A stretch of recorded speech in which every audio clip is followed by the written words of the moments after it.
Could be live, just waiting for YouTube to pop up. There we go.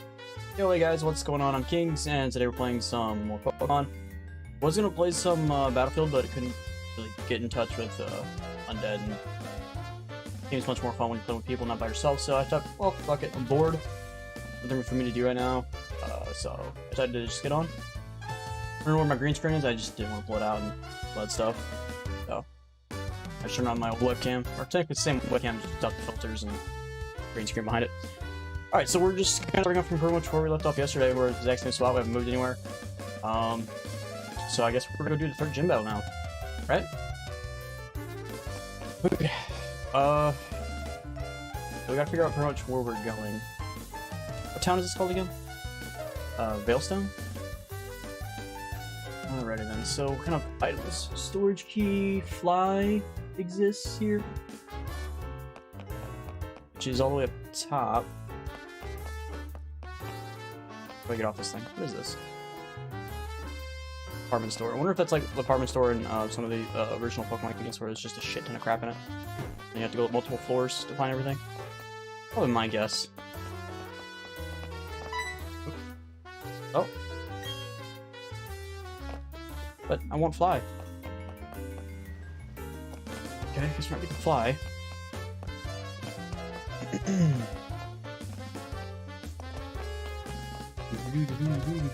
What the heck is this? Just a meteorite that apparently made stairs too, and then there's no left to sit.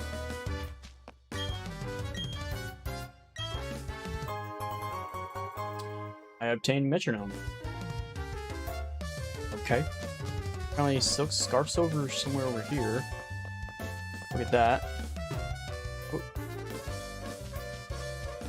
I know it's behind the trees, but I don't see any ways back here.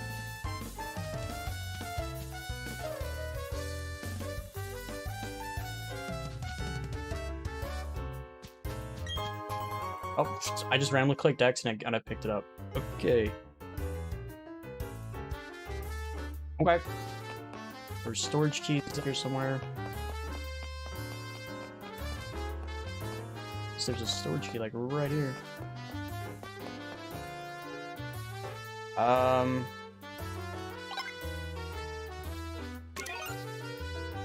Isn't there a thing that had that thing popping up?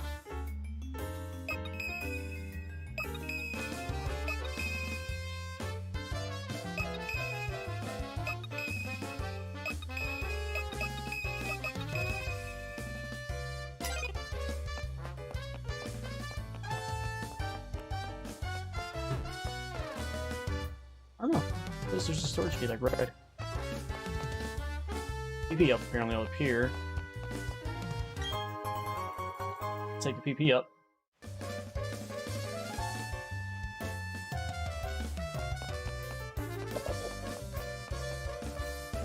What's in this building?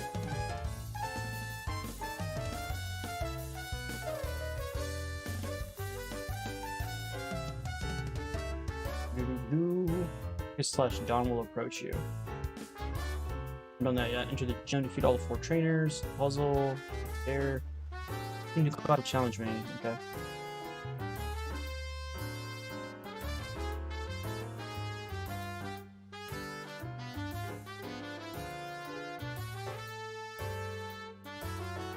Oh, it's weird. Not sure. I don't see anything that talks about the. Oh, apparently I need to come here. Okay, okay. So that's where it is. Okay. That's why it's not here. Just wait till the second to come through. Alrighty then. So we need to figure out where May is at. I think that's not it. May? Where's May? Dawn. Oh, I keep saying May. Is that Gen 3? There she is.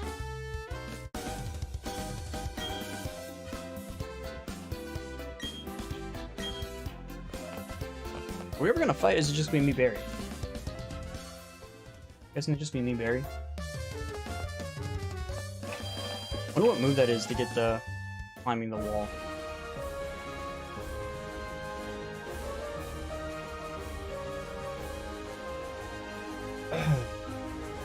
Guessing these are all fighter type guys. Okay, so I want Pokemon. What do we got starting? We got Haunter starting. Castle's not going to listen to me, so we can't really use him. Technically, we could use Sushi. Won't be doing any super effective, but he is also flying types and other attacks are going to damage him. Or we could just use Ari, just straight up just murder everybody here. I don't know. What should we do? I want to attack them all, so we're going to attack them all. See how well Haunter last year. I know Poison's weak to fighting, but technically he's a ghost type, so he should still not be affected. So fighting is still affecting him, even though he's ghost type, is really weak. I want to Machoke, so I can give him Machamp. Alright, let's do Hypnosis.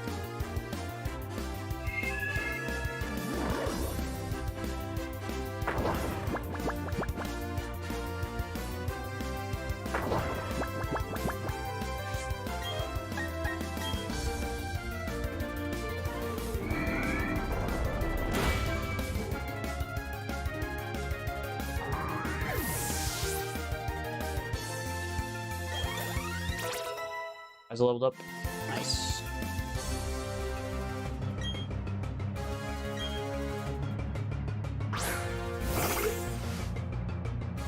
The light to my right is starting to actually get annoying. Here I'm thinking like, oh, maybe I don't need to turn the light in front of me up that much. The light to my right, which is my room right, light. It's so bright, so I never use it for anything. Okay, good. I always use my reading light. Did you survive that?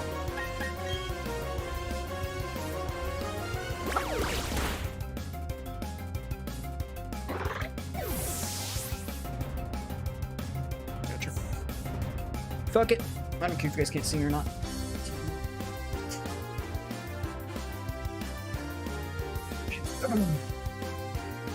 You guys still see me? Who are you talking to? Myself.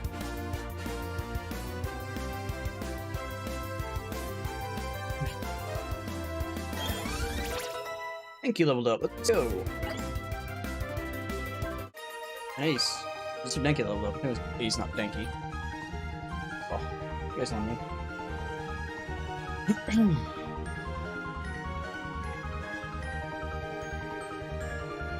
There, you should be able to see me. Should is the keyword.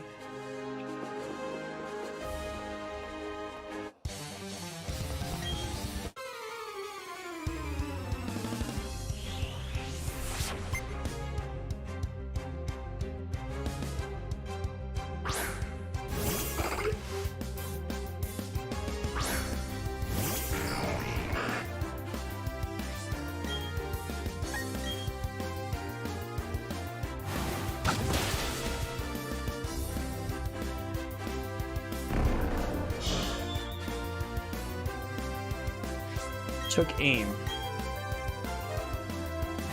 I mean, it'll do damage at some point. That's my guess.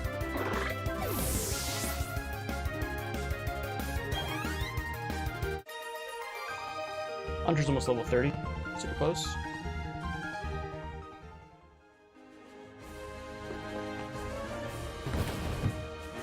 Why have to push these aside?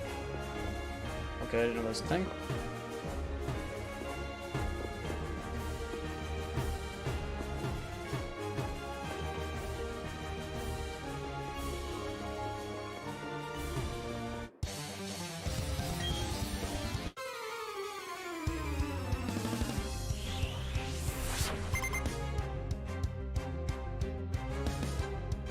Shit. Choke.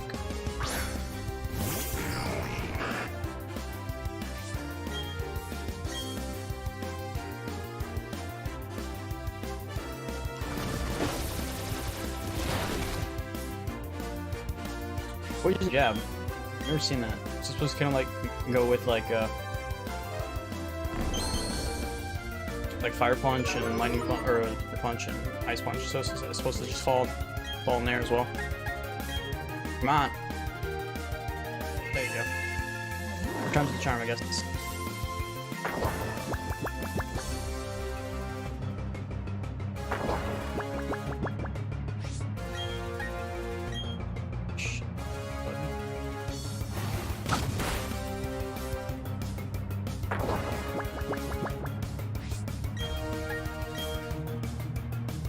Going too fast.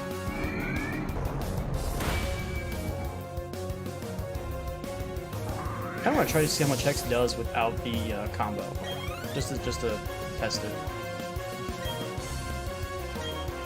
Should we test it?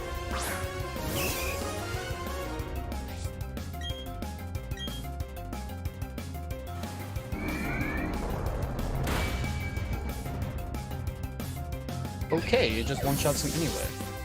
It's not really a fair test because I didn't really compare it against the choke. So here we go, we'll test against this guy. 725. Let's see if we'll one-shot him.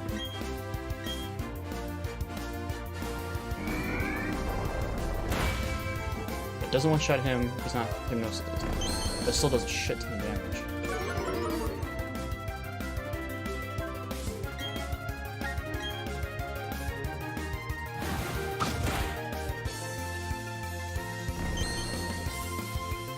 Thought he was low enough to dive, not. Guess not.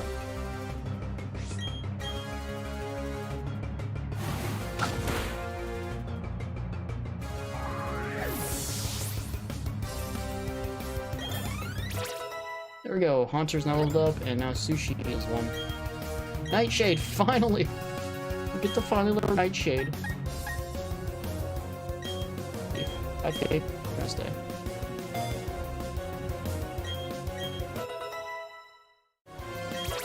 Move I always wanted. I wonder when Sushi's gonna learn an actual move. Around 30s, he should learn Hydro Pump. Or is this 50s? Granted, all my knowledge comes from like Gen 3 and lower, so could be able to change.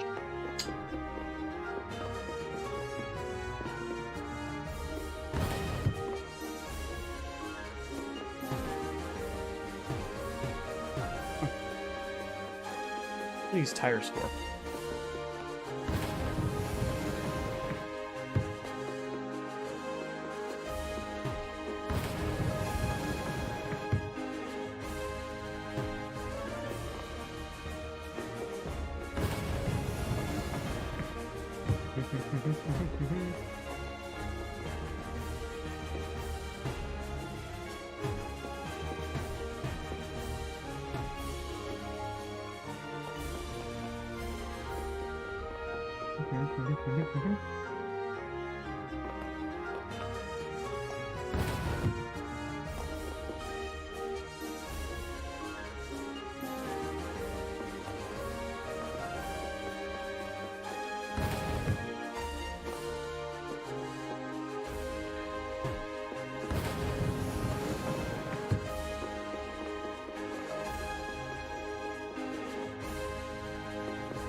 Push that top one over.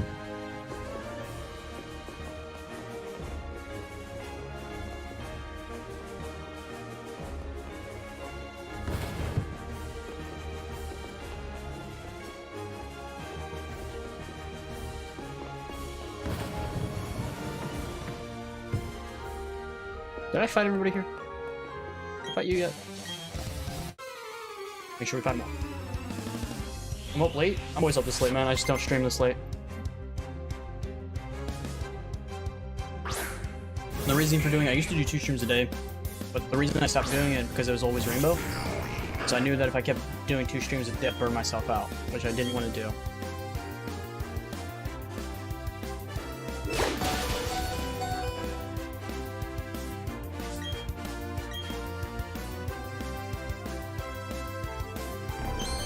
So that's why I haven't been streaming this. I'm always up at this time. Always. Either I'm like watching YouTube or I'm playing other games. There we go.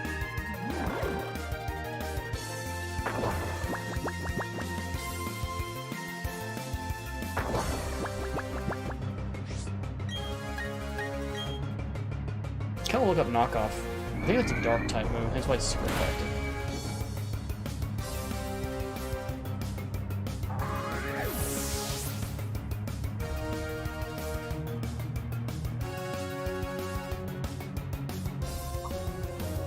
It is a dark type, yep. Yep, called it. That's why I did so much damage.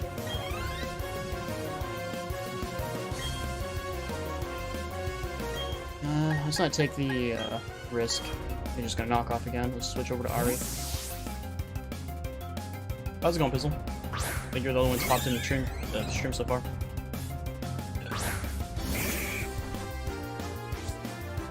I got bored. There's no good real games to play. We'd usually be playing EU4 around this time, or just watching YouTube.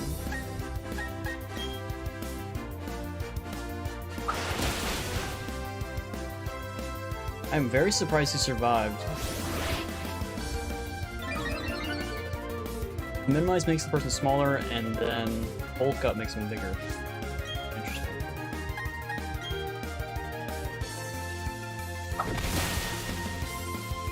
Guy didn't have sturdy, so that's surprising.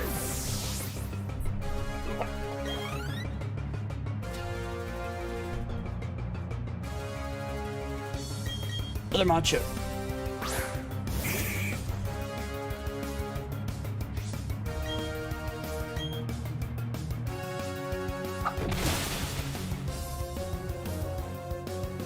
Macho has to be really tanked for it to be taking a wing attack from a guy that's like 7 levels higher than him.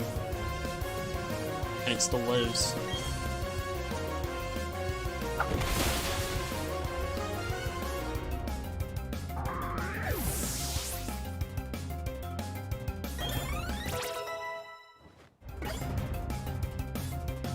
Alright, wants to learn takedown.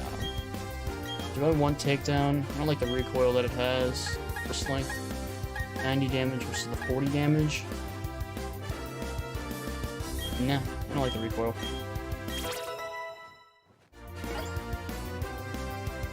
Volt switch.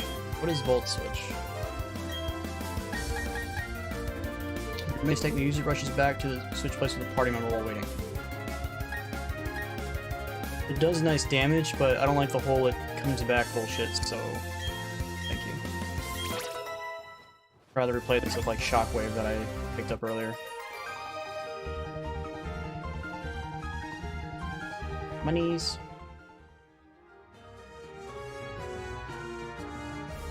Do I want to leave and heal, or just want to use a potion? Probably just use a potion.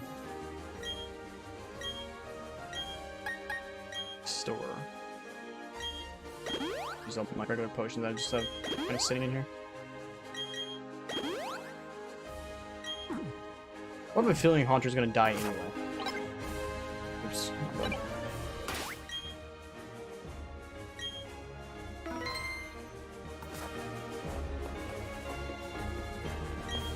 Right.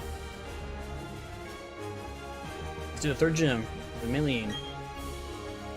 Why do you have a bandage on your nose?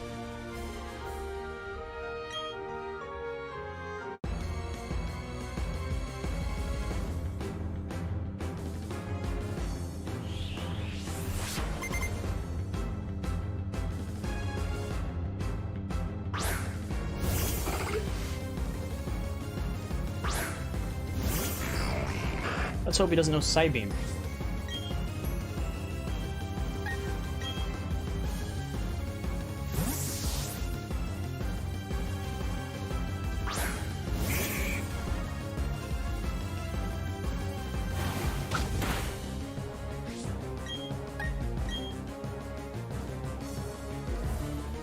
And the avoid attack bullshit is starting to really annoy me. It has like literally like a 50-50 chance it's gonna hit or not. It's really upsetting. Knowing I'm always gonna lose that fight. Do you want the attack to work? No. But if an enemy uses it against you, it will always work. That's a 100% chance.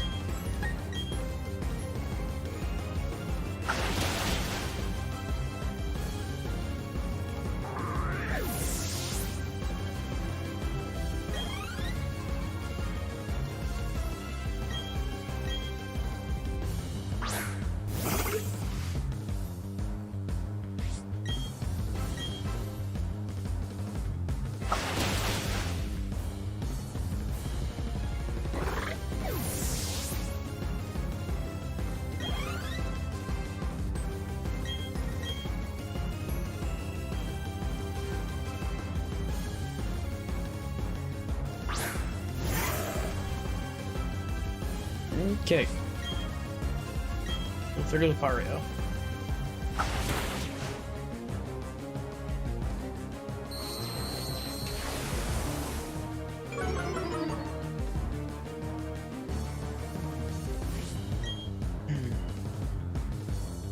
Wonder how Steel does against him. I guess it's not very effective. I'm gonna try to bet. Let's find out.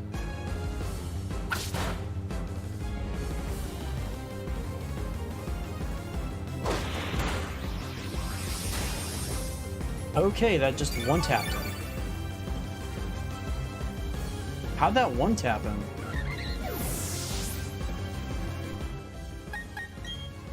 I don't know. So maybe he's a still fighting type, that the fire will do more damage to him. These Drain Punch just one-taps my freaking guy again. This will suck balls.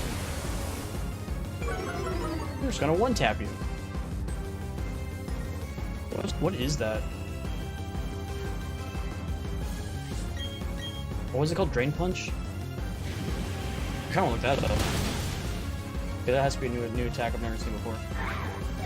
Drain Punch.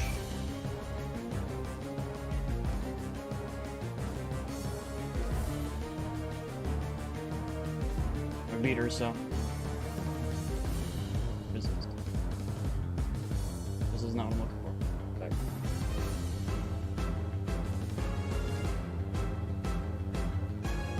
Battlefield boring? If you're playing by yourself, I find it is boring, but if you're playing with friends, it's not. Even with one other person, if you're working together and using teamwork and coordination, it's fun. But if you're by yourself, all like the problems and stuff kind of just comes to the forefront. At least it's my honest opinion. Drain Punch is just a fighting type move, it's not another type move.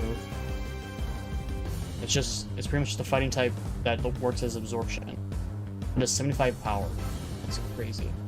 I wonder if I'll get it from her as a move for beating her. Because if it is, I'm definitely gonna put her on Ace. That thing is ridiculous.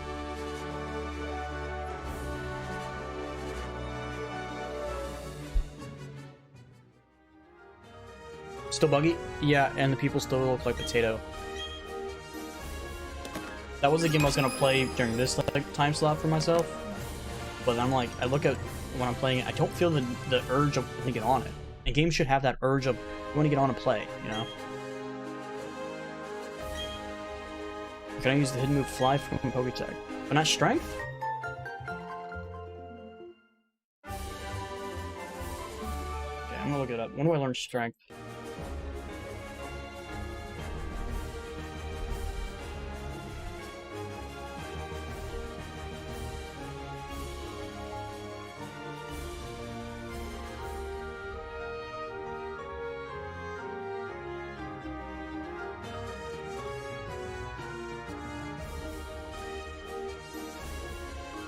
Brian.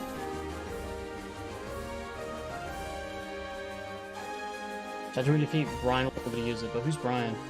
What gym leader is that? 6th gym leader. Jesus. I was hoping we would get that Pokemon now, but now I'm going to play Pokemon until a long time from now. That sucks. Alright, cool. So, get out of here. Really, let's actually put down mystery gifts. Try leaving the gym. That doesn't sound good. So let's go to TMs. Let's go to Drain Punch. Fighting 75 power, accuracy is 100. Use this item. Wait, what? Ace can't learn Drain Punch, but Alakazam can. But it's a fighting type move. That doesn't make fucking sense.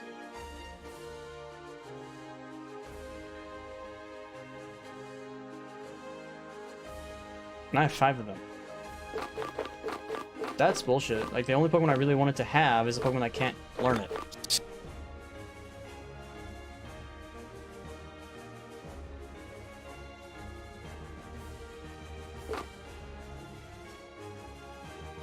Or normal type moves. Base a single PP up. Probably learn that when I get like Hydro Pump or maybe like Kick or something.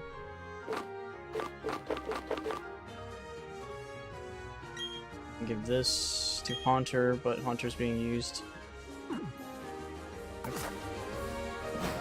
Guess we'll leave.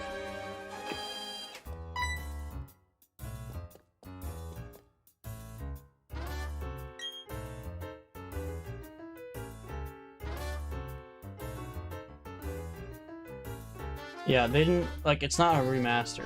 It's not. It's more of a graphical update. Really, all it is. That's all they did to it. They didn't really make the game feel modern at all. They kept the same old buggy stuff. They even added more bugs to the game than were in the original trilogy. Game mechanics, the missions are still buggy as fuck.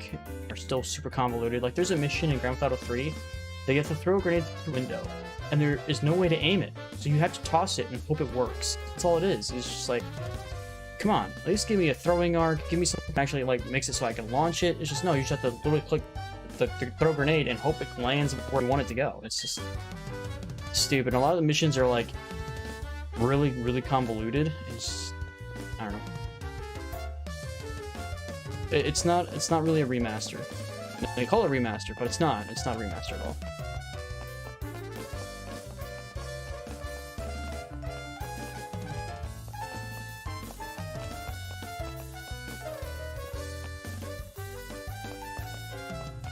Like, this game would be considered a remaster.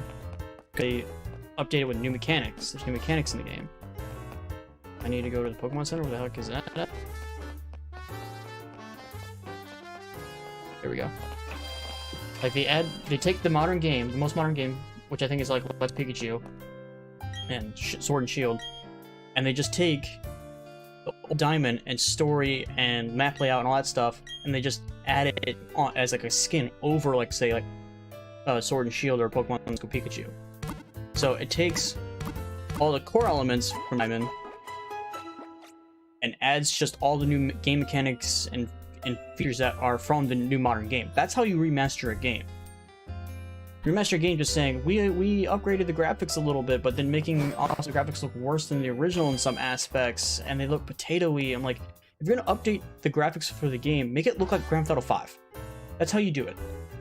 Take Grand Theft Auto 5 mechanics, Grand Theft Auto 5's graphics, but you have the story and missions from the originals added into it. That's all it is. It should be literally Grand Theft Auto 5, kind of modded in a way that looks like the original games, with the missions from the original, but still keep all the modern day mechanics.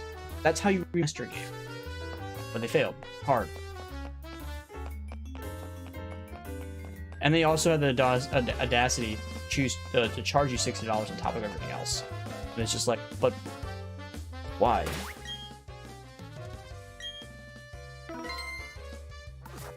Should have ordered it through Amazon instead of PlayStation, but for whatever reason, I'm pretty sure this is why they did it, the digital copy comes out first to fuck you, so you cannot ask for return, and the physical copy doesn't come out until the end of December.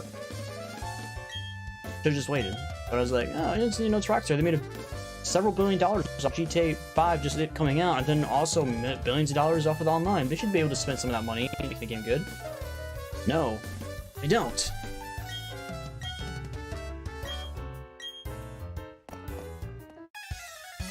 Kind of sad. But it's the same thing for every single big corporation and gaming company right now. EA does the same thing. Ubisoft does the same thing. Activision's been doing it for years and years and years, and everyone's just kind of followed their suit. It's kind of sad.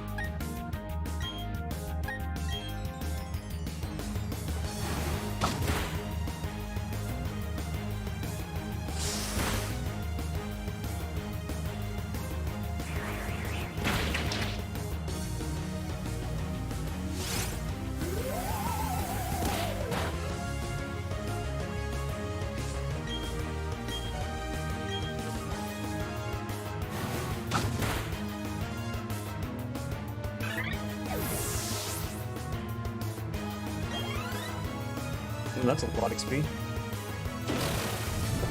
Hey, poison powder on just the fairy. Don't care. It's not my fault. What do they attack? Of course they do. Always. 100% of the time. We could both be using Sing, and I could be using Hypnosis, and he would still probably avoid the attack 100% of the time. Not very effective.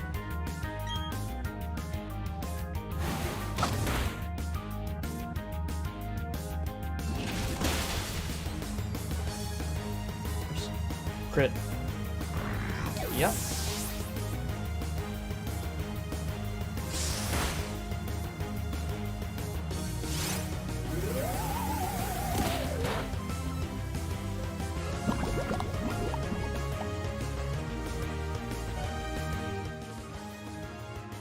Isn't it kind of fair that technically we have 7 Pokemon available to us and they only have like 2? That doesn't seem really fair, does it?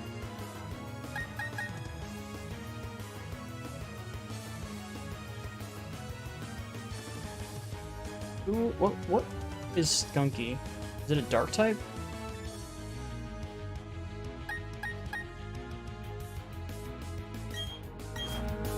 Not percent sure.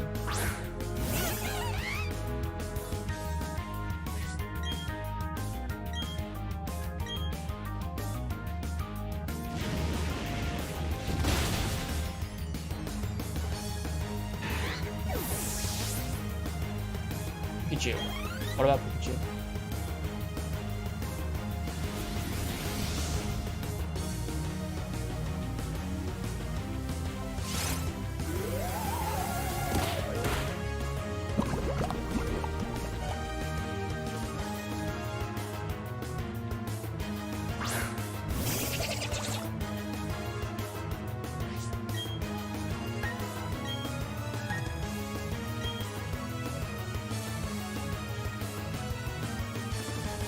Or were they just sitting there for no reason?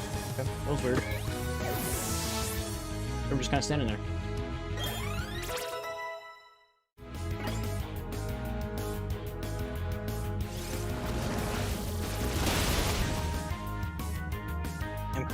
You pick the operator channel points thing, and I said Pikachu.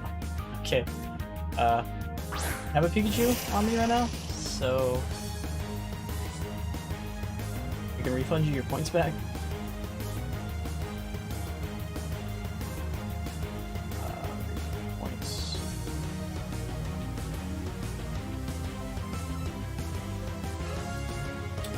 No one watches on Twitch. It doesn't matter what I play anymore. If the reward points thing's not working. There you go. Get your points back.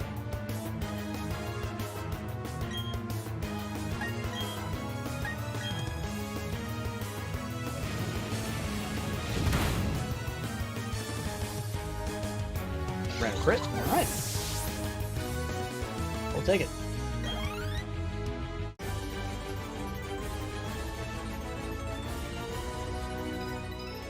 So what are you playing now, Pizzle? What games you playing?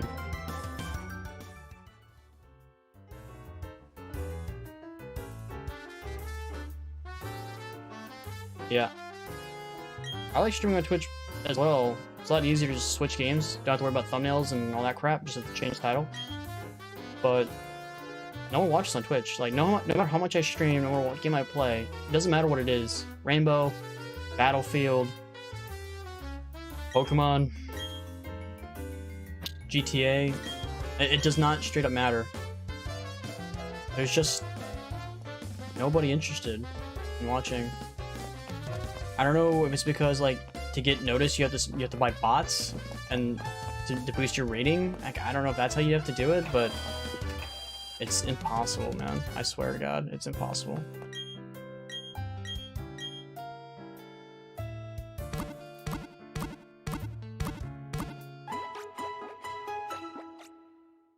Three games that I don't enjoy. Yeah, okay. I don't find Rocket League interesting because it's soccer just with RC cars, and the first I thought was okay for a while, but got boring relatively quickly. And Dead by Daylight, it's just kind of like monster fighting people and it's just try to survive, and I don't really find that interesting. No Man's Sky was fun for a while. I got it when it first originally came out, so I got to play with all its glory of non-existence. Alright, so we got TM Fly, so we can now fly somewhere if we teach that to a Pokemon, which we are going to. So it's... wait. I wonder... do we actually need to teach that to a Pokemon to be able to use it? I want to find out. Because it keeps, there's a weird bug saying it's like Breloom or whatever. Can we just fly here?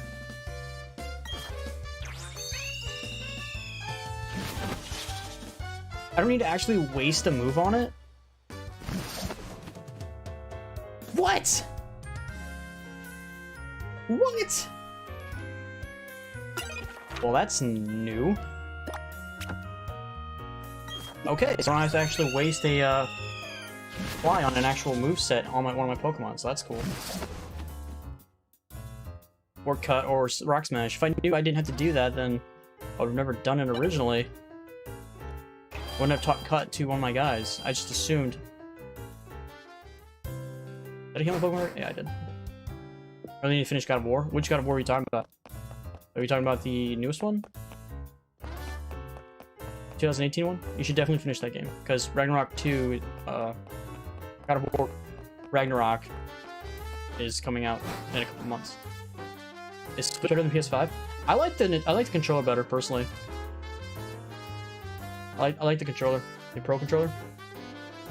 It doesn't leave dead skin all over the controller. Like... You probably guys can't plug the television if I pull it out. Comparing the two controllers, here's a PS5 controller. Here's a Switch controller. But relatively the same. Has more of an Xbox feel up here because of the analog sticks being two different sections instead of being straight across. I like this feel better personally, but just holding in my hand-wise, the only issue I have with the Nintendo Switch controller is that there's buttons down here that don't really do anything. They make little clicking noises. So I'm not really sure what purpose they serve, especially since I try to see if I could put buttons attached to it, but you can't. So I honestly don't know what they do. But for whatever reason, there are little stubbies on the PS5 controller to give you more grip. But those little stubbies, yeah, they're more grippy on your hands. But the problem is that your skin pretty much gets attracted to it. So you leave dead skin cells on your controller. So pretty much every time I'm playing the game, I have a bunch of just dead skin just on the controller. So I have to rub it off every time I'm done playing. And it gets really annoying. But for the Switch, I've used it all through Zelda, beat all Zelda with it, and now Pokemon, and I haven't had to wipe off any dead skin off of it the entire time playing. I don't know if you can see very well. And it doesn't look brown, like... I don't know if you can see from here, but there's brown to it, because of the dead skin to it. So you can see right up here, right there-ish, like brownish. Because it's just like the dead skin just wipes off onto it, and no matter how much you rub it off, unless you get rubbing alcohol or something, you can't get it to look white anymore. But this controller is also white, but there's no dead skin being on it, so it doesn't look brown at all. It just looks white and looks brand new from the thing. So it's just that's my pet peeve. I think it's because it's not smooth like the Switch controller is. Therefore, it's not smooth and has little granules to keep it more grippy. Why would you need more grip to your controller? I guess so you don't accidentally sweat it in your hands and drop your controller because you're an idiot. I don't know. I missed the Skyrim and Oblivion streams. Yeah, they were fun. No one was interested in them. Nope.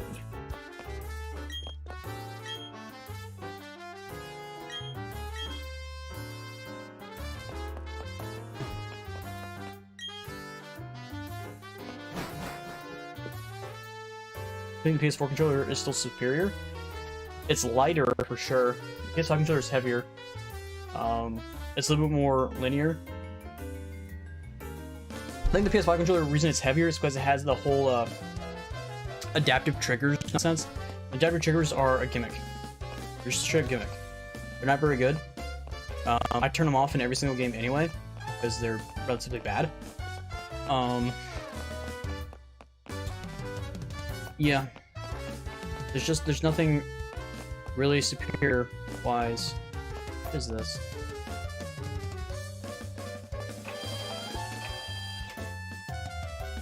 There's nothing superior for PS5 controller over the other one.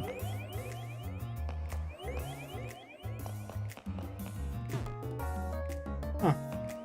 I can actually go in here. Guess I need to come back later. They didn't get boring, they just make the game harder. That's all they do. They just straight up make the game harder. Like, you're playing Spider-Man. Take Spider-Man, for example.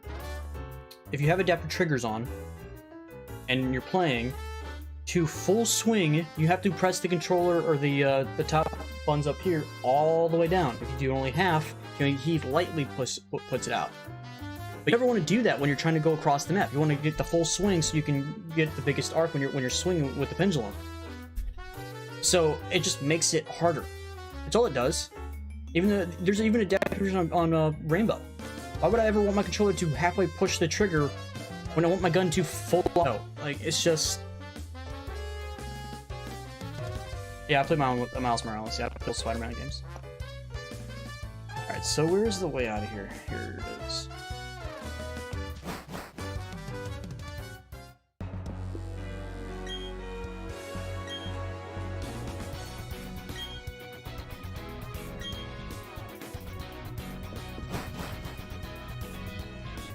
Yeah, I played them. I'm thinking about getting the next Spider-Man as well, but I'm actually kind of running low on money. I haven't been getting much views on YouTube lately since I started Rainbow. And the amount of money I've been making has dropped like a sack of potatoes. I used to make $60 to $70 a month, now I only make $29. I think it says right now I'm making $20. So, I'm just not making any money anymore doing YouTube.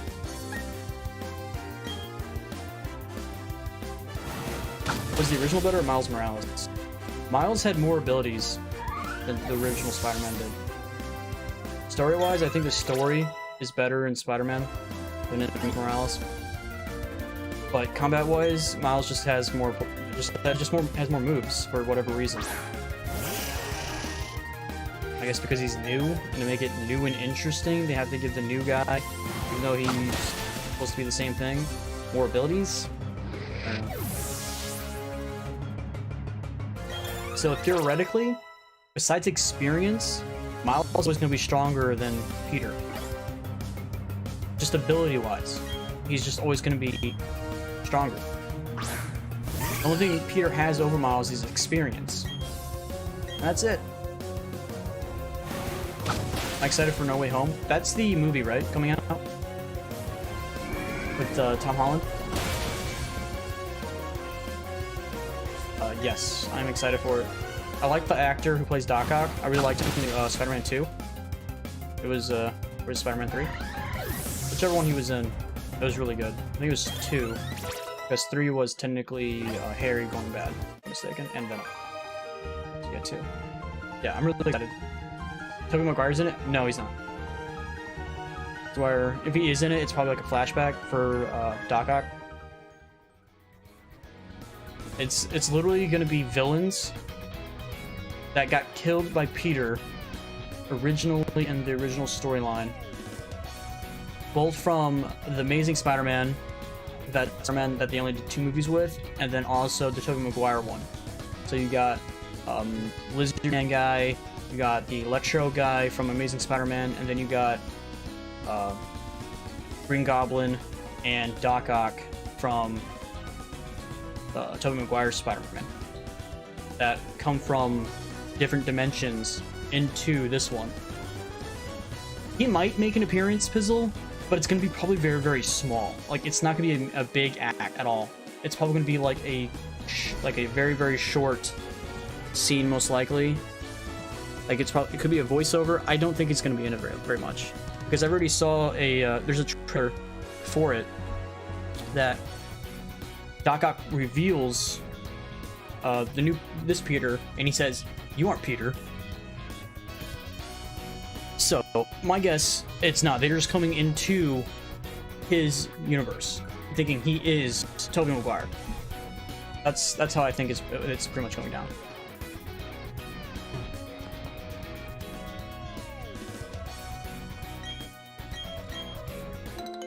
All right, where are we at? 214.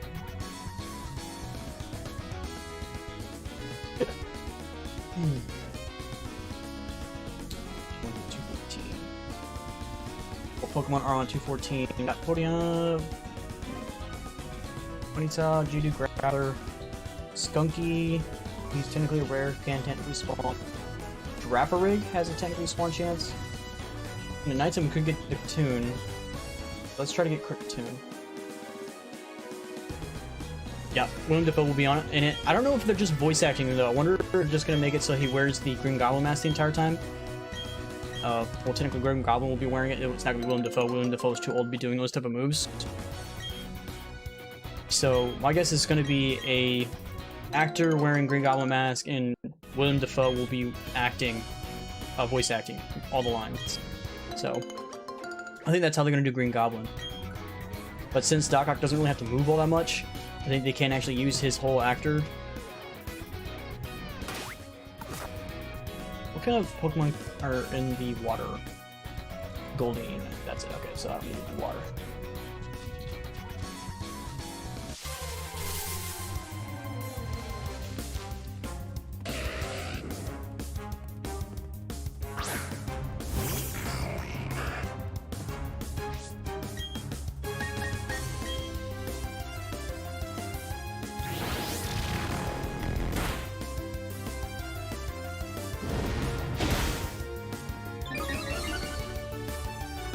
Damn.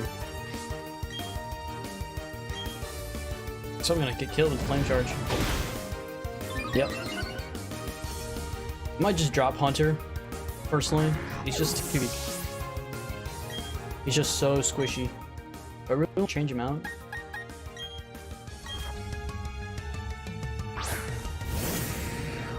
Toby's best Peter, or Toby's best Spider-Man, but Tom Holland's the best Peter. I think it's just the universe difference. That's really all it is. Like, the universes are just completely different. The universe that was built up in the Marvel Cinematic Universe is just far superior, so everything is just compounds on itself. Just the world, the aesthetic, and of course the amount of money that could be dumped into the movie as well on top of everything else just makes Tom's Peter and the world just feel more alive, while as the New York that was made for Tobey Maguire was kind of lackluster. Didn't really feel like he was Peter. Granted, I think he was trying to play a high schooler when he was like 25, and like every other actor was also the same age. Like they had, what was it, Dash or whatever, who was supposed to be the bully of the high school when he looked like he was almost 30 years old. So that was a little funny. Well, as Tom Holland actually looks like he was a high schooler, because he is a high schooler, so. Could be just back then, it's just, they weren't really interested in trying to make the world and all that stuff immersive. They didn't want to make it seem real. They just kind of wanted to get through the story and have qualified actors instead of trying to get young kids to play those roles. Just interesting aspects. We need that Pokemon. Oh shit, I forgot to replace Haunter with somebody else. Who do I replace him with? Well, the only one I had that's high enough levels to technically grab it. I want to replace him with that dragon. But I can get that dragon to level 6. Gym leader. Kinda stinks.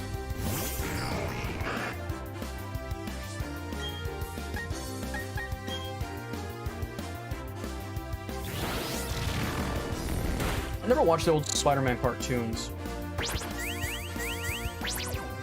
I watched, I think, a little bit of the X-Men cartoons when they were wearing the yellow spandex. Those were okay, but I never really watched like the old Superman cartoon. I did watch the Batman cartoon, both that one and Batman Beyond. I like those. Those were good. I used to watch Saturday morning cartoons as well. The ones after 10, because anything before 10 in the morning was bad. I don't watch any more cartoons. I can't remember the last time I watched them, probably 10 years, 15 years. But when I was in school or whatever, I used to watch them. They're pretty interesting. Like, there was a Superman one where he goes to the future. I can't remember what it was. But that was a really good cartoon. That's Joker? Movie or cartoon, or just in general? When we're talking about voice actor, it's Mark Hamill, obviously. No, there's no ifs, ands, or buts. When we're talking about movie done, it's Heath Ledger.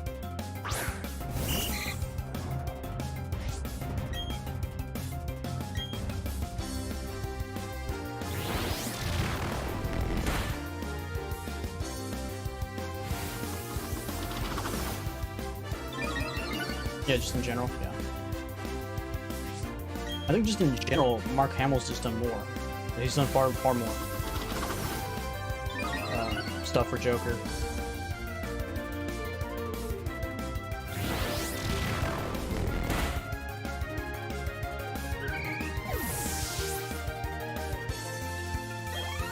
Can't remember what it was. Like Mark Hamill's never played a live-action Joker, but he played a very close one. I'm not sure what it was. I think it was like, was it Gotham or whatever? That he played, was it the Toymaker or something like that? Where he played very similar to what Joker would be. He had like a Joker type of voice. Like, they should have just played Mark Hamill as the Joker, but I guess technically Gotham's supposed to be like 20 years before Joker even existed, so I don't know. But Mark Hamill has played villains that have had very similar aspects of what Joker would have had, and it's really weird why they don't just allow him to be Joker in a movie, you know? Just because he's too old? I don't know. Close combat.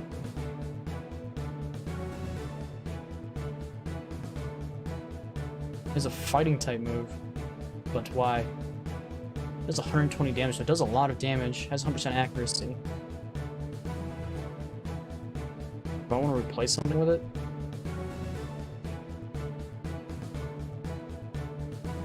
Yeah, we're talking about lore-wise, Pizzle. I know more lore about DC than I do Marvel, but movie-wise, Marvel's just better just because they know how to build up a universe, they know how to build up their characters movie-wise. Now, lore-wise, I like DC better because I like the whole character development, I like the villains, the heroes are also really good. Dude, like, I think one of my favorite cartoons ever of all time was the original Teen Titans. Not Teen Titans Go, because that's literally butt and fart jokes. That's all that is. I don't take Teen Titans Go as a serious thing, but the original Teen Titans was really good. I really loved it.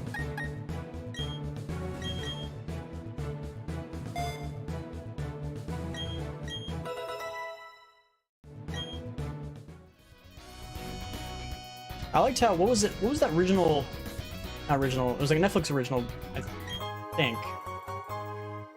But it was called like Young Justice or something like that, and they made a kind of like, they got the Teen Titans back, the characters of them back, and kind of kept the same storylines, which is really cool. I really liked it. So Starfire was technically dating Dick Grayson. I couldn't remember that. I wanted to call him Richard, even though that's technically his name. But I don't think they did anything with Raven, though, which is kind of sad. Like, Raven and Beast Boy didn't really have a relationship. I always loved Cyborg. I love the Cyborg and Beast Boy camaraderie, the jokes they had. It wasn't always butt jokes, fart jokes, like it wasn't in Pokemon and Teen Titans Go. That's just Titans Go, man. It's just kind of like a big slap in the face of all those people who liked Teen Titans. But I like the storylines that happened in it. Like, I loved Terra. Terra was also really cool. I was hoping they would do something with that after she got put in the stone. I was hoping they would figure out a way to release her or whatever and go down a storyline with that, but they didn't do that. Kind of just went into nowhere. But I liked how they handled Raven. Raven was handled very well. We kind of like that hidden relationship that Beast Boy was having with her. It was also really nice. You liked Martian Manhunter? I liked Martian Manhunter. I didn't like his niece, the White Martian. Can't remember her name. I didn't like her. I guess I just didn't like the character design for the White Martians. It just looked odd. Which I guess is what's the point. They're supposed to look evil and look villainous.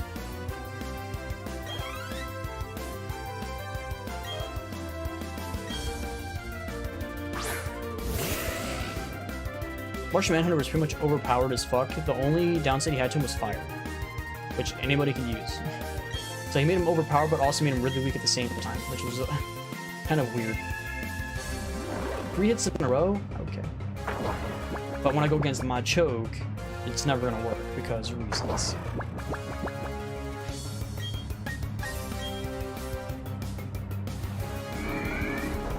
I still think my favorite DC hero was always Nightwing. I just always liked Nightwing. I know.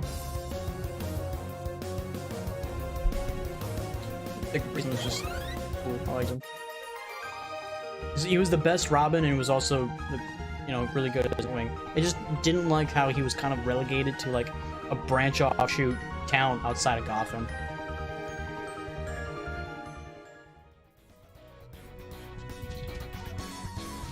Did I attack this guy already? Okay.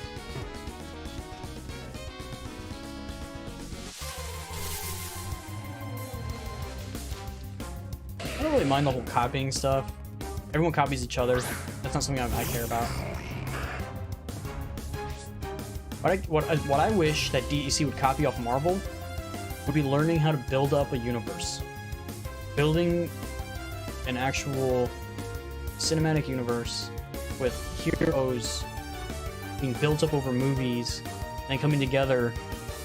Like, they wanted Justice League and then creating Injustice immediately. They gave literally 2 movies. Like, it was just Man of Steel, which was original a one-shot by itself that wasn't supposed to maybe get a sequel, maybe, but wasn't built originally for a cinematic universe. But because Henry Cavill was so good, he was so good as Superman, they added it into the Justice League, but didn't want to build up Batman. They didn't want to build up Flash. They didn't want to build up Wonder Woman. They didn't want to build up Aquaman. They didn't want to build up all these characters and give them individual movies. At the very least, they should have each gotten an individual movie first, and then Justice League should have came out. But they shouldn't have used the main villain in that movie. What was it? Apocalypse. Apocalypse should have been a like 5-6 hero movies later down the road. Apocalypse would be like one of the strongest enemies that DC has to fight, and they just did it right away. And they also killed Superman off. You can't kill Superman off more than once. You can only kill Superman off once in the entire franchise. But they killed him off immediately, which is a gigantic waste. And then they just wanted to go straight into the Injustice immediately. They wanted to go Justice League, and then next movie Injustice. They were just pushing it so heavily. They were like, we gotta catch up, we gotta catch up, we gotta catch up to Marvel. And I'm like, you don't need to catch up to Marvel. Marvel is gonna eventually run into a wall where they don't know where to go, which is where they're at now. Which then you can come in with your building and take away from their viewership. And the funny thing is, you don't need to take away their viewership at all. Technically, just don't put the movie out at the same time a Marvel movie is. The Marvel movie's coming out at this time, wait a month or two, and then put out your movie. You take all the people who love superhero movies that love Marvel, but also see superhero movies, so they'll come in and see DC movies. So you're not technically stealing those people, you're just adding them on top. Because they'll probably still see Marvel anyway. So it's just morons not making any sense with their decision making. You don't need to catch up to Marvel. You can make slow progress by making good films and still probably outbeat the Marvel universe anyway, because people like DC more. DC has more villains. It has better villains. It's not the same. The problem with Marvel's villains is that they're the same. They do the same type of shit. They're linear, and they aren't complicated, and they're always the same type of style. I think Thanos was technically the only different hero, different villain in the entire universe. Everyone else kind of did the same thing. They all kind of followed Iron Man's villain pretty much through every freaking movie. While DC has people like Joker and the Riddler just being completely different than everything else, and they just have different stuff built up and different heroes that kind of actually fight in a different way. It's not just copycat through the entire universe, which kind of Marvel's doing right now. The Dark Knight is better than any Marvel movie. Ironic.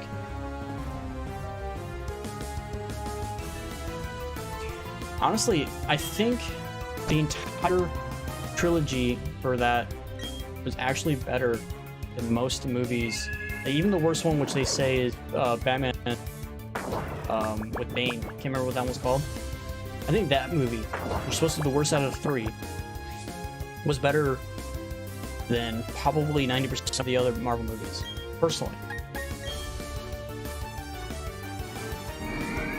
What they should have done, if they wanted to build the universe puzzle, is paid a fuck ton of money to... Who's the actor that did that movie? Christian Bale? And had him Batman. They should have had him be Batman, and then used Henry Cavill, and used those storylines to build their universe. Batman already had his stories done. Didn't need to do another Batman movie. Used Man of Steel to build up Henry Cavill, which they did, it's already out. Maybe do another Superman movie to kind of build up more presence for Batman needing to come up with a way to defeat Superman. So it would have built up the Versus movie that they would do much more. Not add it into the Batman movie, but have it as a separate movie later. But I don't know. And then of course he had Flash in his own movie, Wonder Woman in her own movie, Aquaman in his own movie. Cyborg was done poorly in my opinion in that movie. That's what they should have done. But no, they didn't want to use Christian Bale for whatever reason. Christian Bale was just, I think, was hard to work with. He was having issues. Since that Terminator movie. Yelled at people, so he had that reputation of being hard to work with. And I think he was just done with Batman. He didn't want to be Batman anymore. Seen as Batman. So, if they wanted to use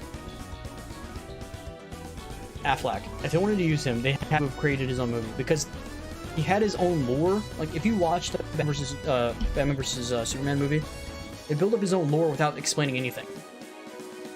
Like apparently Robin was dead already. He was just dead already. Joker killed him somehow. No explanation. No nothing. There's motivation. Like Batman had no motivation in that movie. Why was he in Metropolis at the time when Superman was fighting Zod? No explanation. There's just no explanation. That's the biggest issue with the DC movies right now. There's just no explanation. There's no build up. There's no story. It's just kind of things happen. Conclusion, and that's it. And it's just you have great characters. You have great lore that can be built upon.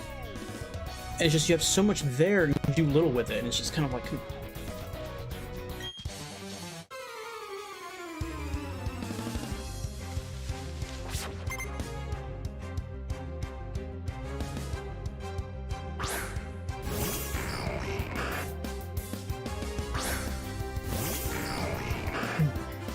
Yeah, Batman definitely got the best villains out of any superhero.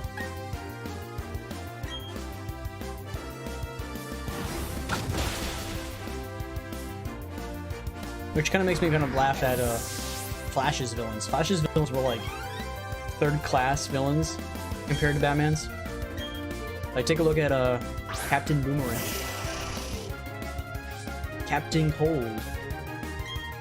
Like, it was kind of like little branch-offs of what the main villains were in Gotham from Batman. Like, you got Dr. Freeze, and then you got Captain Cold over it's not Metropolis. Where is Flash at?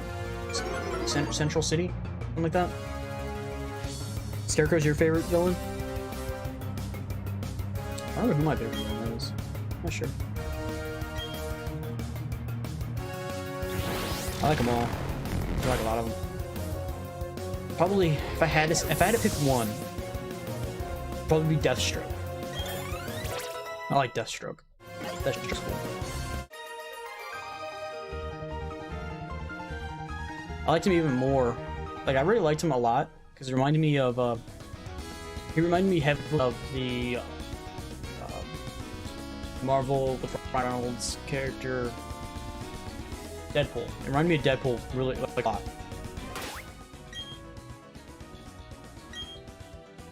But then when I watched the Arrow and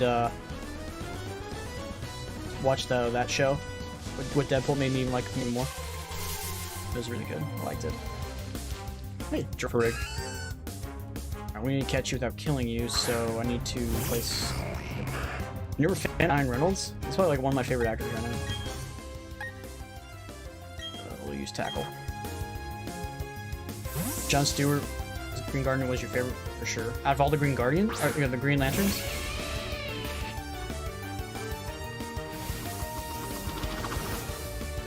Yeah, I can see that. I think John Stewart's probably the best Green Lantern. He's more down to earth, more rugged type than the whole. Who was the other one? The one that technically Ryan Reynolds played as Green Lantern. What was his name? Like the character in it? Because there's technically 3 human Green Lanterns. There's Jon Stewart, the one that Ryan Reynolds played, and there was a third one. Well, Green Lantern with Ryan Reynolds was a shit movie. Just goes to show you that DC didn't know what it was doing. He's a great actor. I really liked him in Red Notice that came out recently with The Rock. And I liked him in I also liked him in Hitman's Bodyguard. Hitman's Bodyguard was also a really good movie. I watched it multiple times. Hitman's Bodyguard's wife wasn't very good. It was an okay movie. It was like a one-watcher, but as a one I watched multiple times, it wasn't as the first one. Most sequels aren't, but it was still a good one watch. But we're talking about which one's better. The original's better. Hitman's Bodyguard was a really good movie.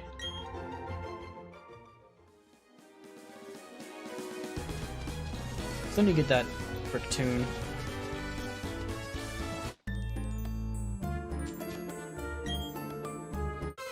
How do we start playing Pokemon and end up talking about a bunch of actors and movies and stuff?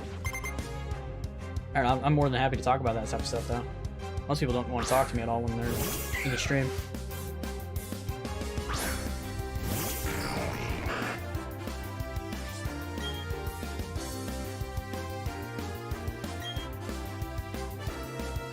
Where's the attack? Probably gonna die now. Mega Drain. Oh, it wasn't very effective. The only problem I have with Deadpool is that I don't think Marvel knows what to do with it. Because technically it was made by Fox originally. Produced by Fox, not made by Fox. So, you have a great character that everyone loves, but he's stuck in the shitty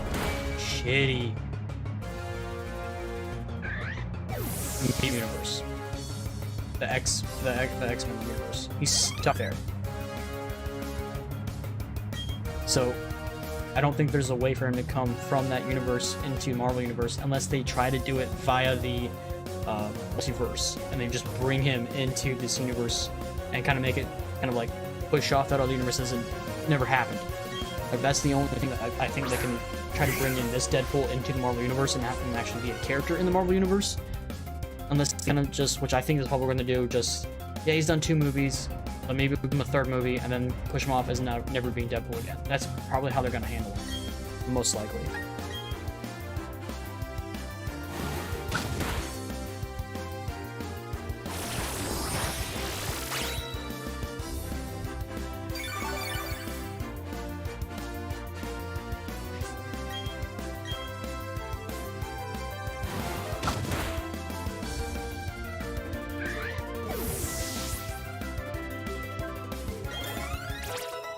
Hey, Gyarados, look.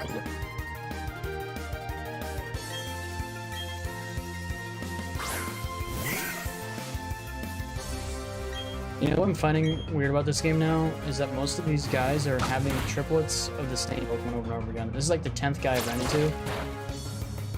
That literally all they have is the same Pokemon and they just have 3.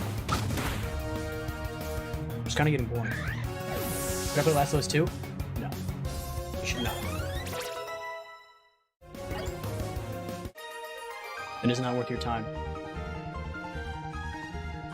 If you want a game that has good gameplay, but shitty, absolutely garbage story that lasts way too long and continues and continues and continues and continues, and did I mention continues like a slog because of its bad story but great gameplay, then yeah, go for it. And by bad gameplay, that might be downplaying it. It's a horrible, not gameplay, story. By bad story, it's an actual shit show of a story. It is a horrible story. It is women better than men And that's the only thing that matters, story. And it's not just, you know, there. It's in your face continuously through the whole fucking game.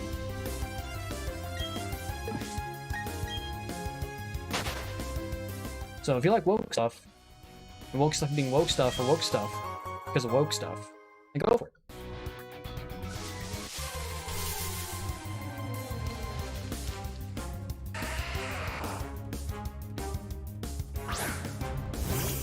It's not even that, Fizzle. You can have a strong female character, but you don't have to shit on male characters just because of that. Technically, you had a really good, strong female character anyway. From Ellie. Ellie was a good character that was built up from the first game. They just went out of their way to shit on every male character that existed. That's all they wanted to do. The whole game. And then there's characters making decisions that absolutely made no sense to the whole game. The game should have ended halfway through. Like, maybe before that. Once they start killing off some of the characters...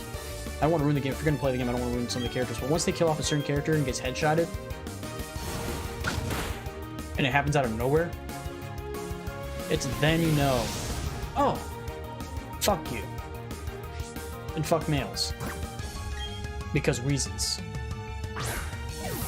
Not real good reasons, just because they say so reasons.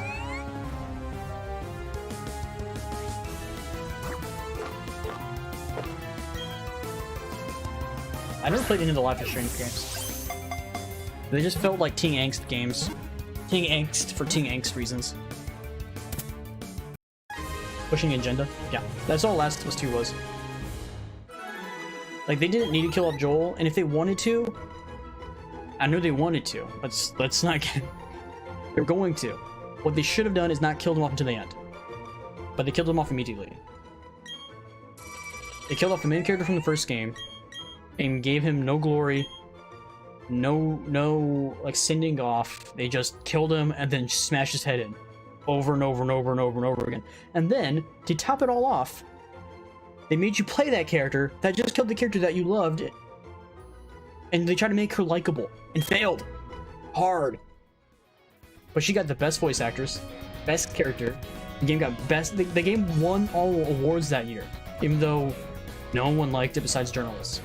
And only the woke journalists. But apparently they owned all the voting rights, so they got to win all the awards.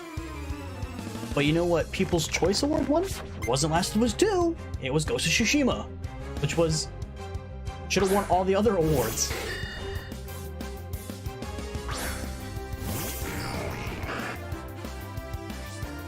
Abby somehow won Best Voice Actor. And they also made it so Abby had all the best weapons too in that game. Once you played her, she had all the best weapons, while Ellie had all the shitty weapons. Because they were super hard trying to push Abby as a likable character, even though they just made her kill Joel. And it's just, there's no coming back from that. Like, no matter how much of a likable character she is, even though with bad writing failed super hard doing it, no one's gonna like her. That's because that's only because we're male, we're toxic males. That's the reason. It's not shitty writing.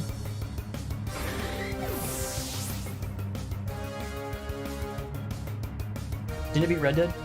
Red Dead didn't win anything. Yeah, it beat out everybody. It beat everybody. It Ghost of Tsushima, even though Ghost of Tsushima was probably the best game. It was the best game that came out there, hands down. There's nothing that came close.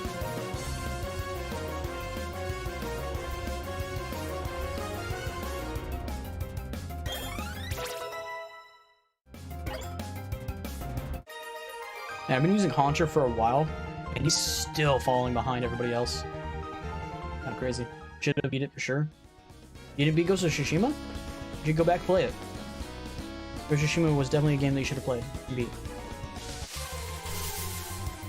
Twice, okay. I don't think there's any other Pokemon you caught here. Catch up. I think it was just Cricktoon and then that Rapper, right?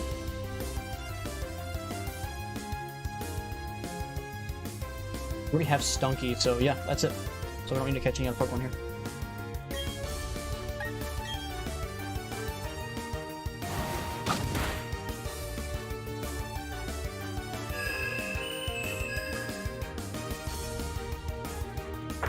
You couldn't avoid a hunter? Of course not.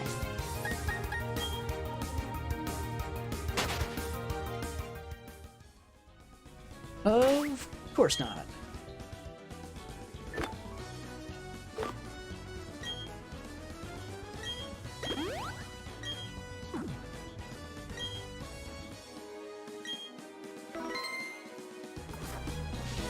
Oh, I didn't attack this guy yet.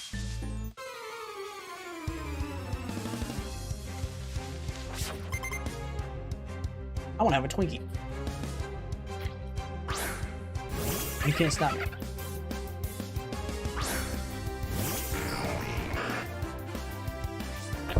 Oops. I hit the mic really hard.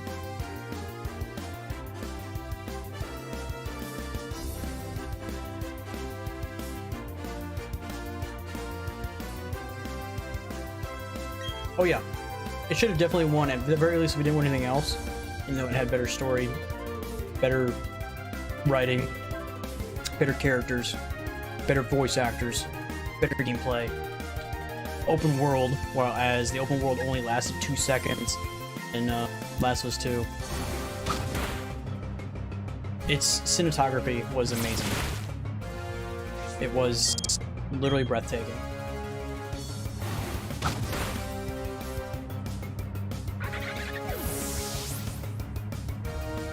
It was probably one of the most beautiful games I've ever played. And a lot of people want to say like Red Dead 2 is like the most beautiful game ever, and I'm just like, if I had to compare Red Dead 2 versus Ghost of Tsushima, I would say Ghost of Tsushima is more beautiful, in my opinion.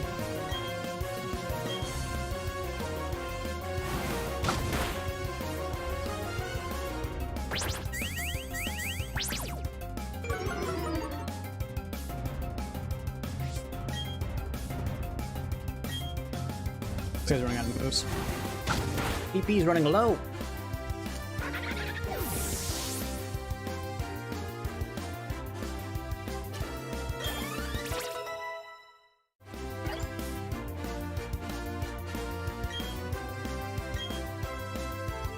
Look, they just have the same Pokemon 3 times. They just do it over and over again. It's like, come on.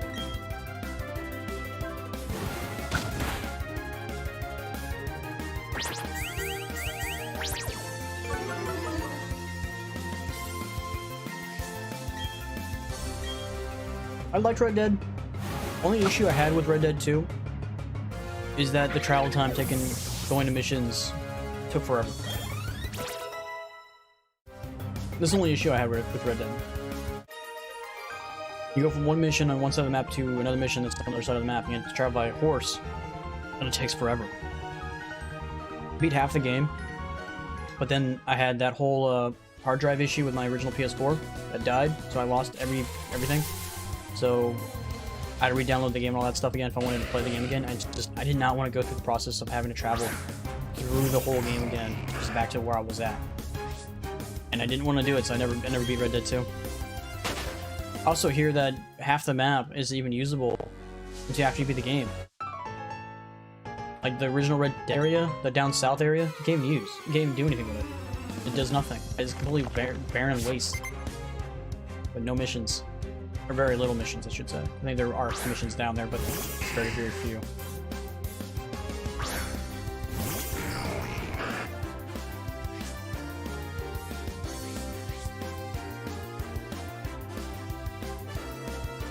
Dude, I don't want to get into talking about Grand Theft Auto Online. Grand Theft Auto Online has to be the worst online mode in any video game ever. In my opinion.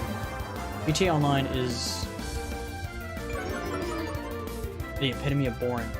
And I'd rather play Rainbow Six for the rest of my life if the only thing I had to do other than that was GTA Online.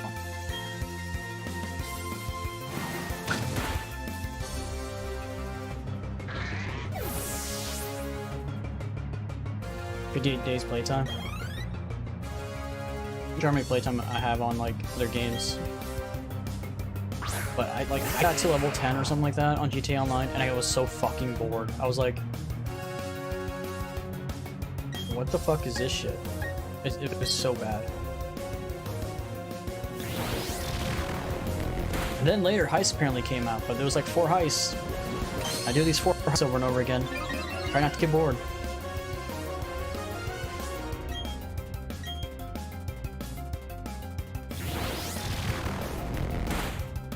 They say they made so much money off of GTA Online that they did not add any DLC content story-wise GTA 5. And that's why GTA 6 never come out. Because of people who play GTA Online. They keep buying their fucking shark cards. Please tell me you didn't buy any of their shark cards, Pizzle.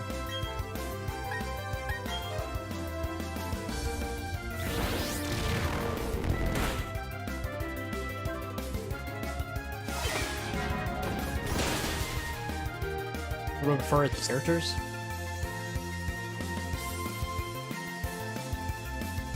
Honestly, I don't really like one or the other more than the other. Personally, I think they're about equal. Like, they both have good character development, both have good story arcs. If we have to, like, really compare, I think John Marston just has more because he has, like, technically a whole other game added on top of him. So you probably have to say John Marston. But I really like Arthur as well.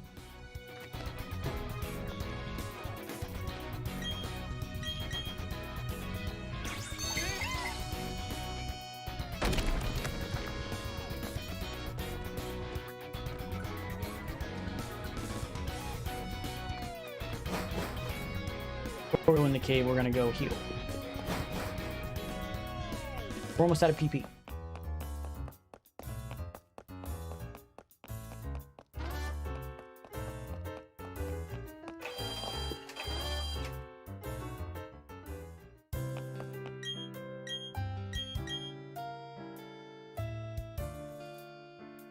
Lore-wise? Isn't that just because John lives longer? Like, what if we're talking about, like, in their prime? Like, Arthur in his prime and John in his prime. You would still say John is a better gunslinger?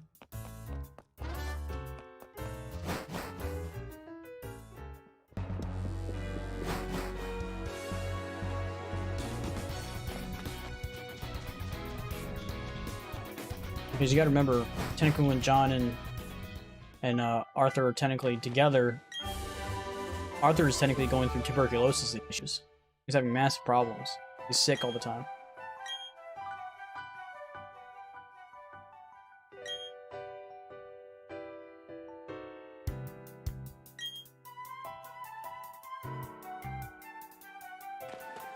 Go and catch an unknown. What? You think so? I'm not really that worried about it. There's a lot of people who are like, oh, I'll talk about it. I'm just like, okay. You say so. Valor would like it on. Where is the app so I can see what the hell? I need to go back down south to go to Route 213. Maniac Tunnel, that's where we're at, okay. I'm gonna go back down south. What's it mean by freaking unknown? I know the Pokemon unknown, but like we were at one tower earlier, supposed to spawn in there. It never spawned in there. I'm not sure what the heck they were talking about. Looks like I want to go down in here.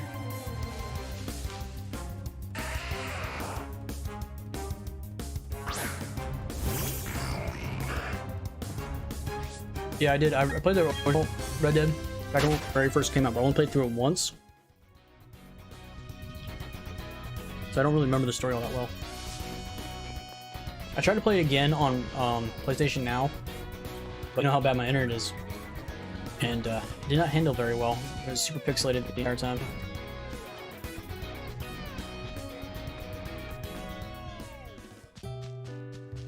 Okay, so we're in a new spec called Valor Lakefront. What Pokemon are in here? Giraffe, Geodude, Stavarna, Gratter, Bizzle, and Pokemon that don't matter.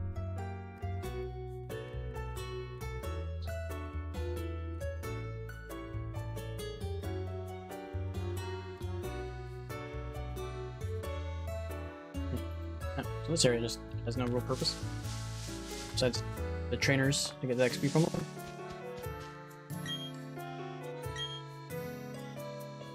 Apparently it's to protect the lake. Way up here? No.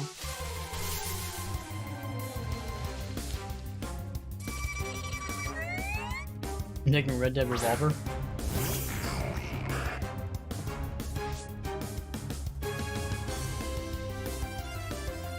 I'm not sure what you mean by that. What do you mean by Red Dead Revolver?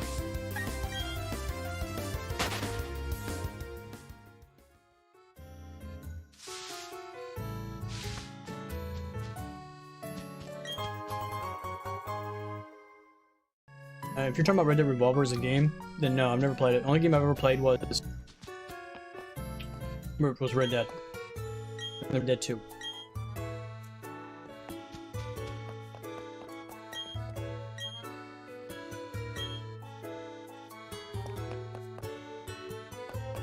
I've never heard of Red Dead Revolver, to be honest. I've never heard of it.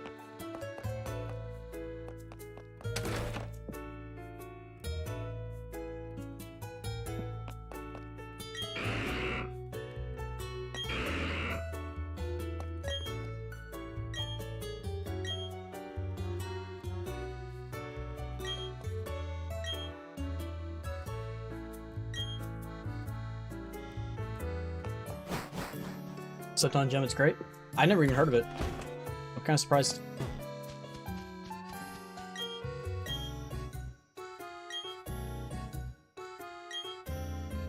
Come back if you have defeated the champion. Why?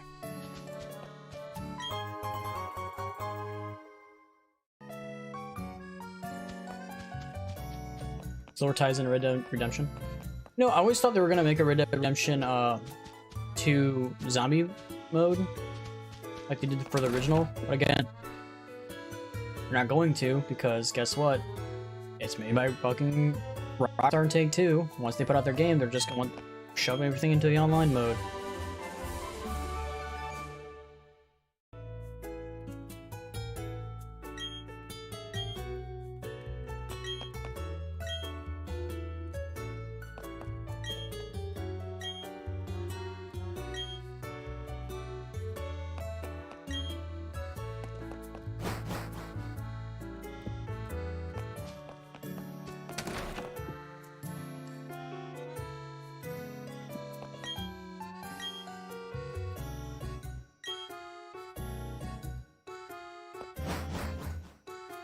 Look it up real quick.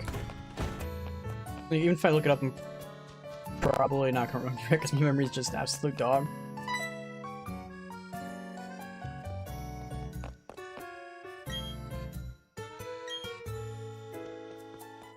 Okay, so I can't go that way and I can't go the other way. Can't go in here, so...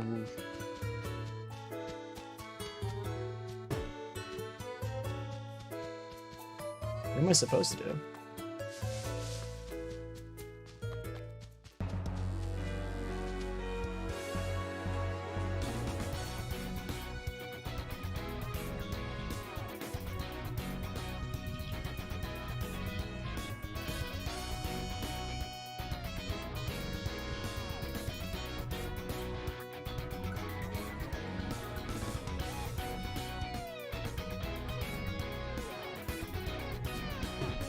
Only if I go down south, there's a route 213 down that way, but how do I get to it?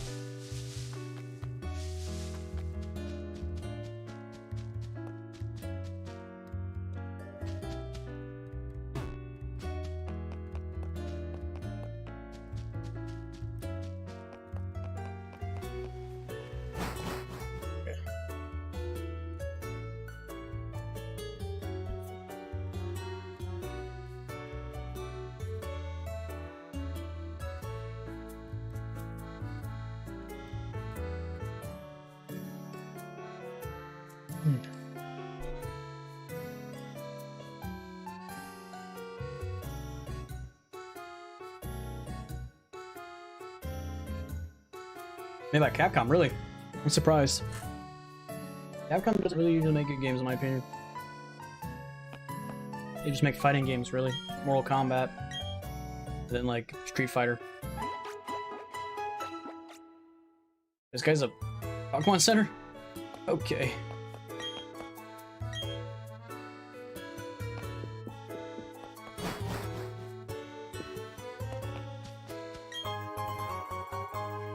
Resident Evil. I've never really been big into zombie games, especially in Resident Evil.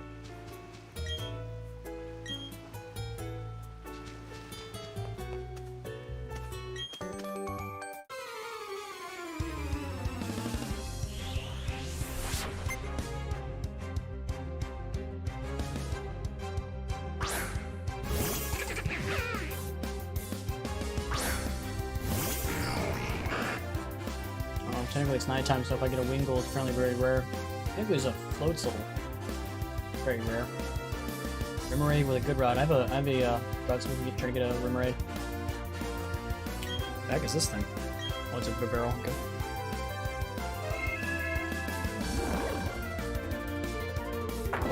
Speaking of Resident Evil, bro, another franchise that's been completely not taken care of.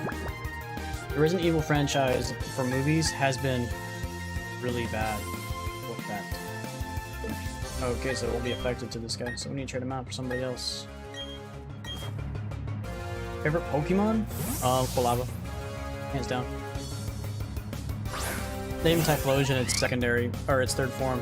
The second form, Cyndaquil, is just, in my opinion, the most coolest Pokemon ever. I love them. Yeah, the Resident Evil movies were very, very bad. The only one that was really good was the first one. The second one was okay, the third one was a little bit less than the second one, but after the third movie, they no longer became they weren't AAA title movies. They were C-rated movies. They were just bad. How many movies did they make? Like 6 after the first 3? Like, they just got bad to worse to awful. Your favorite is Kyogre? Oh, so you like legendary Pokemon as your favorite, huh? We're talking about legendaries.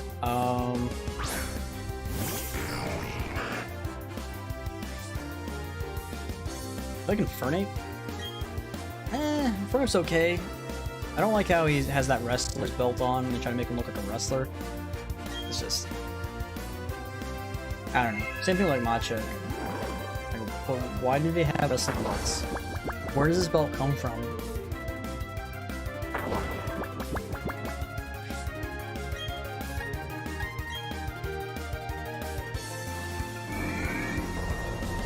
If we're talking about like fire type Pokemon, I would take Cyndaquil over Chimchar every day of the week.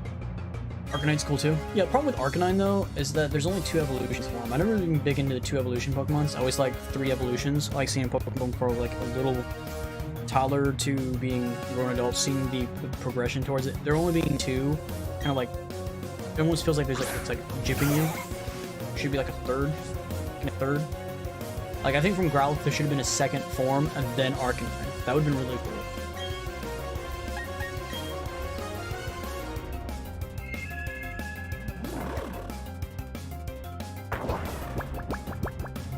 You know, another thing that I really dislike that Pokemon added into games? Mega Evolutions.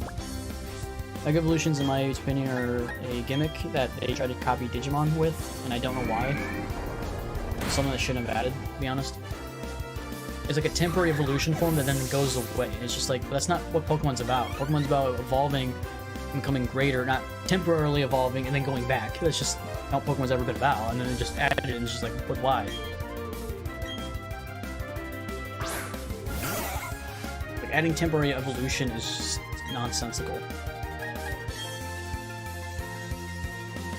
You love the old Pokemon cartoons? I used to watch Pokemon back in the day. I used to watch it up to I think the Hoenn region, right when Brock left, actually. I think it's right when I stopped watching.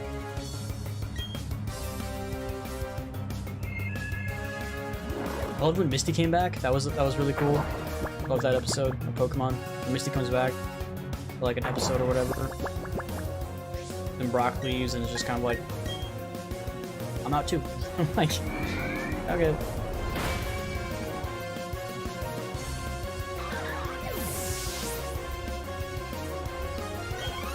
I hated the fact that Ash never aged.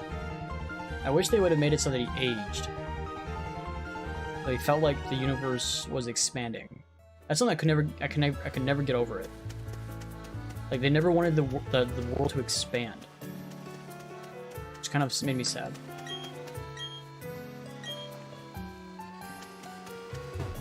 Just like almost like every single different region he goes to, everything resets. And Pikachu's power level resets every single region, which never made sense to me. Like, how can Pikachu go from super strong to super weak within a day? And it's just like, it doesn't. Why?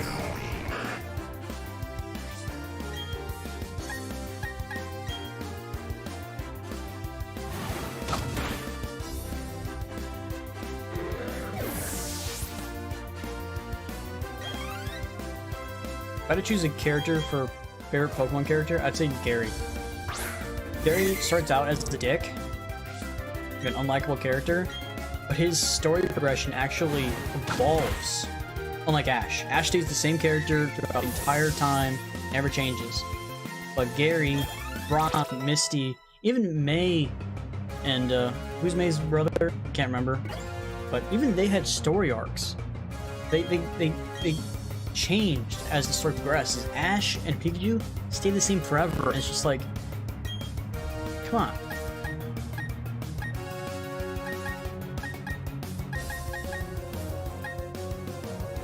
I never use teleport. I'm just gonna delete it. Especially now that I have fly. I have escape roads if I really want to get out of the cave, so. May and Max, right? Max.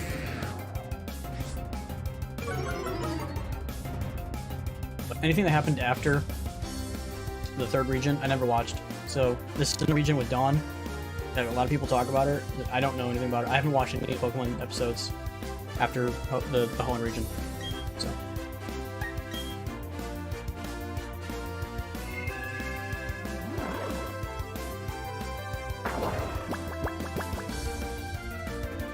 I hope I'm going the right way. I don't even know if I'm going the right way anymore. Like, I'm lost.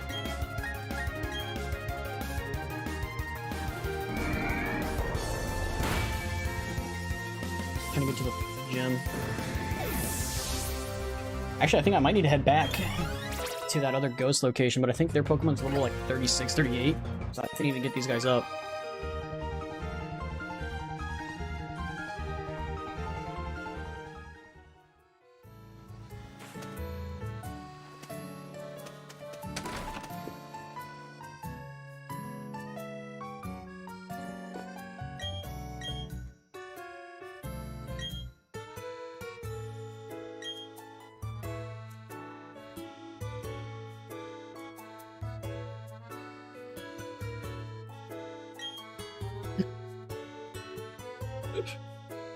Did you read that? His name is Dr. Footstep, and his whole thing is he can tell from the footsteps of Pokemon that if they like me or not. But Haunter, my main, currently, or not my main, but my starter, which is one he sees, but he doesn't leave any footsteps. So how the hell is he doing it? Oh, he just said it. But he doesn't have any footsteps, so it's weird. You're just bullshitting me. You're technically a fraud. You're a straight up liar. That guy. He's just straight up lying to people. Oh Jesus.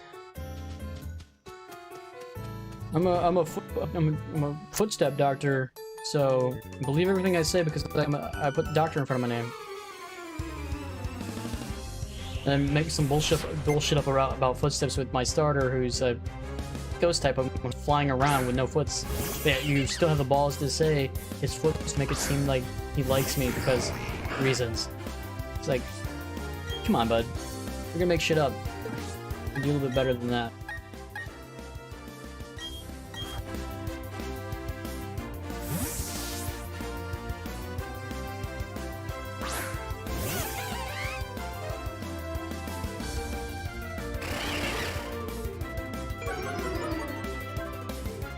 I hope there's any Mega Evolutions in this game. I haven't seen anything talk about Mega Evolutions, but I'm not technically high enough level for Mega Evolutions to start appearing. And then once you hit like level 40, some Mega Evolutions start appearing. I never really used Mega Evolutions, ever. Garen and I haven't really played a game. Like, I think I played X and Y when they were inserted, and I thought it was like a horrible, horrible idea, and refused to use it.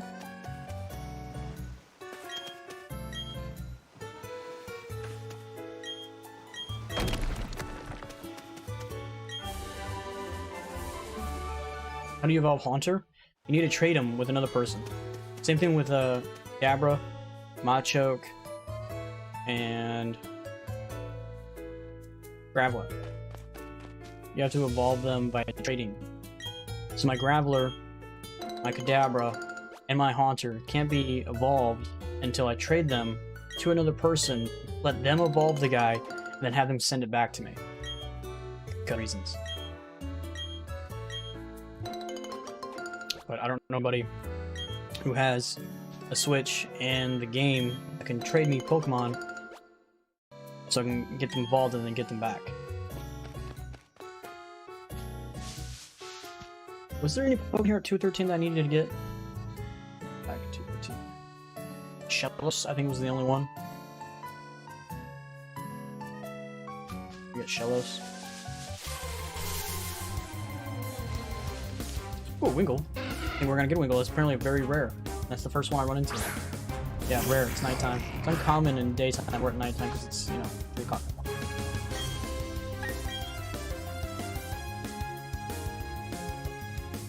I want to use Water Gun.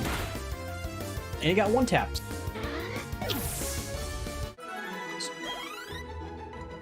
I hate how Sushi's solo level.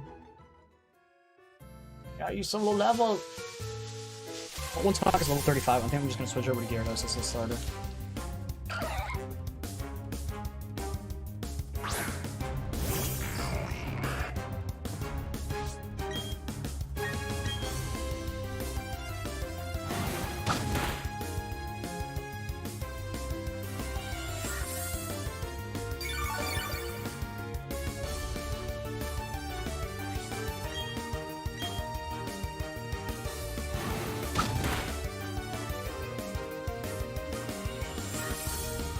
He's just gonna spam recover. Come on. I'm trying to catch you.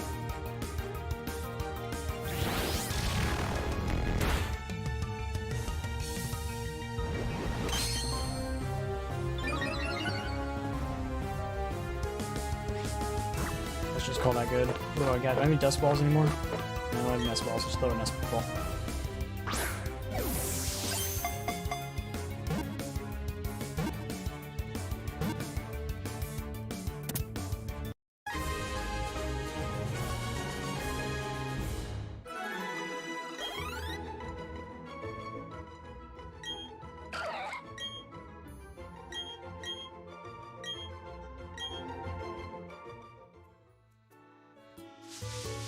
Alright, we got the Shellos.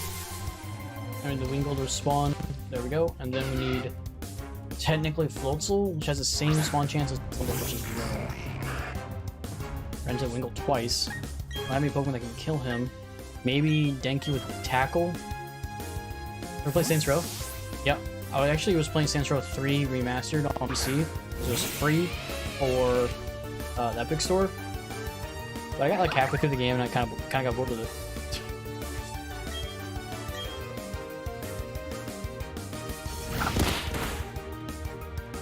Come on. I don't have any Pokemon that can just hit him without killing him.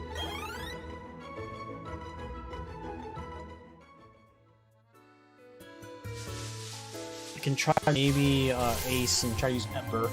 Maybe that'll be enough.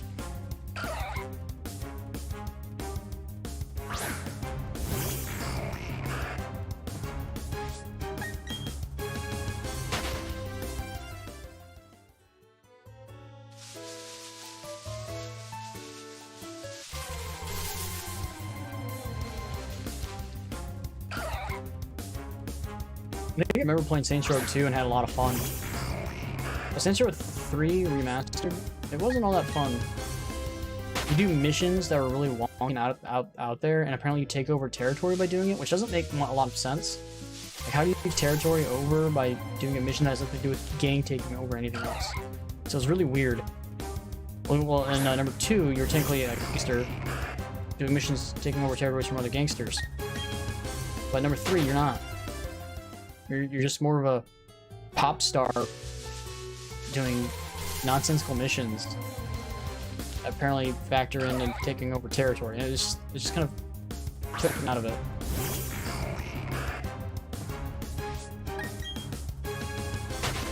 I don't think I've ever played the first one. I think I played a little bit of number 4, where you became the president or whatever it was. And I think that one also was really, really out there for me as well, and I didn't really want to play it. I might try Saints Row Remastered coming out sometime next year. So it's a complete reboot of the series, but I also hear it's supposed to be really woke as well. Well, those are just rumors, so who knows. I don't know much about the game. They haven't really put out much content for it, so I have to look at a little bit of stuff to figure out if I'm gonna get the game or not. Games I do know I'm getting soonish are gonna be Pokemon in January. Pokemon Arceus comes out January 28th. And then in February I'll be getting Dying Light 2 and Horizon Zero Dawn Forbidden West. Horizon Forbidden West? I don't know, whatever the name is.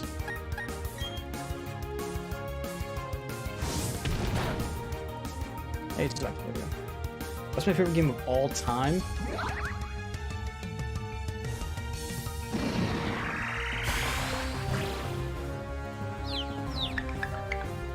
I don't know.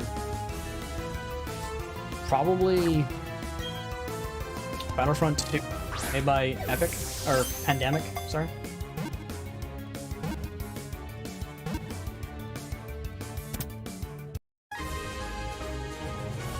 I put so many hours in that growing up. Which kind of makes me really upset what they did with Battlefront from DICE, how they fucked up the series. You had a great schematic that you own everything for, because Pandemic was owned by EA, so technically you own all the licensing to it. You just had to literally copy and paste, just give it better graphics, and you had a great game. But they didn't. They completely remade the whole game from the ground up, and made it shitty and crappy. Made heroes overpowered. It's just... I don't know. But Battlefront 2, made by Pandemic, is an amazing game.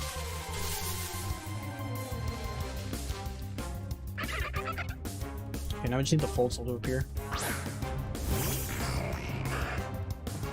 Is that the first Dying Light? You mean the only Dying Light? You know, funny thing is, I have Dying Light, but I've never played the following part of it. Hey, there's the Fold Soul. I only ever played the Dying Light main story twice, but I never played... I hope it doesn't die. Please don't die.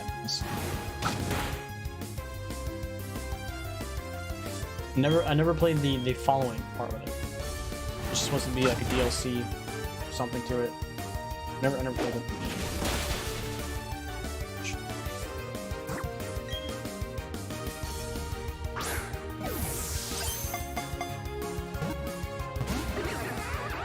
Whoa! I used a nest ball and have your health low, and you still didn't get caught? I don't have anything else that'll make it weaker. Everything else will kill it. Like, maybe I could use Ember and hope to be not effective. We'll lower it enough, but it's already too low to really take that chance. I just gotta throw Pokeballs and hope it catches it.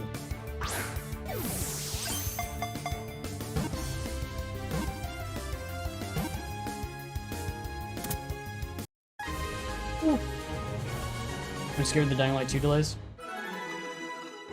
Yeah, because every game that's been delayed has always been trash. The delay, they always say, hey, we're delaying the game to make it better, we're delaying the game to make it better, we're delaying to make the game, we're polishing the game, we're doing this, we're doing that. But there hasn't been a game that's been delayed that's actually turned out well. I can't remember of any game that's been delayed in the last like 5-6 years. Or ever, to be honest. It's ever turned out good. Like, it was worth it.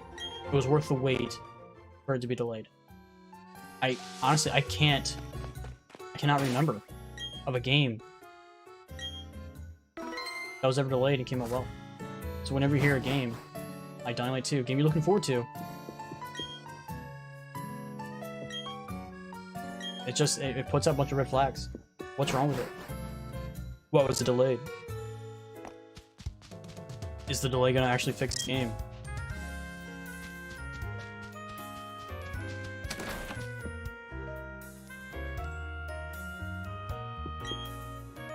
Was it delayed? I can't remember.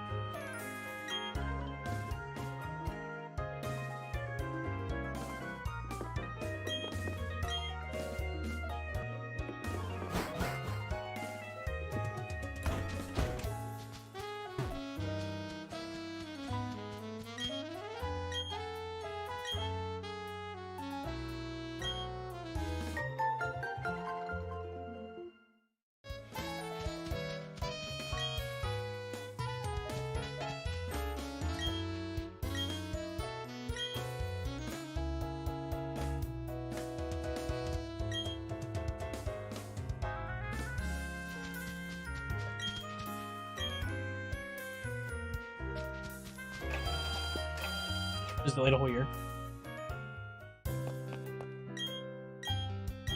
Huh. Yeah, the online mode was still delayed even further. Just like GTA was.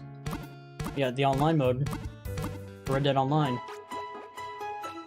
which is what, 3-4 years longer than what GTA Online came out, and is still a shadow of what GTA Online is. Does that make much sense to anybody? I don't think so. What town are we in? Astoria. Oh, I forgot to go back and... We need to go back and use our good rod.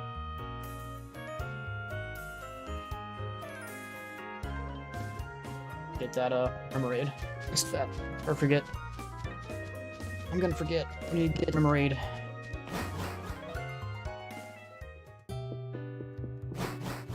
My stomach's starting to act up for some reason.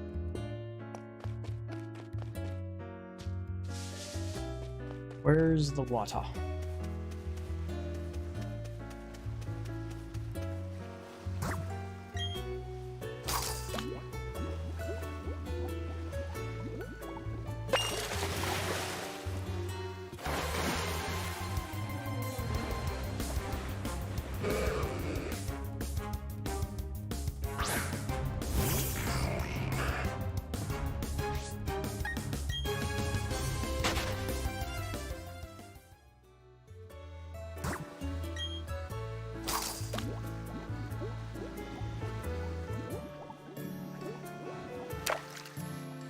The last great Call of Duty?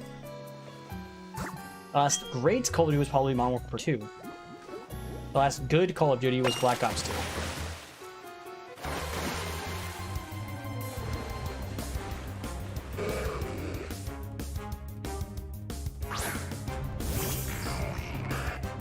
The last mediocre Call of Duty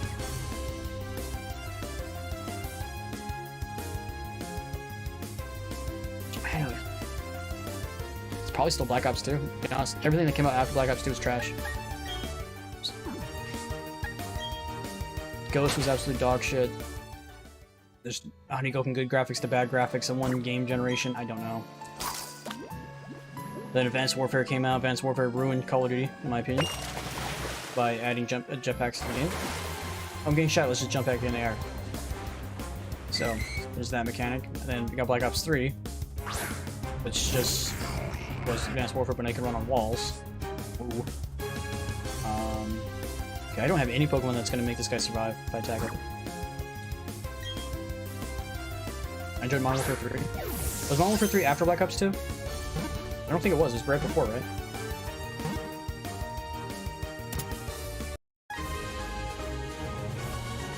I personally did not enjoy Modern Warfare 3. Plus, I don't want to say skeptical, I don't know what's the term. Already pissed off that every Call of Duty was the same. I was already in the camp at that time that every Call of Duty was literally just a cookie cutter game that was the same as every other game to come out. Like, no game was different, it was all the same, which is what it's doing currently, hasn't changed since. It kept the same model forever. And Modern Warfare 3 was literally Modern Warfare 2. Modern Warfare 3 was just Modern Warfare 2. Just with some different guns and different maps. That's all it was. There were no game mechanics that changed. There were no mechanics that changed from Modern Warfare 3 to Modern Warfare 2. It was the exact same. The graphics didn't get better at all. They were still overpowered, ridiculous guns. It was literally just Modern Warfare 2 with different weapons and different maps. That's all it was. It wasn't a bad game. I'd rather play Modern Warfare 3 than, say, Black Ops 3. I'd rather play Modern Warfare 3 than any game that came out after probably Black Ops 2, personally. But saying it's a great game is kind of funny. It's not really true.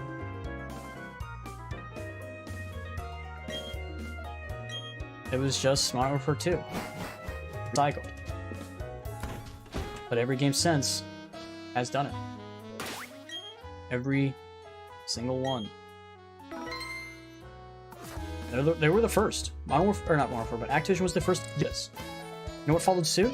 EA, with its FIFA and Madden. They copy pasted every game after I think 2008. They were using the term back from Madden. We were streamlining the game.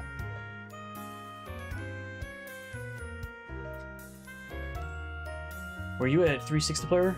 I only ever had the 360 for 6 months. I bought a 360 Elite, and the only ever game I ever played for the 360 was Fable 2 and not Black Ops. It was Fable 2 and Halo 3. I think I also got Assassin's Creed 1 on there as well, because I had every game on PlayStation 3, and there's no game that came out for 360 that I wanted to play. It was strictly only under the 360, so if the game ever came out, I bought it for the PS3. So, I had the 360 for 6 months and had 3 games. Even though I could have got Assassin's Creed on PlayStation 3, I chose not to because I wanted to have another game on the 360, but I was like, there's just no point in having this console. I sold it. PS3 actually sucked. In my opinion, the PS3 was far better than any PS console come out. It had more content in it than any other console. Especially the original PS3. The backwards compatible PS3. It had way more content shoved into that console. No parties. In my opinion, I didn't care back then. I used in-game chat anyway, for everything. I never really used party chat. I don't even use party chat really all that much today, unless the in-game chat's trash. That's the only time I even to this day, because I think the party chat system today is garbage. When they did that 8.0 update for PS4 and PS5, I think PS5 wasn't called the 8.0 update, but the 8.0 update for the PS4 that changed party systems, made party systems absolutely dog shit, and I refuse to use party chat unless the actual in-game audio chat is horrible. That's the only reason I'll ever use party chats now. So saying the PS3 actually sucked because there's no party chat, in my opinion, is a very, very minor detail that I don't care about at all. It's morning now? At 4 o'clock? It's morning. Hey, it's morning, let's go! 4 o'clock in the morning.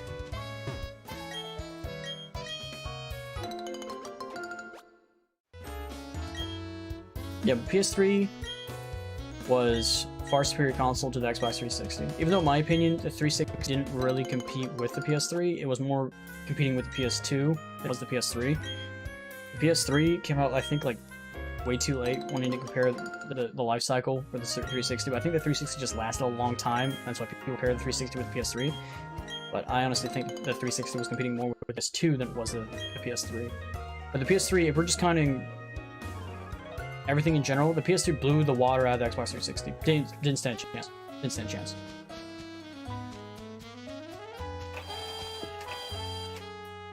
The 360 used DVD drives, while the PS3 used Blu-ray. In itself is just ridiculous. Like, I think actually when the PS3 came out, it was $500. Like, I think it was 2006, right? 2006?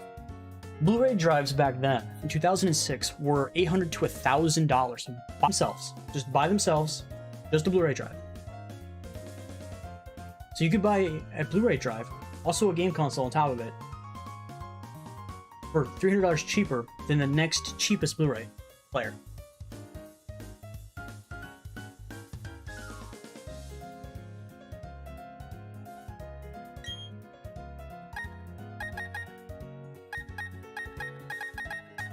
I don't want 20. I don't want that many. Jesus game.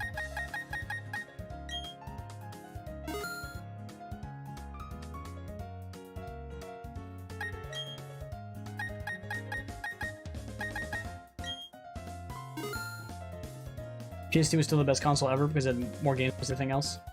It's true, it did. Funny thing is, one of the best games to ever, I think, like the only game that I ever enjoyed, because, like, remember, there are 3 game types that I don't play. I don't play fighting games, I don't play horror games, and I don't play racing games. Those are the 3 game types I refuse to play because I just don't enjoy them. But the only racing game I ever enjoyed was on PlayStation 2. It was called Need for Speed Pro Street. The only ever that I relatively enjoyed that was a racing game. Liked it a lot. I love the drifting in that game as well.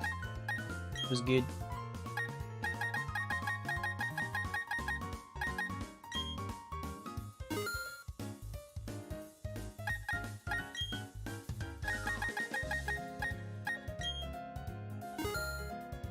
Any full healers here? I want a full healer, not all these other things. Okay. Have a nice day. Yeah, but PS2, there's a ton of games on there that I remember just playing the crap out of. Battlefront 2 from Pandemic. The Mercenary series, bro. Oh, the Mercenary series was so good. So fun. They need to be remastered, rebooted. So good. What am I doing? Where are we? Pastora? What's the gym here?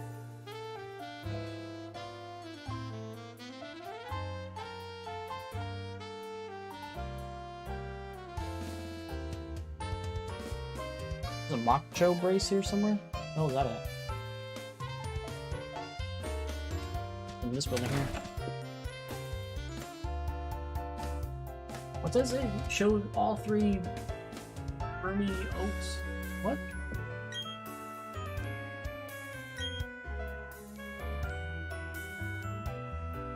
I just haven't run into any Burmies, so I'm not sure how I'm supposed to show you a Burmy if I've never encountered one. If they don't exist. Alright, so we need to visit the Great Marsh, which is Savari Zone. Okay. And then we need to do the gym. Gym leaders, Pokemon levels, 30 and 27. Really? That's it? Doesn't that match with the number 3? Number 3 only had level 27, 27 and 30. So gym 3 and 4 are the same?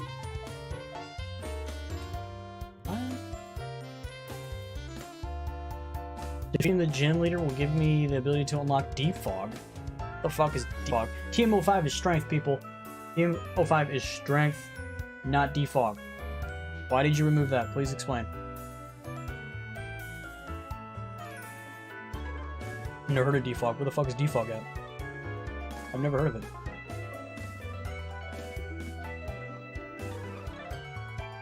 Apparently there's a city rival as well at some point. I'm guessing it's after the gym battle. Okay, so we're gonna go do the Safari Zone. How the heck do I get out of here? I'm lost. Coming out. Bubble stickers, Mystic Water, Full Heal, Brine. Brine's the gym leader thing, so there's no thing in here that I need. How the fuck do I get out of here?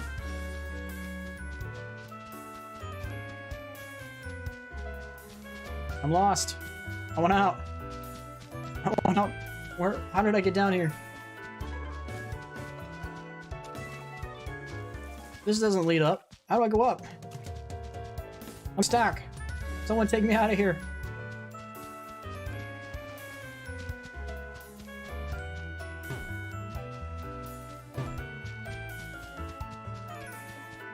Here we go.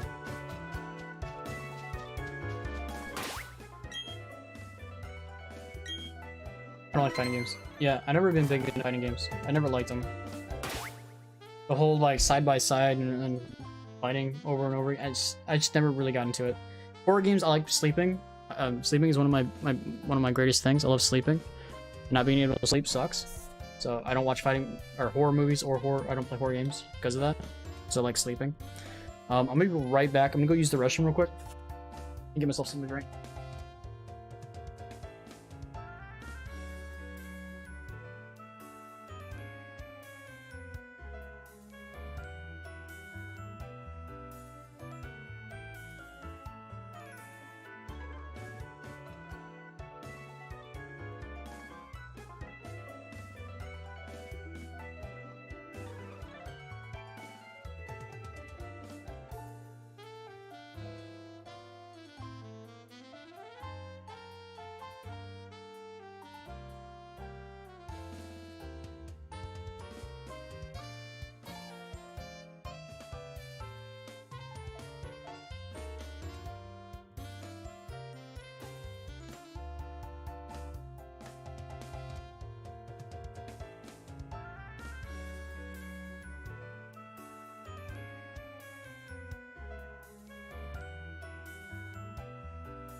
Alright, I got some water. What were we talking about? Dominic? No, I just had to go pee. Somebody was acting up earlier though, but it wasn't one of those where I needed to go and race to the toilet. That was last night. That's why I didn't stream last night. That was one of those. I was in the toilet for like every like for 10-15 minutes, every 30 minutes. Like it was bad.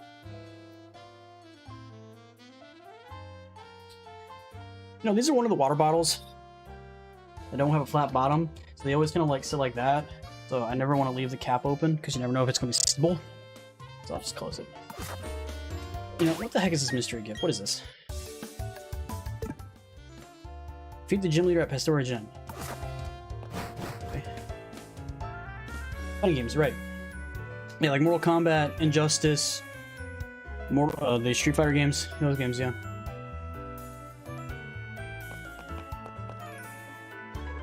Alright, so Great Marsh. So, what Pokemons are we dealing in here?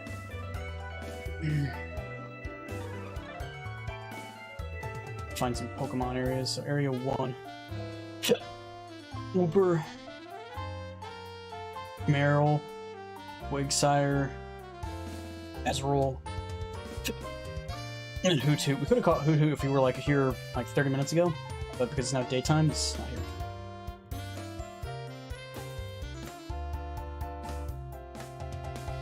I also need to use the good rod, try to get Barbaroach.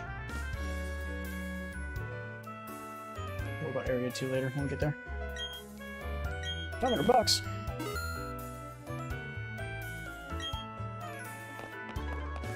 What's the footsteps? Is it still 500 footsteps and then we can't do it? Some horror games are great. Like, I never really enjoyed them. The only horror games I ever really got into was Dying Light, if you want to call it really a horror game. It's more of a parkour game with some horror elements into it. And then Days Gone. But I don't really consider Days Gone a horror game. I find it more of an open world game with zombies in it.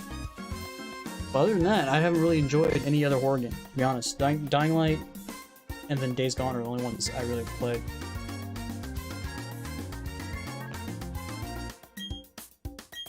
Can I? That's a quick tram? Okay.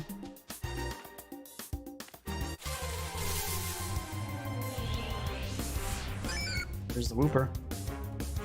Never really been big on the whole, like, try to bait bullshit. I just throw balls into the catch, and they don't catch for whatever.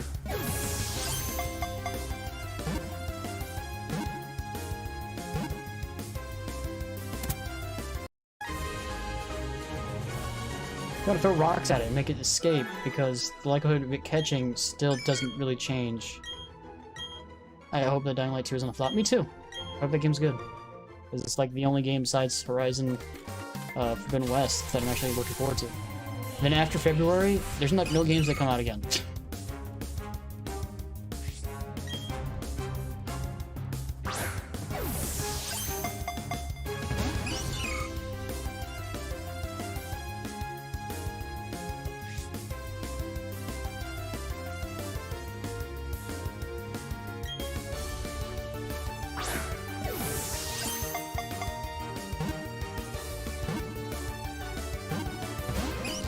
Oh, come on.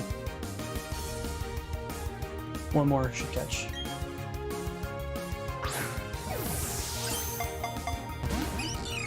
Damn. And where's the fleas? Yeah, games are definitely not made like they used to be. That is fact.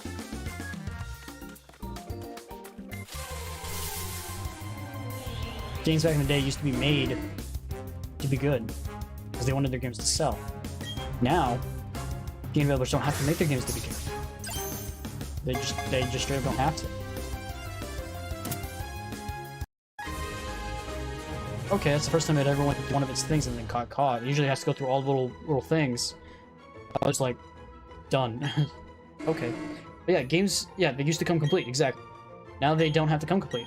They can just put out patches. And the patch mentality, I love it. I love patches to make games better. But the game shouldn't come out broken. You shouldn't have to fix the game. The patches should only exist to make the game better on top of it being already complete. I know.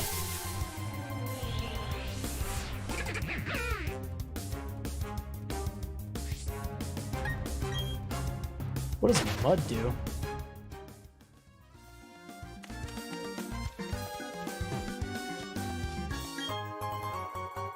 Is that 500 feet thing still a factor?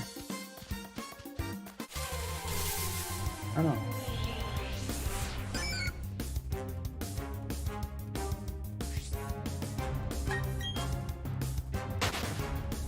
Yeah. It's giving them a window to say the game will get better over time, and it's just like, that's horrible.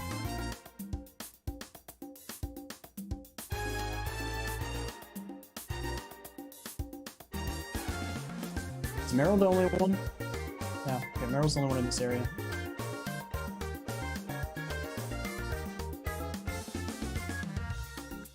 Meryl, the only one in this area. There's something to catch. Area 2 is the same. What area 3?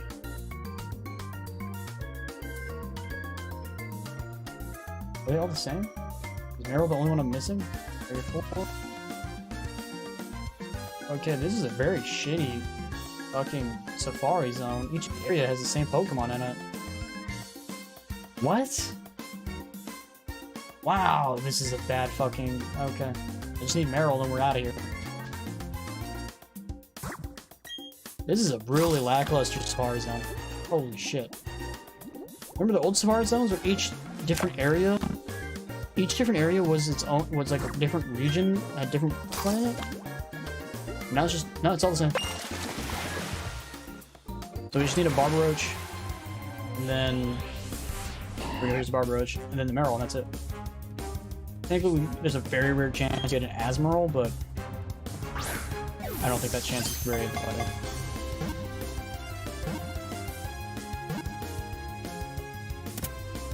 All your PS2 games feel complete and finished because they had to come out that way.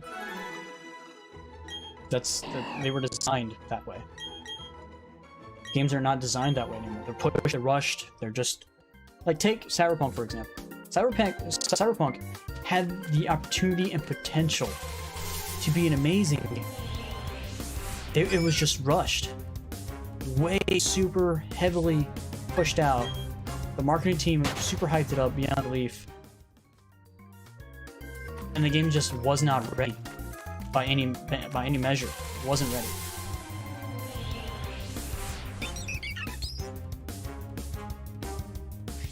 Like that first mission area, we can shoot through walls and have destruction and stuff. That was the only area in the entire game that could do that, because it was designed for the trailer. But if every mission, every building could do what that first mission area could do, the game would have been amazing. There was many things unfinished in the game. Then you had the bugginess of the game itself, and the game did not run on PS4. They should have canceled coming out on the old consoles. It shouldn't have been something they should have focused on. They should have only said it's going to be a new generation of PC, because they obviously didn't do testing on it.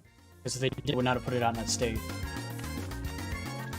It's just yeah, it's not CD Projekt Red, the developers. It's CD Projekt Red, the publisher. Because I'm pretty sure they published it. It's whoever their executives were. The developers are good. The developers knew what they were doing. It was the executives that pushed it out way too early are at fault.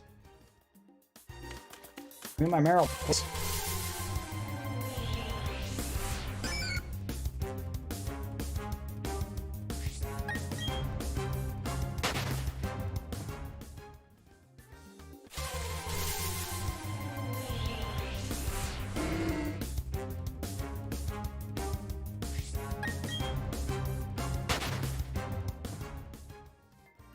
Yeah, Cyberpunk had so much potential. Like, there are regions with nothing in them. Like, what was it? That region that they hyped up super hard in the trailers and only ever talked about, whatever that Pacifica. Like they mentioned Pacifica almost continuously in every single trailer. Like, it was Pacifica. But when you got to Pacifica, there was no content there. There was like less 10 missions there. And it was like, but why though? It's so great.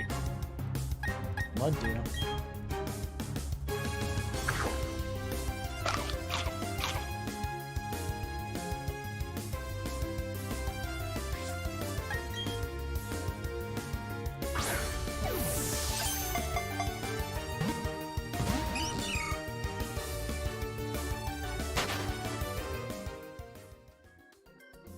Does Mud like the rock now?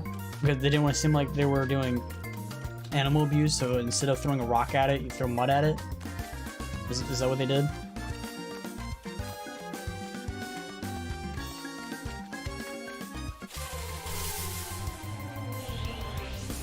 I mean, this is why I don't do 2 streams, because my throat starts hurting after talking for 8 hours straight.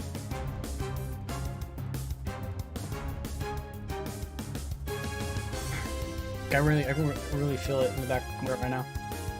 Let's try Mud, see what happens. It still looks like a rock hitting it.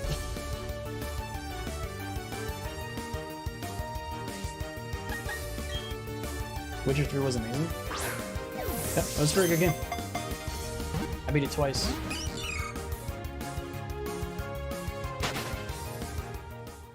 See, this whole mechanic, the Safari Zone, literally makes no sense to me. I never could fully understand it. Even in the originals. It makes no sense. Especially when you're trying to like catch like a Chansey or like a Scyther or something like that. It's like, come on. Like throwing a rock at it or throwing bait at it does nothing. The bait's supposed to make it last longer instead of running away, but makes the chance of catching smaller. And then the exact opposite happens if you do the rock instead, or the mud, whatever it's called in this game, where it's supposed to make the flee chance higher, the catch rate easier. But if it's still gonna flee anyway, it's still gonna flee, so you never want to use mud. But you're making the catch rate for a Pokemon that has an extremely small catch rate that's gonna flee as fast as possible anyway. It just comes down to luck. And I have none.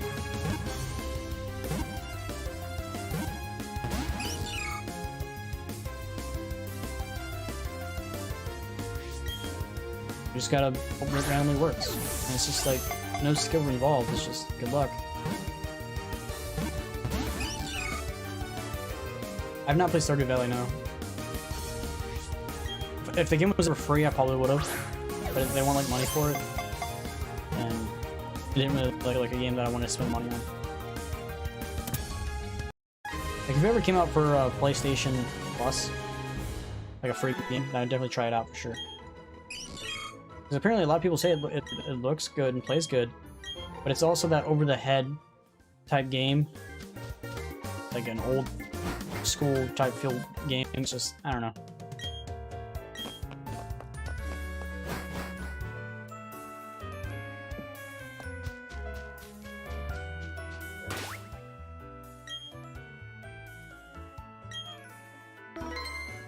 Yeah. They're usually come out with a AAA for one of them, and then the other ones are supposed to be like an indie game. That's usually how they usually ended up doing it, but this recent one, not so much. Recent months.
You're training to be a gym leader, like 2. Okay. It's not 35 yet. When it hits 35, I'm gonna trade him out for Sushi, and have Sushi just tank up all the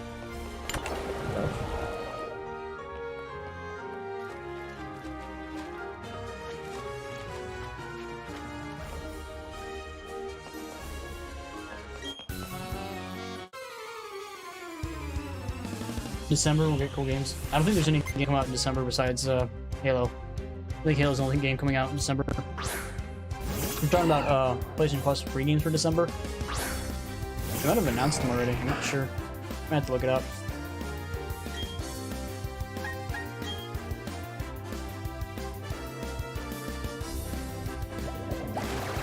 Yeah, Water Pulse they made super strong.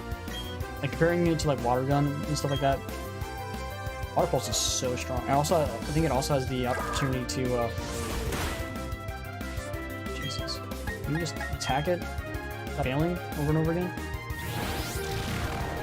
Has the opportunity, I think get confused as well, if I'm not mistaken. Why does Aqua Jump hit so hard?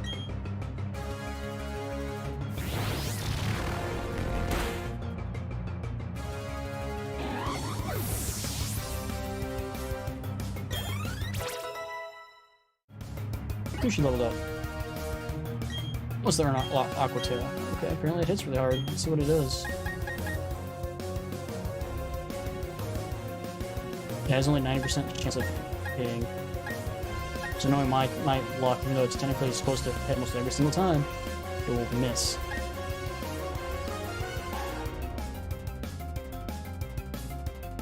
Do you want to leave Tackle? So I can catch Pokemon.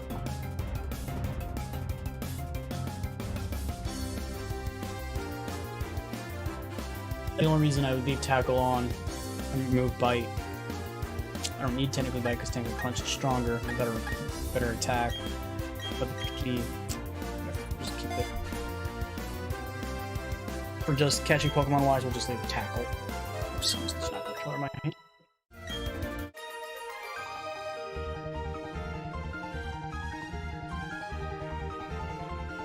Apparently Rainbow is the free December games to give Extraction some hype.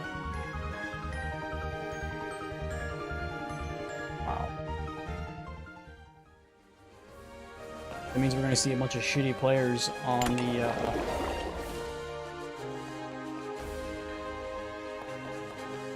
new season comes out. Extraction's a scam? Oh yeah. It's a joke. It's literally worse than the event that came out for Outbreak. And it's supposed to be an entire game. And it's just a worse version of it. And it's just PvE. Why waste the opportunity and the manpower and development time to make a PvE Rainbow Six? It's just...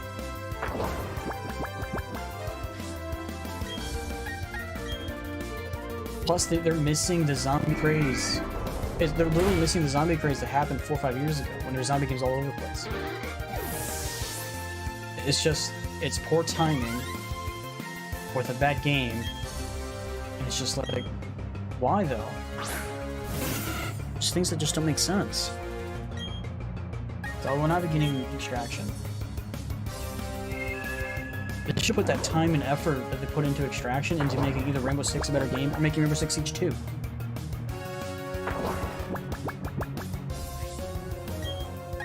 But they did not go down that route.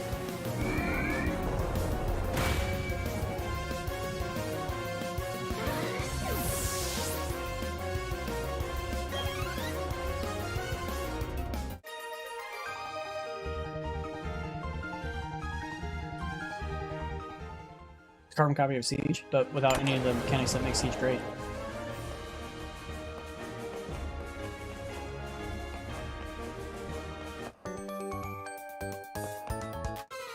Rainbow Six Siege 2 won't ever come out. They already announced it. They announced that it's not coming out. They said their game engine is perfectly fine and capable of handling everything they want to create, and is not hindering their game at all. But yeah, why does still headshots still not register all the time? Why does sound still not propagate all the time? We're like... Apparently... Ghost Tech moves don't affect Asmodee? What? Okay. Say so. It's just, the game is literally busted on many different levels, and they refuse to fix it. Yeah, they'll waste time and effort on putting nonsense in their game. They change the UI every season for no real reason.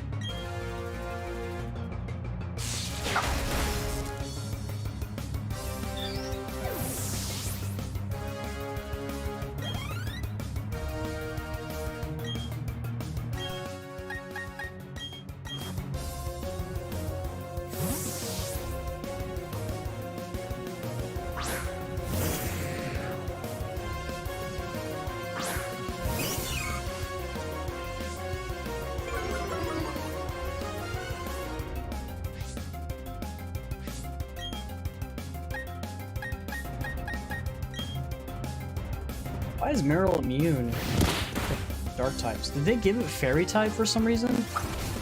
Why does Meryl have fairy type? I want to look that up. Is it also fairy type?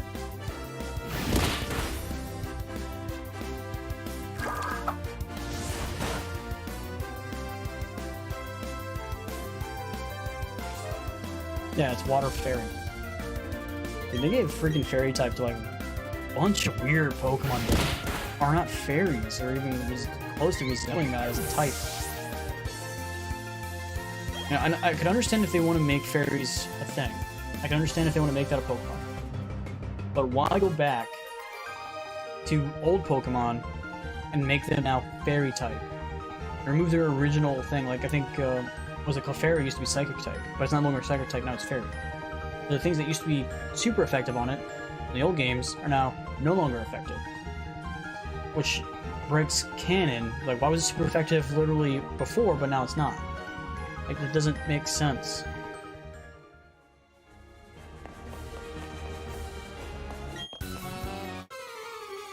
Why is he fishing in here when he knows there's no fish in here?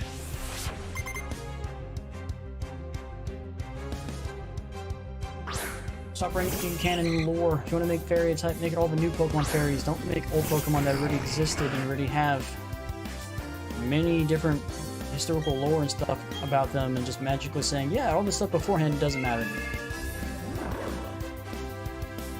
Like, you're breaking my immersion in the world of Pokemon. Stop doing it.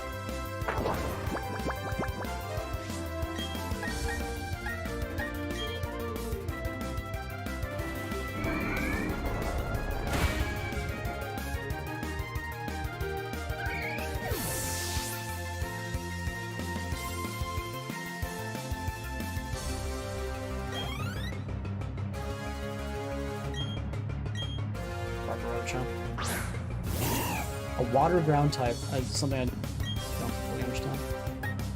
I think Hex is strong enough to kill him without actually having to use Hypnosis. Let's find out. Yes, it is. Last time we used Hypnosis, or tried to use Hypnosis on Barbaros, she was like, nope, we miss. A Gyarados.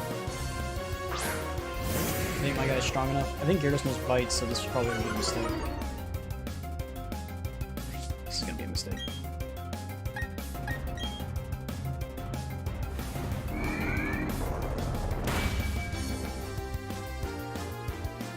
Scald.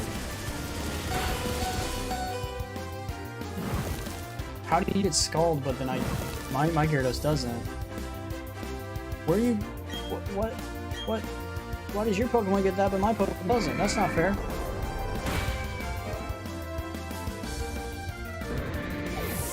Is Scald a Fire-type move?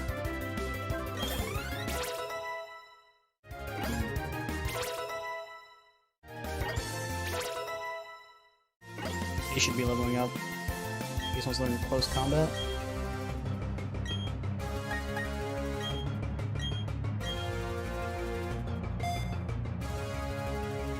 Should you be evolving at 36? I think so, yes. 36?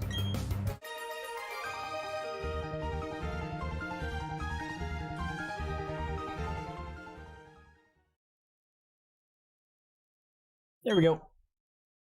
Now time to get into Infernape. Hazel's favorite Pokemon.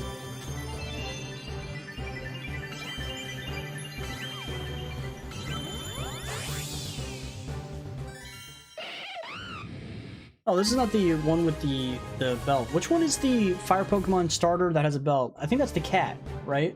In the next generation. So it's not this one. Okay, so this one's not as bad.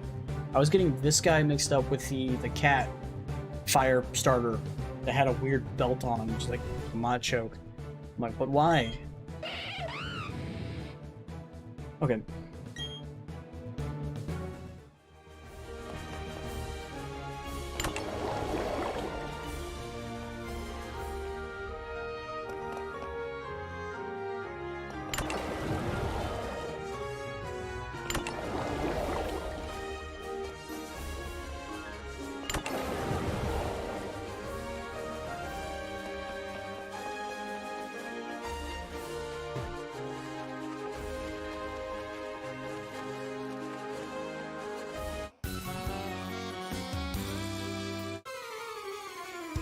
I'll have to change out my fucking guard, damn it.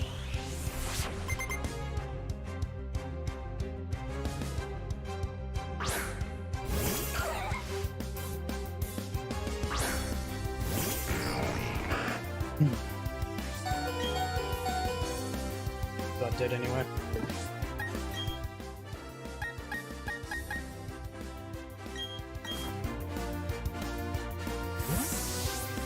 I'm not cheered up for Gyarados, but I think Gyarados is not going to be very effective against him. So we'll just put out Denki.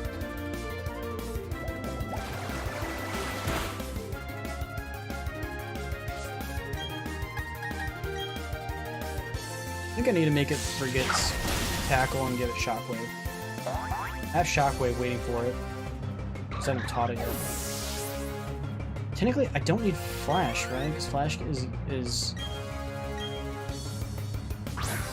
mentioning HM, and it's a thing that doesn't need to be technically learned, used, if I'm not mistaken.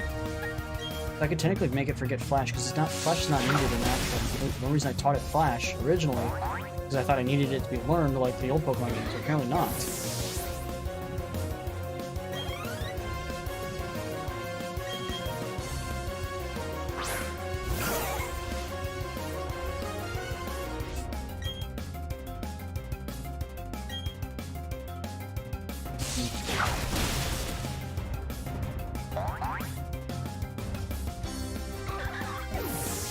Changing mechanics on you. Make things a little bit more confusing.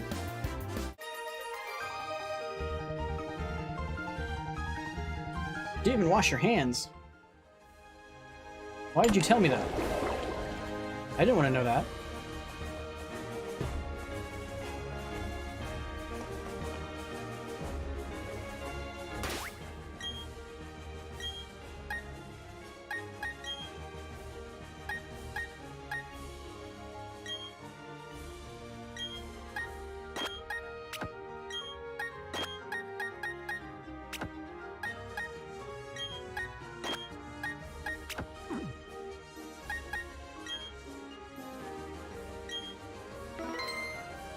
Could I heal Haunter just in case I have to actually use him in this fight? I don't think I'm going to be using him in this fight at all. I don't think I need to.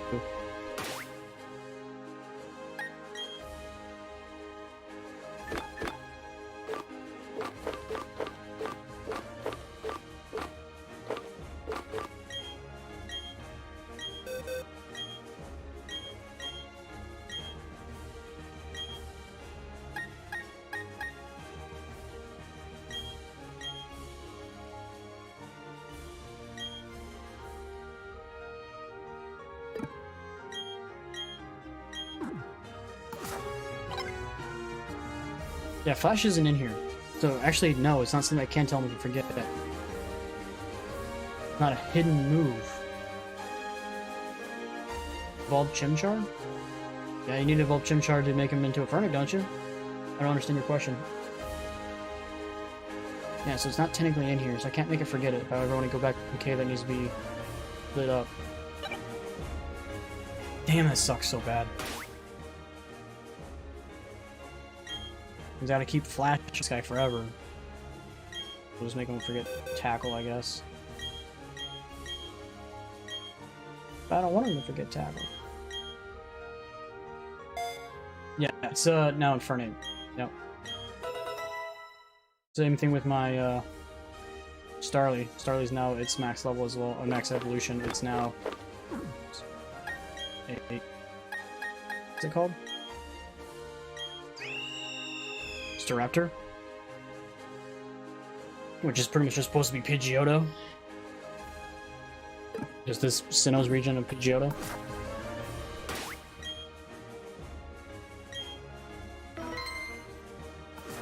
Time to take on the 4th gym. How much is the OG Switch? I bought it for $269 off of Amazon. Plus a Pro controller, which I bought for $60, and then also Zelda for $40, and then I bought this game for $60. But I'll be trading this game in once I beat it, and putting that money that I bought for this game to buy also the next Pokemon game called Arcturus. That's the one I really want to play. I'm just using this game pretty much just as a time waster, pretty much.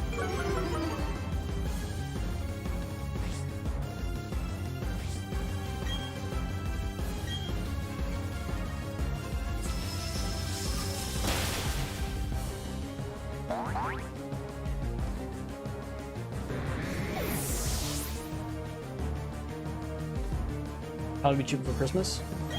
Friday soon. Might want to check to see if there's any Black Friday deals. I think it's after Thanksgiving or before Thanksgiving. Can't remember. I want to check for Black Friday deals. Is Clarkstar technically ground type as well? I can't remember. No effect. Yeah, it's technically ground type as well. So I should have switched out. One shot.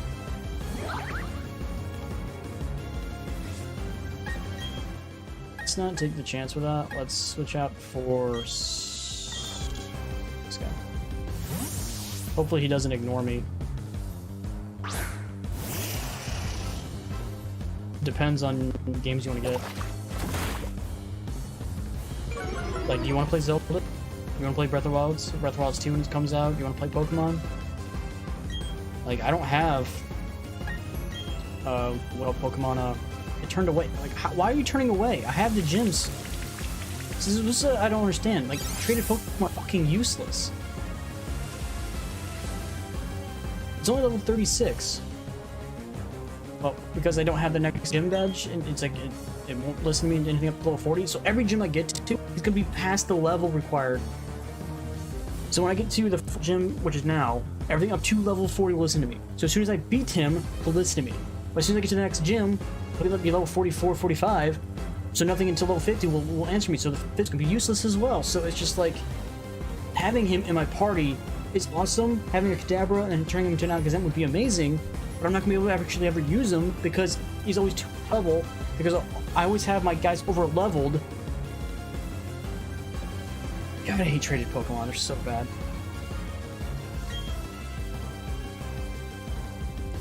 At this point, I don't think it's worth having him in my party anymore. I always wanted to have an Alakazam in my party because I never could because of the whole trade bullshit. I'm actually just going to use him until he dies because I'm so frustrated with him. You can't use him because he's too high level, even though you got him at level 9. So look at that. Look at that. You're practically full health. If it just would have worked from the get-go. Useless. I'm just gonna use him until he dies.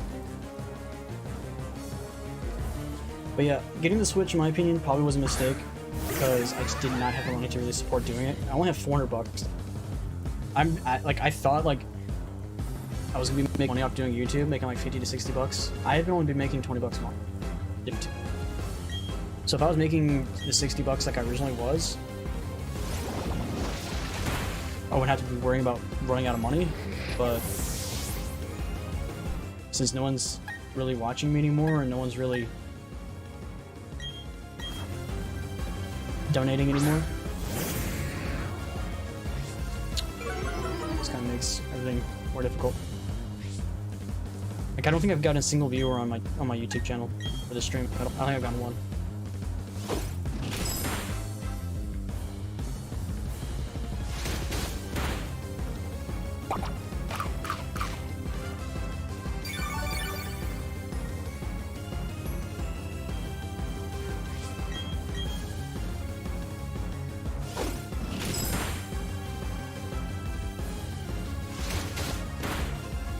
Funny thing is, even when I play Rainbow, people don't really watch Rainbow anymore either. This guy's gonna use a super potion. We just have to hit him more. There it goes.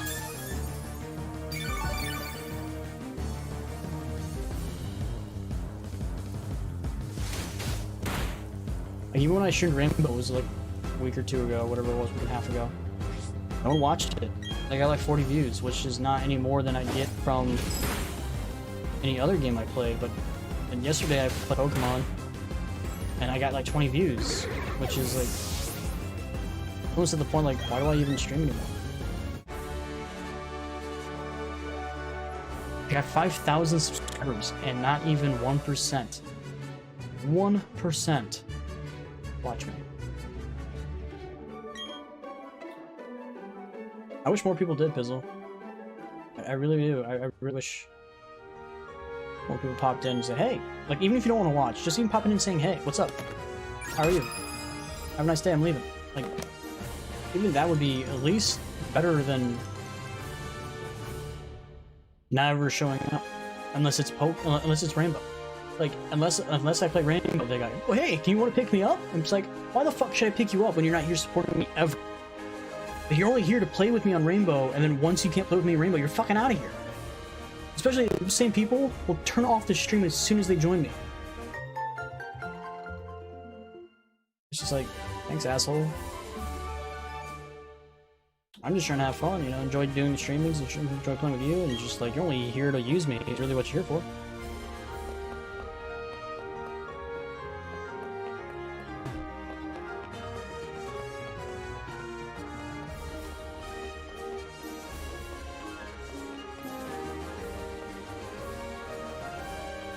Dance, monkey, dance.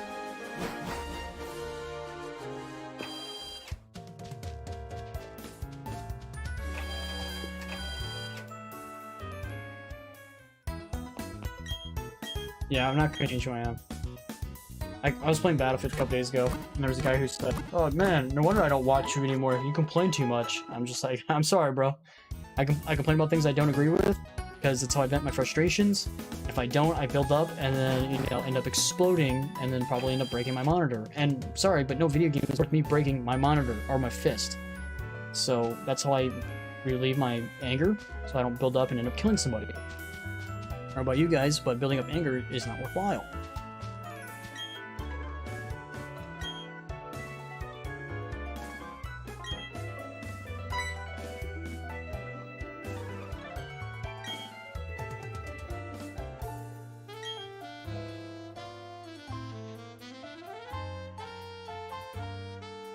I shouldn't have to enjoy a game I hate.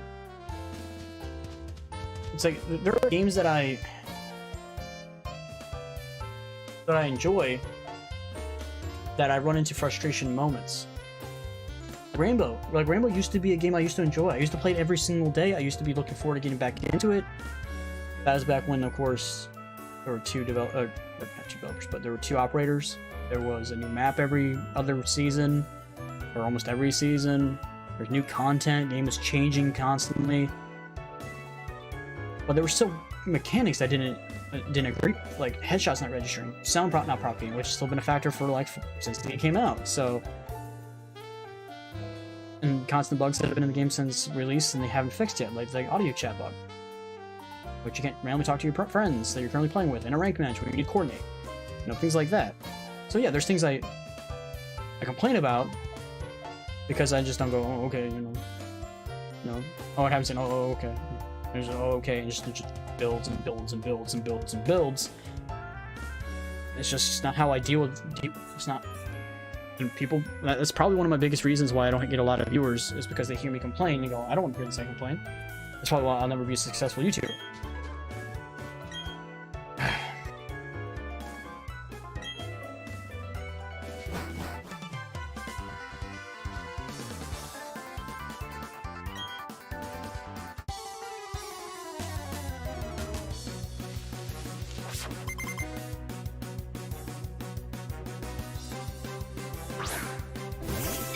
You still have a starter, why haven't you evolved it? Perfect, I have electric Pokemon that can just instantly kill it.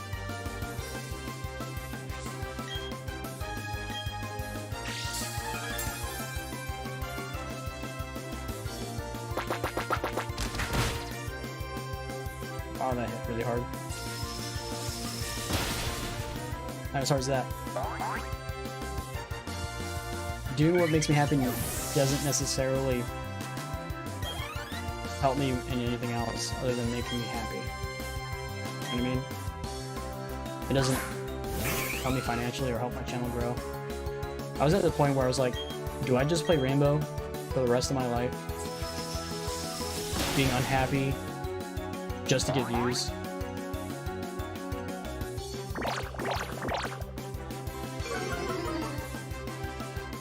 And just think of it as a job, you know? Knowing you're not gonna like it, knowing you're not gonna enjoy it. Like, that's not what games are for. Games are not meant to be pain. They're not meant to be something you don't enjoy. Games are meant to be enjoyed. That's the point. It's just... I don't know.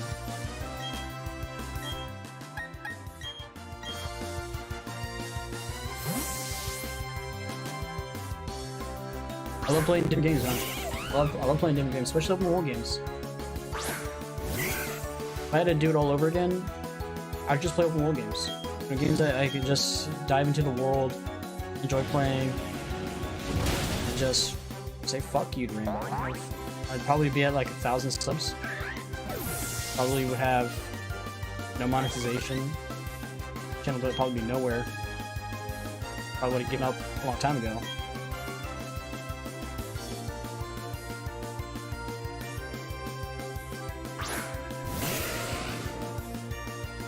Speaking of stress, guess what, bro?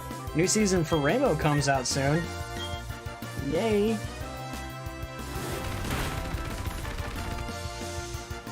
And that guy's dead. Okay. Comes out next week, on the 30th. It's a week from today. Do we play it? Which also means then I have to spend $5 on getting the battle pass to unlock the new operator, so I can show people what the new operator's like. Even though it's just a trap operator, because we need more trap operators. Like Capcan is super overpowered already, especially with his buff he just got recently. But more trap operators.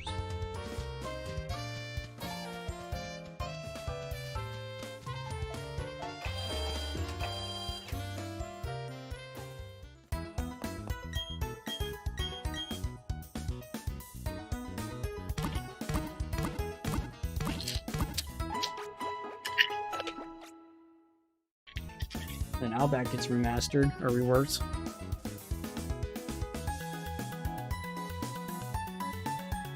Hey guys, we're here in the community. We know you guys want a new map. We know it's been 3 years since we put out a new map. So next year, you know what we're gonna do? We're gonna put out one new map.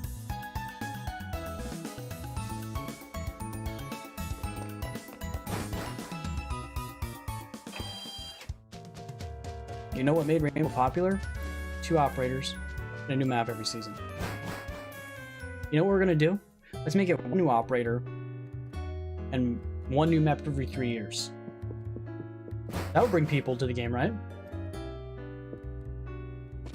You know, the whole running out of ideas excuse so why they don't have 2 operators is fucking a joke. In my opinion, that makes 0 sense. If you're running out of ideas, hire new people. It's simple as that. It's literally simple as that. Just hire new people.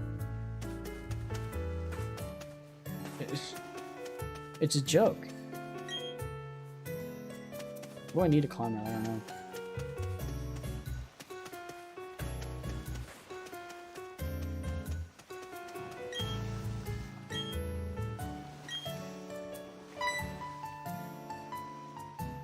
Their Operation Health.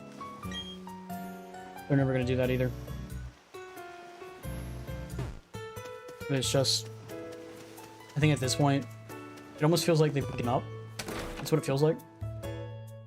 It literally feels like they've given up and they kind of want the game to slowly die. It makes no sense why they're doing this. It's just what it feels like. It's not like they're playing another game to replace it. Technically, X-Force, I guess they could see as a replacement for the game, which doesn't make sense. the reception counter earlier. I don't know what it's talking about.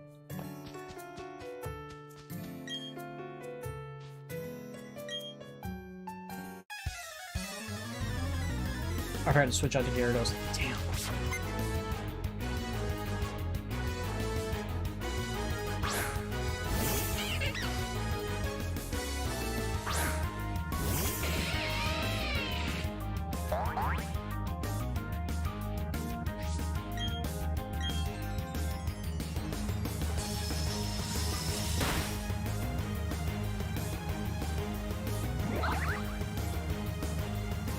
Dude, like, so sad. GTA 5 was an amazing campaign. Probably one of the best campaigns to ever come out in video. Problem is that they haven't come out with a sequel. In the time that GTA 5 has been out, the same period, Grand Theft Auto 3, Vice City 4, plus all the DLCs in between, came out.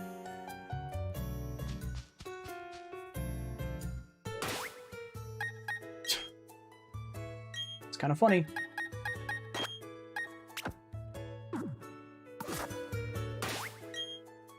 That before, in the past, they came out with 3 to 4, plus solid DLCs to their stories, in the same time period that Grand Theft Auto 5 has just been out by itself. 3 consoles. What are you talking about? 4 consoles, bro. It's gonna come out, GTA 6 is gonna come out on PS6. You all know. Dude, this is something that still makes me question reality. The launch titles for PS5, the very first thing that was announced, the very first thing on the trailers that they were showing for the games, the very first game was Grand Theft Auto 5. I'm like, how did they not see that as a good idea? Why did they put so much money into getting the top slated game coming out for PS5 being GTA 5? And the funny thing is, GTA 5 for PS5 did not come out with PS5. It didn't come out. It didn't come out for another year for the upgraded PS5 version, which, like, why? Why did it take so long? I don't know.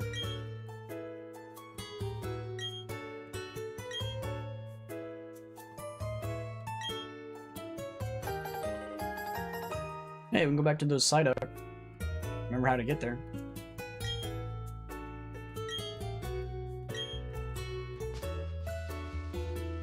I thought you were gonna help me with these guys, but guess not.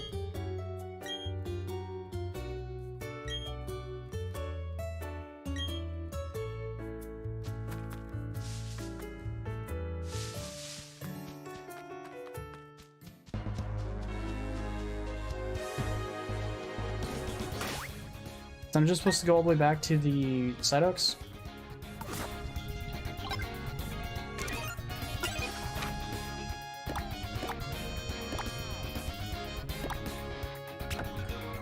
Is the flag technically showing me where I'm supposed to be going?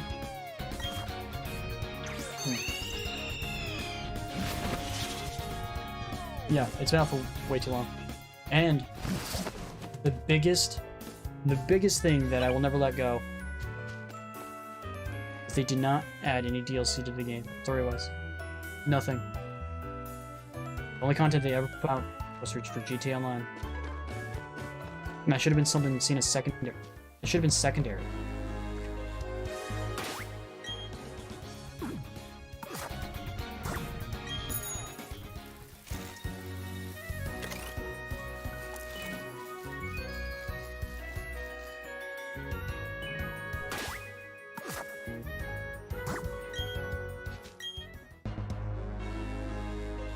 Yeah, the campaign for GTA was amazing. In my opinion, it was a 9 out of 10 game.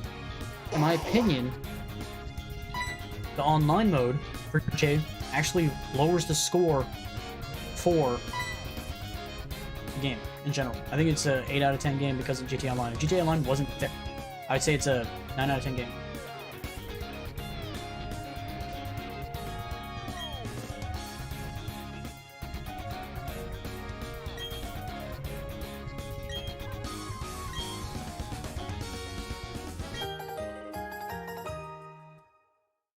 It's funny that Psyducks get headaches As soon as they evolve into Golducks, they lose their headaches.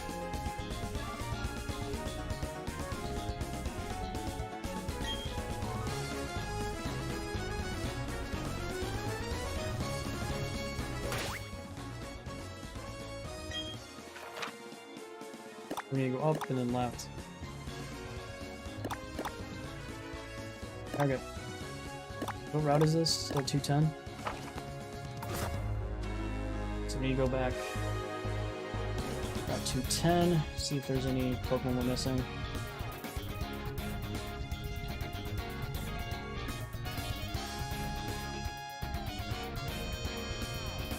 Psyduck.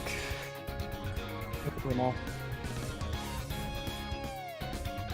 So there's literally nothing here. Okay.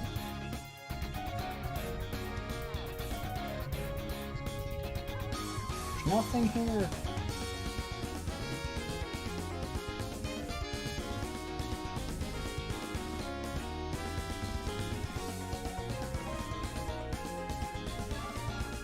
Alright, so I don't need to worry about catching Pokemon. Because we caught all the Pokemon that we had that are technically respawn here. Still want to bully too? It's never gonna happen today. Oh, no way. Dude, they get... Like, there was originally a thing saying that they were gonna come out with a new bully about him at college or whatever it was. But... in today's woke fest world, like, that will never fly. They'll get crucified.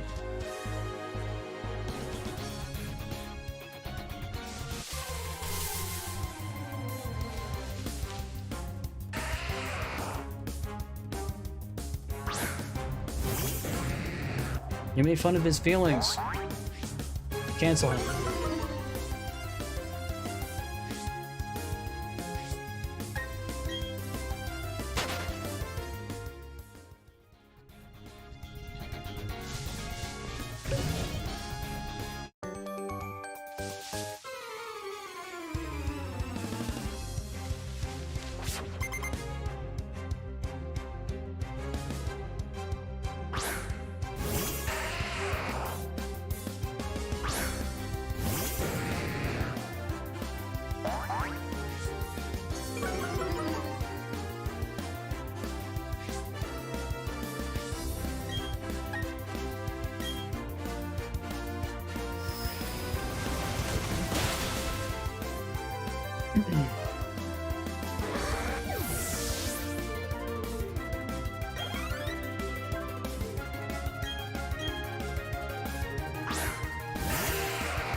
Gyarados level 35.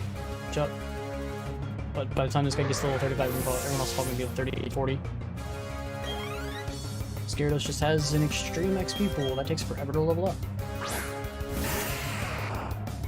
It's almost like I gotta keep him as my starter.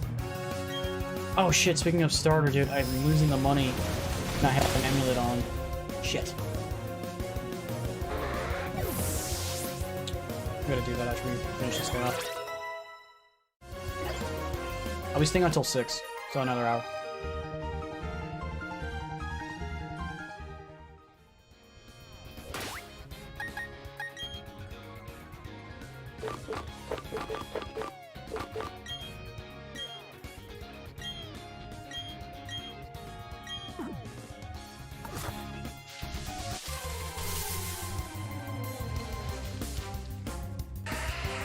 I usually go from like midnight to 5, and then I go and read for about a couple hours. Around 7, 8 is usually when I go to sleep. But since I'm streaming, and I start at 2-ish, I'll be going till at least 6, so I'll get it's a 4-hour stream. Am I always up this late? Yeah, I'm always up this late. I don't watch stream until 8. Usually 7:30 to 8. Hey, it's a mime!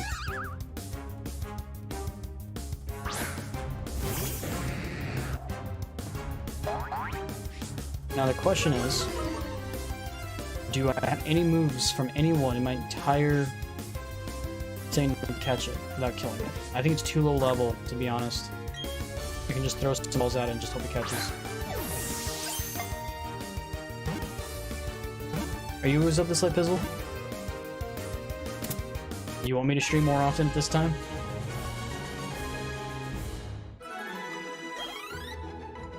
Okay, got the mime. There's a very rare chance of even catching him, so... Oh! One less thing I have to worry about.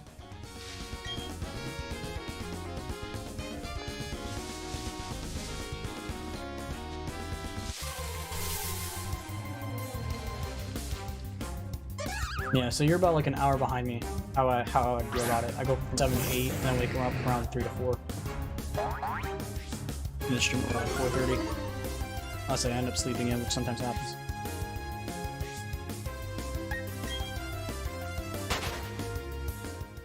It was worth getting these nest balls.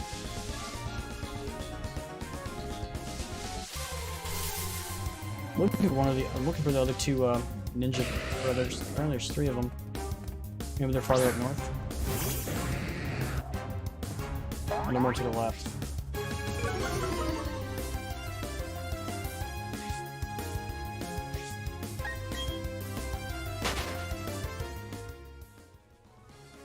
This is prime time. Not for YouTube, apparently it's dead as fuck over there.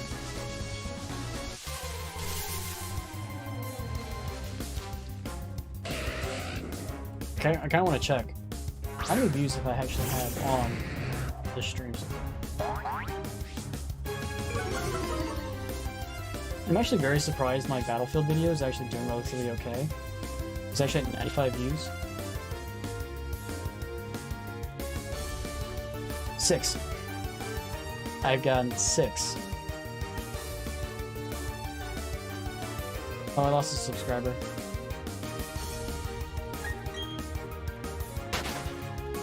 That's another thing. I haven't been getting subscribers on YouTube at all. First one to comment on YouTube, for sure.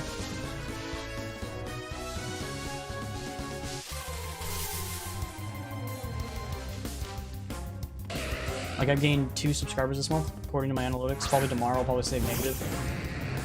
You've lost 6 subscribers or whatever.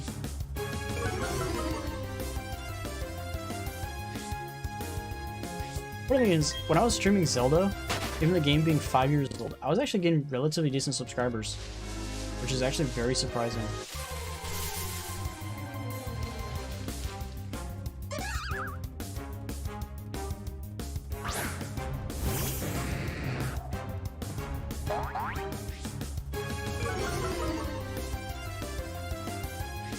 Hey Bizzle, you were over on Twitch, right? For 3 hours, right?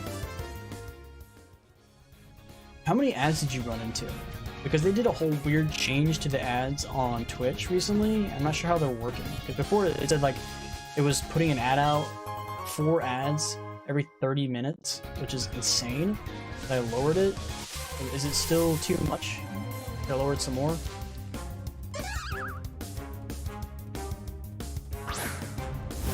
It was like every 30 minutes they did like a 4 ad roll, so it was like a minute and a half for ads every 30 minutes. It was a little insane.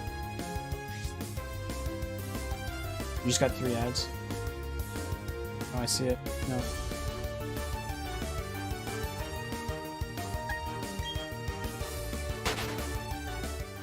Is it too much, the amount of ads? Like, how many ads have you had today?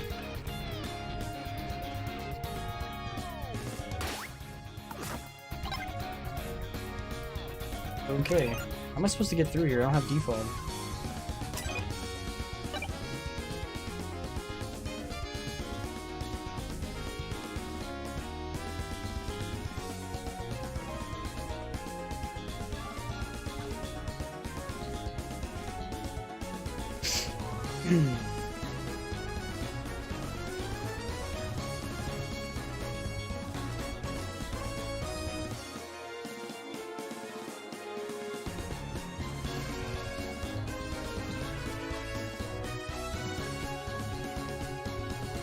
Oh, apparently it's all the way back at the Safari Zone.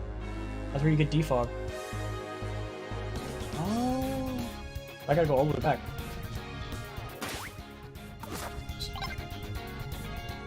That sucks. I didn't know it was something I needed in the Safari Zone. I gotta come all the way back this way. Pastora.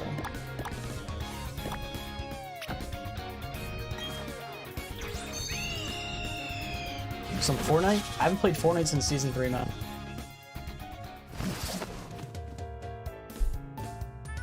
So one an hour. Okay.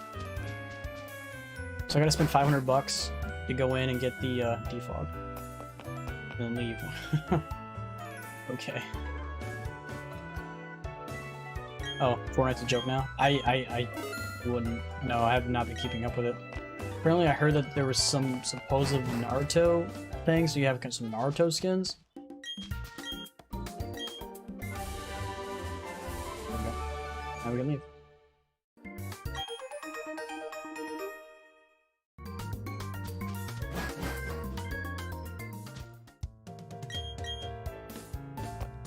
No.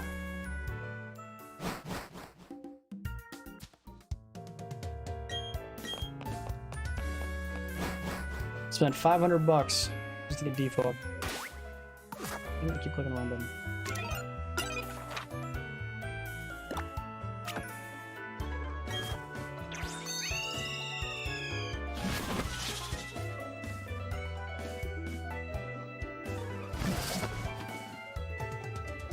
Is Fortnite like one of the only? It's Fortnite one of the only shooter games on Switch?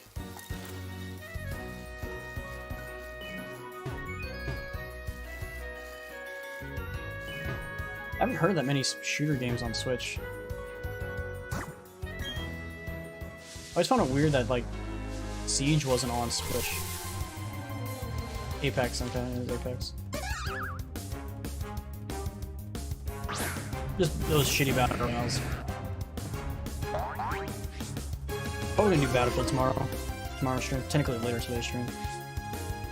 Unless my throat's around me just destroyed because I talked too much today and end up don't streaming at all, which is a possibility. Maybe I'll just do another night stream. Who knows?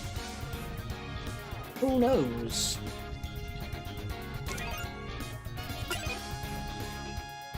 A wild Distractor just randomly helps me out. They just made the game so easy. Remember back in the day when Pokemon originally came out, that you needed to actually teach your Pokemon these moves? Remember when you actually had to have your Pokemon as the starter and have it actually be in the fight to gain XP? Not anymore. They make GameCube games playable on Switch. They need to add backwards compatibility. There is technically a little bit of backwards compatibility to Switch, but it's like 5 to 10 games, and you have to have Nintendo Switch Plus, whatever the online mode is, and you get 5 to 6 games on each Nintendo, Super Nintendo, and then GameCube. Not GameCube, GameCube's not one of them, it's 64. It's like 5 games each. You get like 15 games. I'm like, you know what would be worth it? If you give me every single game that ever came out for Nintendo, and Super Nintendo, and 64, and GameCube, I would gladly spend $10 a month to whatever it is, $60 a year, to have your service. I would pay for that, because that's worthwhile. That's a bunch of games. That would actually, in my opinion, boost up Switch out of the whole eating glue category when they're fighting against other consoles, and push it up to being one of the top game consoles. But no, they're just sitting in the corner eating glue.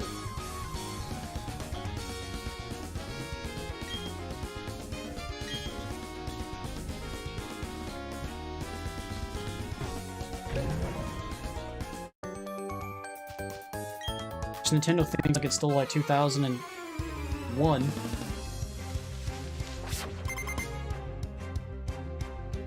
my opinion, Xbox Game Pass, the idea of it makes sense. And going forward with new games coming out immediately is amazing. I love that. PlayStation needs to adopt that immediately. The only problem is that its back catalog isn't very massive. There's like 200 games. I think that's the only thing holding the Game Pass from being top-notch, being like mind exploding, like what they need to do is bring back all Xbox and Xbox 360 games and put it into the Game Pass. They need to take them all. Make it completely backwards compatible. You can play every single game that ever came out. Just put that out for the Game Pass. And then also on top of it, making new games that come out immediately accessible with Game Pass. Like, that would be, people would ditch PlayStation and Switch for that. That's the only thing they can afford, just because of Game Pass. And with also the Game Pass also being available for PC, makes it even more, what's the term I'm looking for? Likeable, but a bit more fancy, but likable. You know, more wanting to get purchased. You know, it'd be worthwhile. You know. Yeah, you get a lot of games, but not as many games that has the opportunity and possibility of having. But there's only 200 games that looked. Enticing. Thank you. That's the word.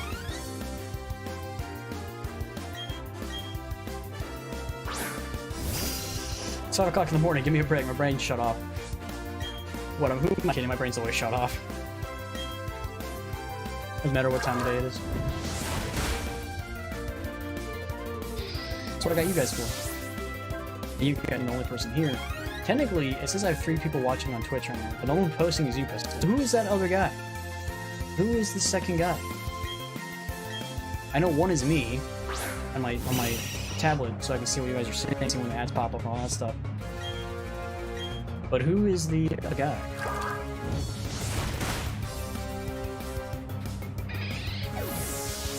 Oh, it's not popping it up. Why isn't it popping it up? Switch!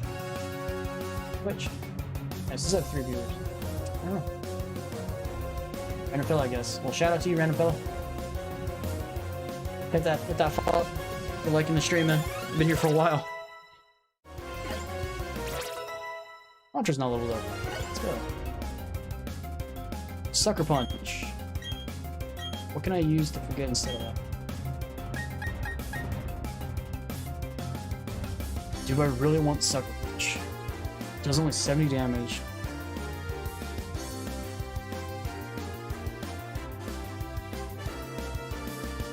So it's a move to attack first, but I don't really care about that all that much, so I'm just gonna forget it. I don't care about Sucker Punch. I didn't give you any openings? I apologize, I'm sorry. Was I supposed to give you an opening? Hey, Wild Bidoof just comes and just opens it up, because you don't need your own Pokemon to know it.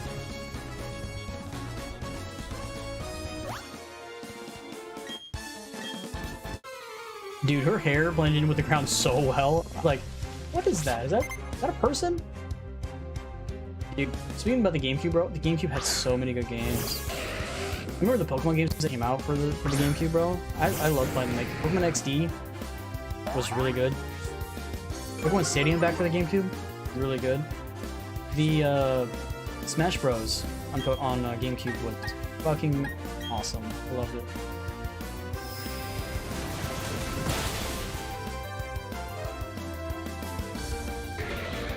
I have a lot of friends that at Battlefield and they hate vehicles. Yeah, vehicles are ridiculous right now in Battlefield. They're a little too oppressive. The funny thing is, they're also at the same time not enough. So they're oppressive because they're overpowered. But in the beginning of the game, when you're trying to get places, because the map is huge, even on the PS4 version, going from one point to another takes forever. It still takes an extremely long time to get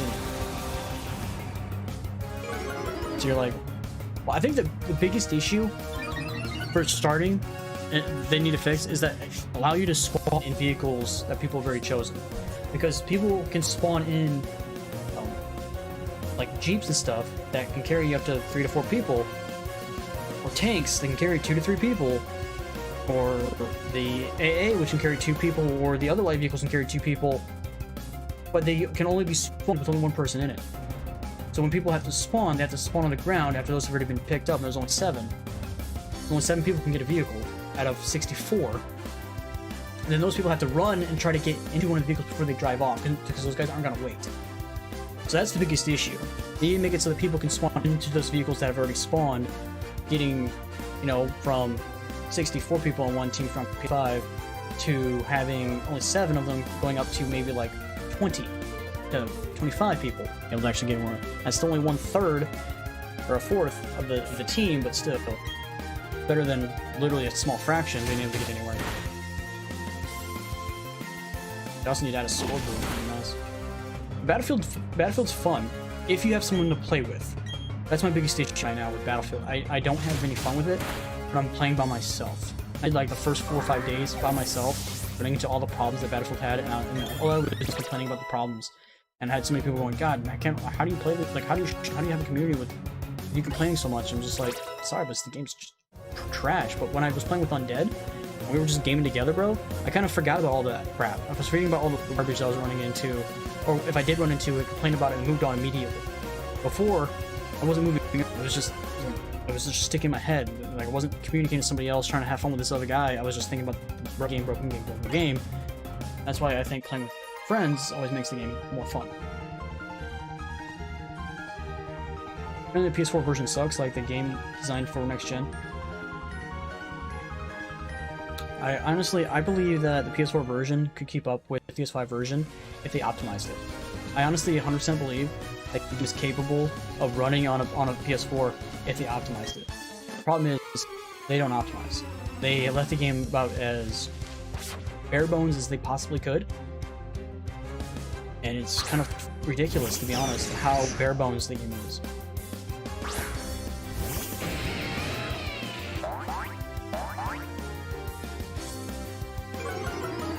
There's not even a scoreboard. How can you not have a scoreboard?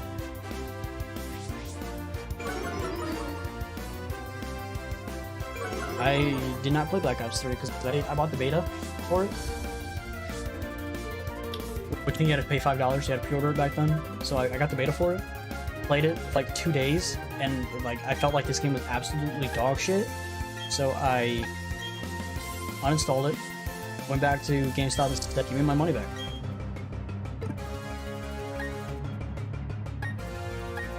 I kinda wanna kill Raichu right away.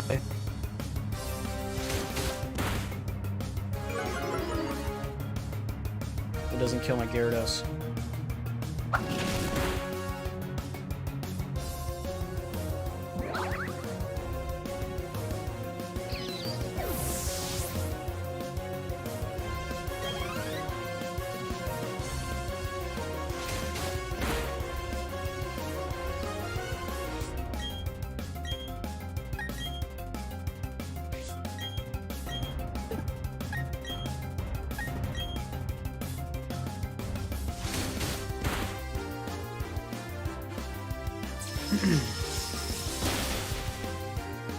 Did you like Black Ops 3?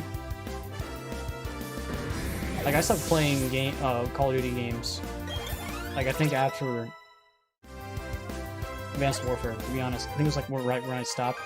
But I had back then people who actually watched me for Rainbow, and they was like, hey man, you're gonna get World War II? So someone gave me $60 to buy World War II, so I bought it. And that's the last time someone actually gave me money to actually play a game. Or to buy a game. Because no one else is just apparently willing to do that. But I played that game for about 2 weeks and got bored of it. Because it was just Call of Duty, just with World War II skin on it, which is all the Call of Duty is now. Apparently, World War II, Call of Duty World War II, is actually better than Call of Duty Vanguard, which I find hilarious.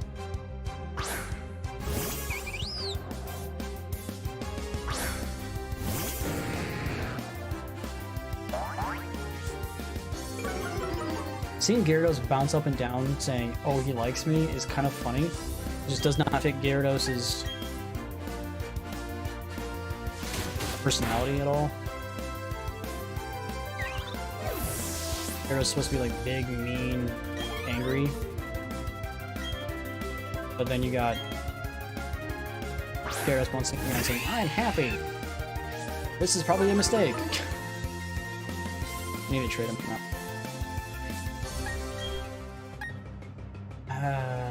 Who do I want to trade you out for? Oh, this guy who doesn't listen to me? I need to honestly trade him out. I gotta figure out what Pokemon I want to replace him with. I could do Graveler. Graveler thinks the next highest, but Graveler's like only 26. Graveler's like way behind everybody else.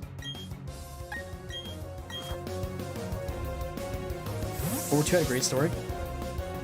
I felt like any other Call of Duty game, personally. I honestly, like, I could never really get why people thought Call of Duty campaigns were amazing. Like, they were just okay. Like, they're all super short. I think that's the biggest issue that Call of Duty's always had is their campaign is literally laughably short. Even Modern Warfare, the longest campaign, the new one, Modern Warfare, not Modern Warfare, Call of Duty 4, Modern Warfare, the Modern Warfare Call of Duty that came out recently, is supposedly the longest campaign that Call of Duty's put out. The problem is, there's only 6 hours.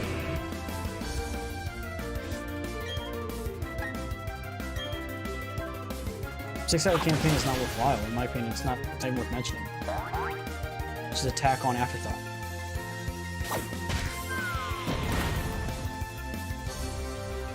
Yeah, it was 4 hours. Most of the Call of Duty campaigns are really short, within 3 or 4 hour markers.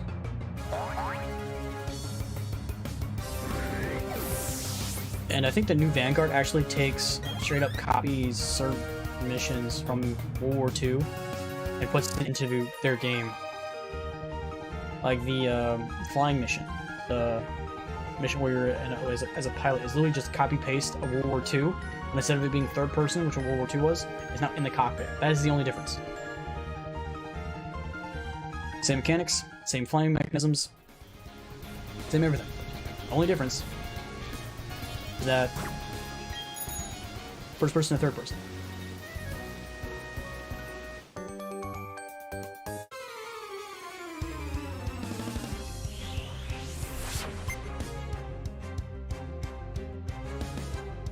Was World War II like 4 hours? Yeah. In my opinion, World War II, or not World War II, Modern Warfare 2 was the best campaign. And relatively short. And I still don't call that like campaign amazing. Like it's an okay campaign. Like these games have to be like, I play single player games, open world single player games that have amazing stories. Like these are the games that I talk about having great campaigns. And when someone says Call of Duty has a great campaign, I just have to laugh at that. I like, go play a real game with a real campaign, buddy. Like with a real story. Like Call of Duty campaign is never great. They're okay. And then they're forgettable.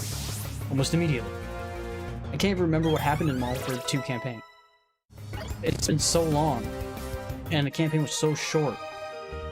Like, even the most recent one, Modern Warfare, is the last one I played all the way through. And it itself, the only thing I can remember is the guy killing himself, sacrificing himself at the very end, and then ends up surviving later and gets into Warzone somehow. Magic, because developers say so. That's the only thing I remember from the whole game. I can't remember any of the other rest of the story. Campaigns are forgettable. Yep. And, like, let's take, like, Grand Theft Auto 5. We were talking about that earlier. Take its campaign. I still remember almost everything that happened in that campaign. And I haven't played that campaign in probably 10 years since it came out. That's what we're comparing it to. So these random Joe Schmoes that keep saying Call of Duty campaigns are amazing. I'm talking about Godly. Yeah, Pizzle, you remember Godly? I think he's called himself Void. He calls himself Void now, with an X. But he keeps saying, oh yeah, the new Call of Duty Vanguard campaigns are freaking amazing, bro. It was worth $60. I'm like, you are out of your mind.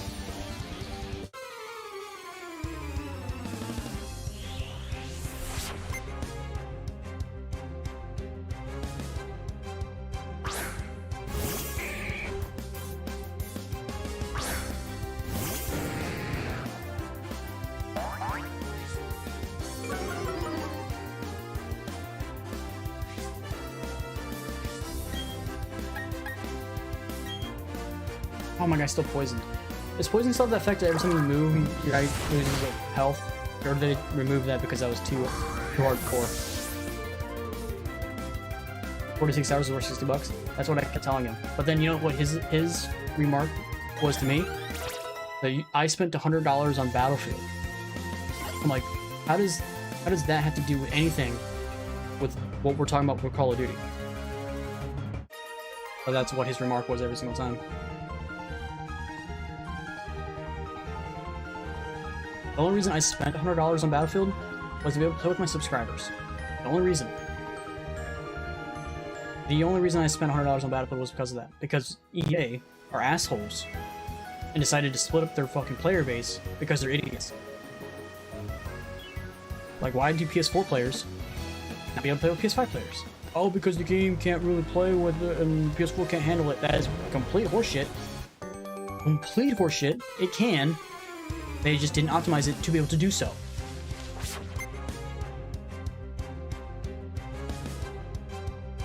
You can tell how bad the game's poorly optimized when you load in, and things take forever to load. That's poor optimization. So just take a look at when you load in, and then the characters' faces look like fucking melted plastic. Not even good melted plastic. Horrible, brain-numbing, ugly as fuck melted plastic potatoes is what they look like.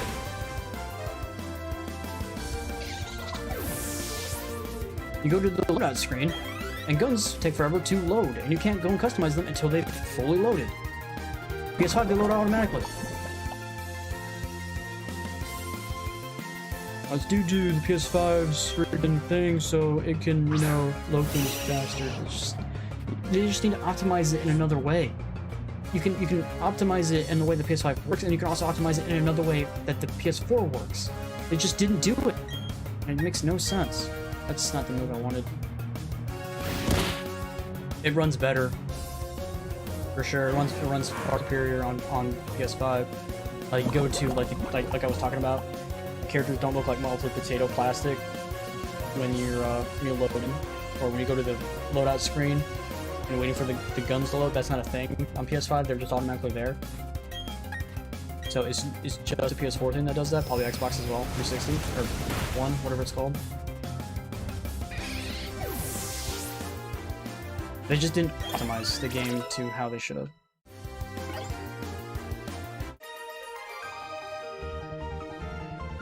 Yeah, it looks horrible. I actually, like, I don't know if you've seen some of my videos or my streams where I was talking about it, where it's just like, it looks horrifying. Like, I've seen some horror games where the characters in the horror games don't look as bad as that. I'm just like, why do these characters look like they're straight out of a horror game?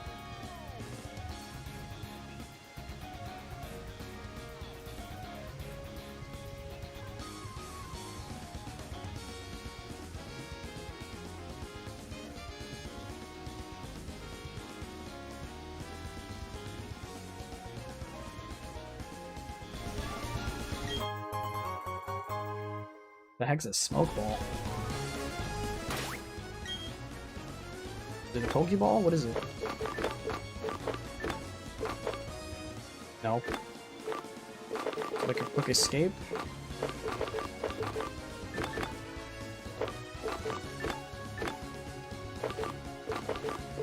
Held item? Held item. Enables Pokemon to flee without any wild Pokemon encounter without failing. Okay, so it's just for fleeing. We're gonna equip it. But the sucky thing is that I'm gonna get a couple people that are gonna get Battlefield for PS5 because they got PS5 because of the Black Friday sale or whatever that came out for PS5. So a lot of people got PS5s recently, so they're gonna get Battlefield for PS5. And that means if I play on PS5, I won't be able to play with the PS4 people that I've been having fun with the last couple days. It means I won't be able to play with Undead or Stern. It's just, why did they do that? This is a horrible decision. I made a video on it saying that this was a horrible decision that needs to be changed, and it got no traction. Apparently no one cares about the player base being split up.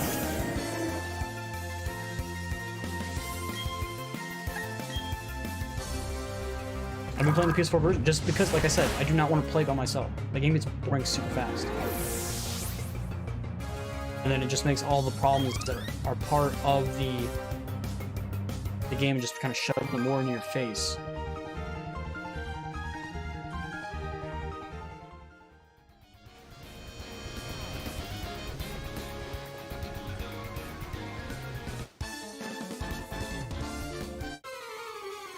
So I've been playing the PS4 version just to play with other people, because the game's more fun when you're talking and communicating and working together than it is playing solo.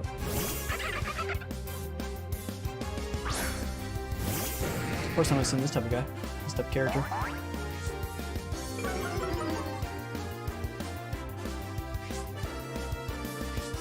So even playing the PS4 version on PS5 sucks. Yeah, because it doesn't. Like I said, that's what I talk about.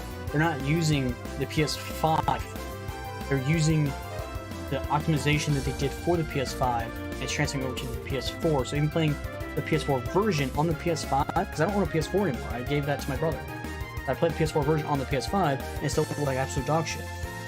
So it's just poor optimization. It's not actually using the system itself. It's using the optimization that was used for the PS5 or the new generation consoles. Why did I use Aquatail? This makes no sense. The waterfall. It still died even though it's a waterfall. Okay.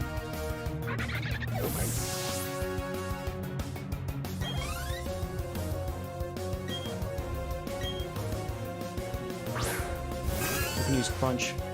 Dark type against Psychic type. Pretty sure it's a Psychic type.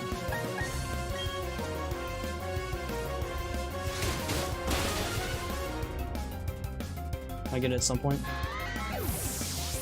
Okay. If you ever want to join me when I'm playing, then you're more than welcome to do so.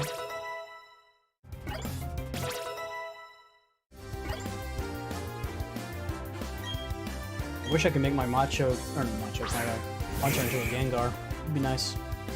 I need to drop my Dabber next time and get out of here. Because I'm kind of wasting the XP on him.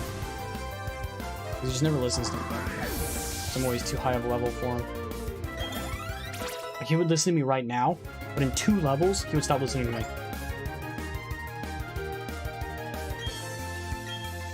Where's Dragon Dance do his attack?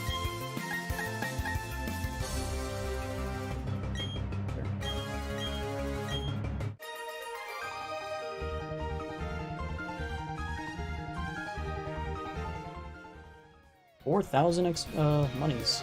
I'll take the monies. Let's replace you. You know, this is a mechanic that I actually like, which kind of makes going back to PC and going to the PC box useless, that I can just switch out Pokemon from my box right now.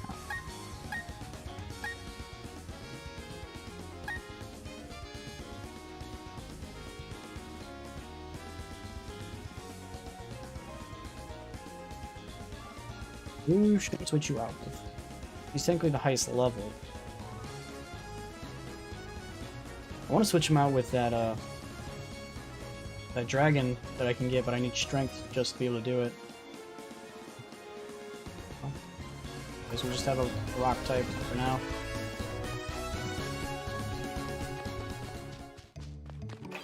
We're in Celestial Town now. Dice needs to cut all ties. I don't think they can. I think they're just completely 100% owned by EA now. I don't think they have the opportunity. They'd have to buy the things back. Kind of like how, who's those guys that made, Destiny? They bought themselves back from Activision, or whatever it was, whoever bought them. So they became back to independent. Good time. So let's go back in here. Did I finish this area? Bungie, yeah. It was sort of I just could not remember what it was off the top of my head.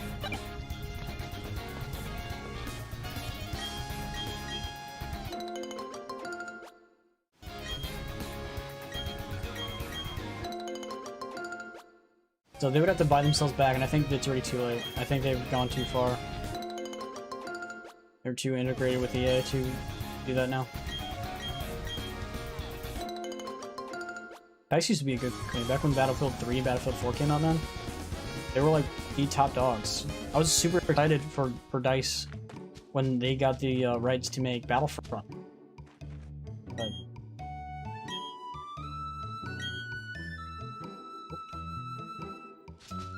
turned out as the dog.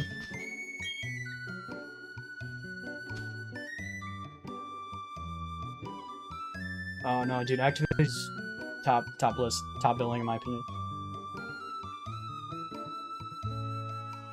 And then EA, and then Take-Two, and then 2K. That's how I'd go about it. Then Ubisoft probably. And I play a lot of Ubisoft games. Like all Assassin's Creed, all Far Cry's. Only problem is I never play their DLCs because... What town are we in? Is it West Town? Realistic, I don't know what it's called.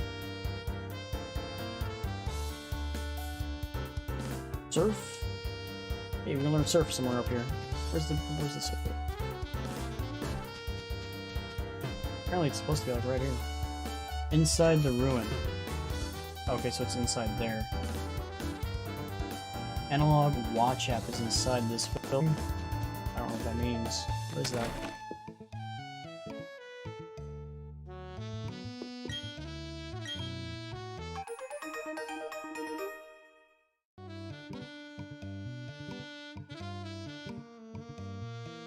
What? It does what? Displays the current time. Don't I have that already?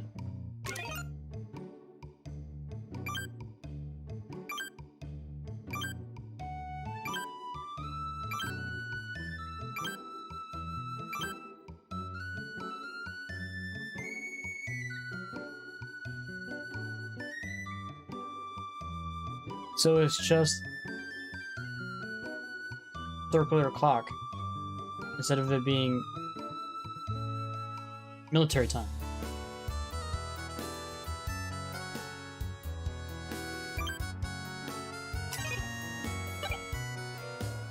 Interesting. There's a great ball apparently inside the Pokemon Center. That last one from Man, choose Rex, Black Glyces, White Glyces, Gray Glyces. Morning, day, and night. That means, is there a gym here?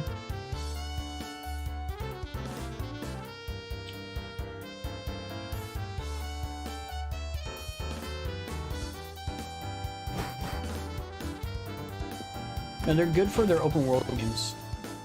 Ubisoft's always been good with their open world games, like Far Cry, Assassin's Creed.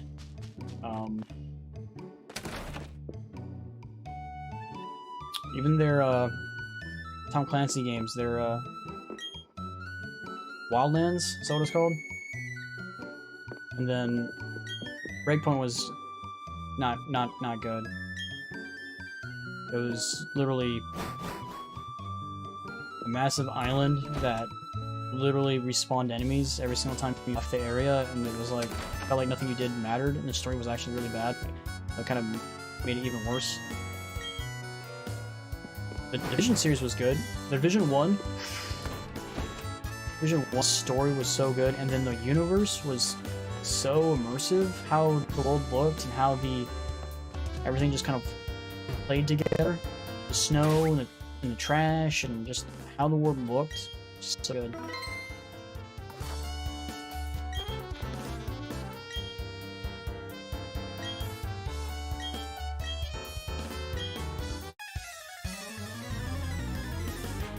Assassin's Creed Unity. It's supposed to be a great game now. It doesn't matter. I only play them when they come out. I rarely play them after the fact. I went through the Assassin's Creed games all over again back in September, August sometime. And I played through all the Assassin's Creeds and all the Far Cries. Actually, I played through all the Far Cries in February, and then in August I played through all the Assassin's Creeds again. And I played Unity, and I don't remember there wasn't as many bugs as I remember there was. But again, the game was so old, there was no one to play with. There was no... You couldn't do any of the multiplayer missions. It was impossible to do any multiplayer mission.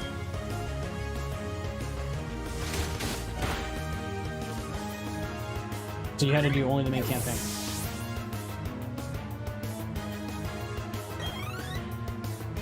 I don't mind being a Division 2. It just wasn't as good as Division 1. It just wasn't as immersive. They didn't really expand on the world at all. They just kind of made it like Division 1, but worse. And it was just, if you're gonna make a sequel, don't make it the same exact game. Build on it. Oops, no. Build on the game. Use the mechanics, but make them better, make them easier to use. It's just, it didn't. They just used the same mechanics, everything, made a worse story, and the world wasn't as immersive. I didn't feel like I was in the world, didn't feel like I was involved in the world as I was the first game. So it was just number one, but worse. That's all it was. You're gonna make a sequel, improve on the game, not make the same game, but worse. But I guess it's easier said than done, still. since I don't know how to make video games. Probably way easier said than done. Now you have Division 2 and no one to play with. Like, those type of games, in my opinion, are only good for the first, like, month or two. Afterwards, people move on.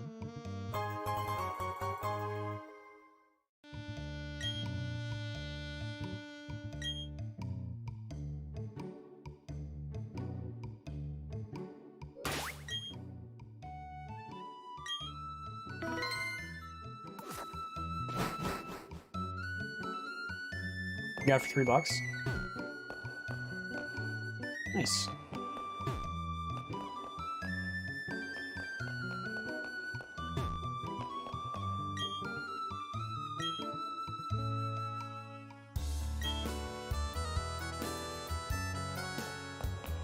Looks like a child came in here and painted on your wall.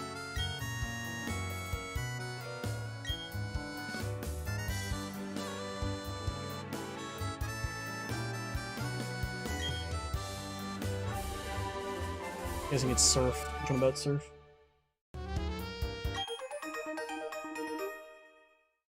I really need to teach Surf to any of my Pokemon because I was going to teach it to Gyarados, but Gyarados learned Aqua Tail, so I don't really need to...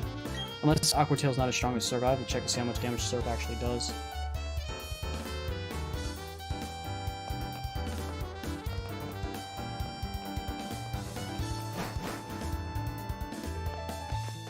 I agree. I'm 100% right with you on that, Pizzle. The PvP modes on those games, I tried them out and then moved on almost immediately.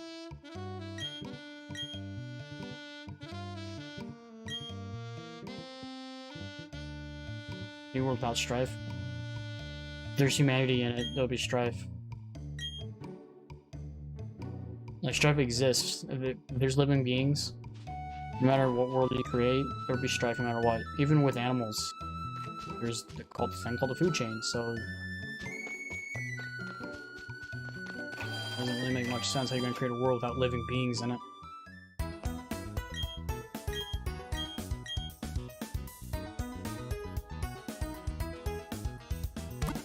So what's the new Pokemon game? This one? A Pokemon Brilliant Diamond? You're talking about the one that's coming out in January? It's called Pokemon Arcturus. It kind of goes away from this chibi look that the recent Pokemon games have been doing, and it's moving it to more of a kind of like almost like a Zelda look to the Breath of the Wilds. It's like a third-person camera behind, instead of the going through like tall grass or whatever. The Pokemon are actually out in the wild, kind of like how the underground currently looks like right now. Because the underground in this game technically has what the next game will have, but the next game will have them in the wilds, in the grass itself, and being over in the world instead of it being only in the underground in only small little sections. So that's the difference. Alright, so where are we going? If I go this way to 213, there's 211. Where do I go now? I need to go apparently to Hearthome. Do the gym there.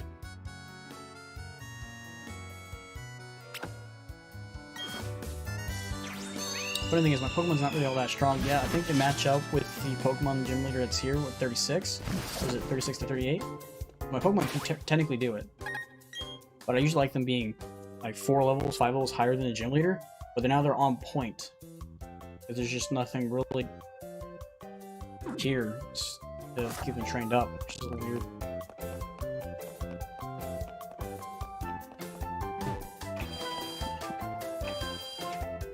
So I guess we'll do the 5th gym leader.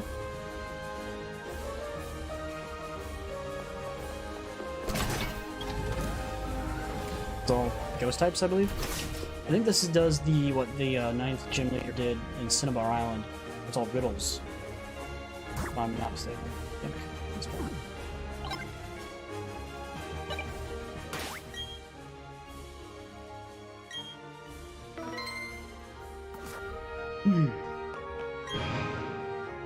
What is 3 plus 5 plus 7? So that's what, 15?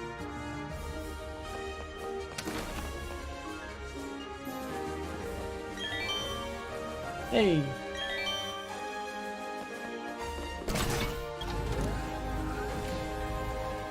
But you should definitely check out Arcturus, Pokemon Furious trailer. It's actually good.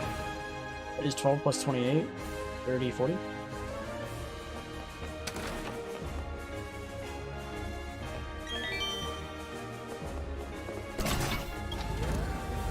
I should play Crash Bandicoot. I've never really been big into Crash Bandicoot. The whole running away from the boulder thing. I got the trailer that was free on PlayStation Plus and tried out the first game, and I got like a little bit ways into about probably a quarter, and I was just like, I was bored, to be honest.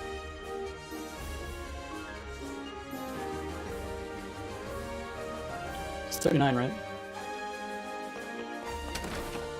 It's 33, 11, or 36, and 30, 39.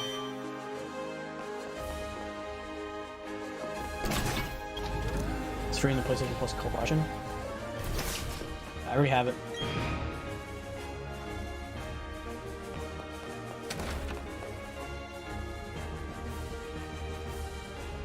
Hey, we're back.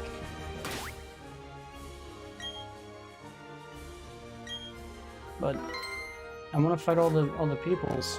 I want to get all their XP. I don't really want to kind of miss them because if I fight her, beat her, because I can't go back and get all XP from those guys. So I'm actually gonna go back and fight all the other guys.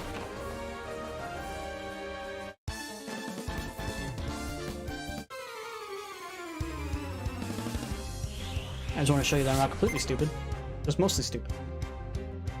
But I also need my XP.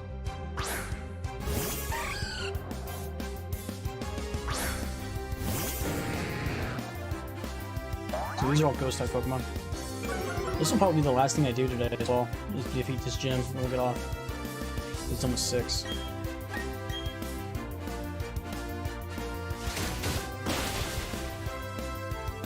Just crunch a bunch. Far Cry 6. It was good. I liked it a lot. I got an platinum trophy.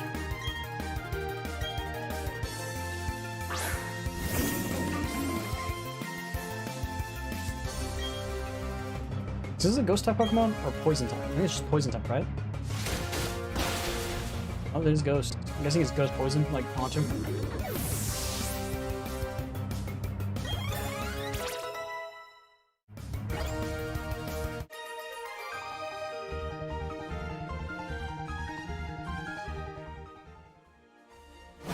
But if you like any of the Assassin's Creed games, you're gonna like this game. It's just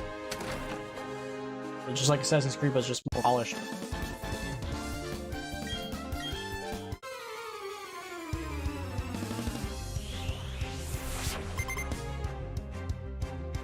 And I kind of like the whole like Cuban like aspects of the whole thing. It was more immersive than I think like Far Cry 5 was.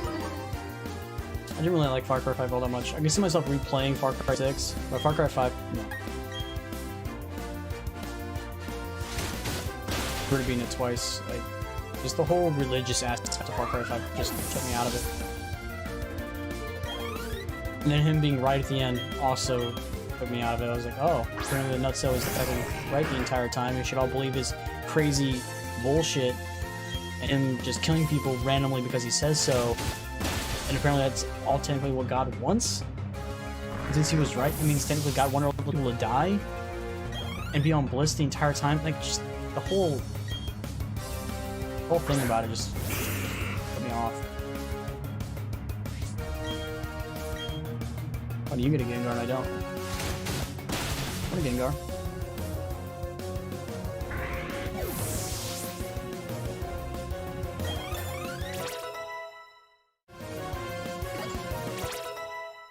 That was a lot of XP, Jesus. See, if I didn't fight these guys, I wouldn't be getting that XP. Give that XP, give me the XP, and the money. A lot of money, 4,000 bucks a person.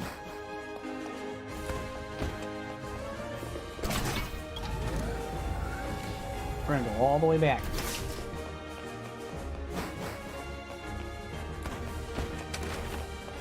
There's what, another 4 people? And then also the gym battle. So it'll probably be 6:15 by the time we get out of here.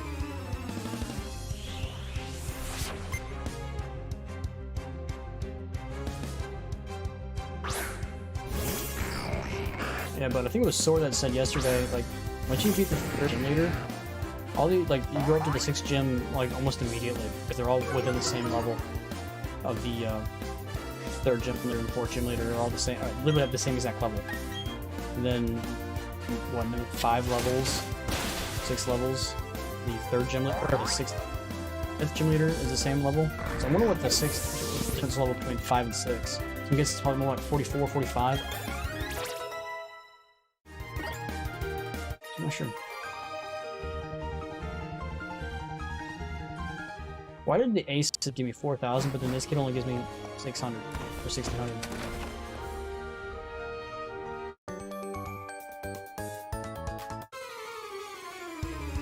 Imagine being this little girl, and you're in a locked room with a bunch of weird stained glass windows and fog everywhere, and there's nothing in here. There's no chairs, there's no furniture whatsoever, and you're just supposed to sit in here and wait for someone to show up. How is she not freaked out?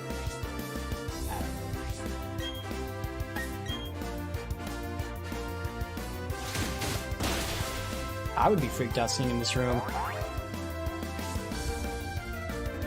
Aftermath. None of that hurt myself because it has an ability that if it dies, it beaches you. Not another one. Probably it doesn't have the same ability. Probably does. It's usually how the developers kind of do these type of things. I need to stop using Crunch. I need to set up for the boss. Gym leader. We'll use Aqua Tail for the next fights.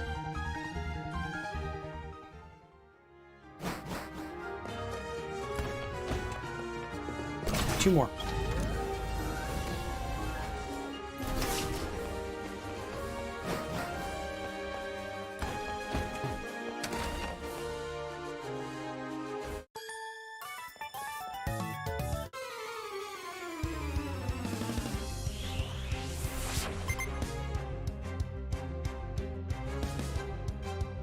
Another Floon.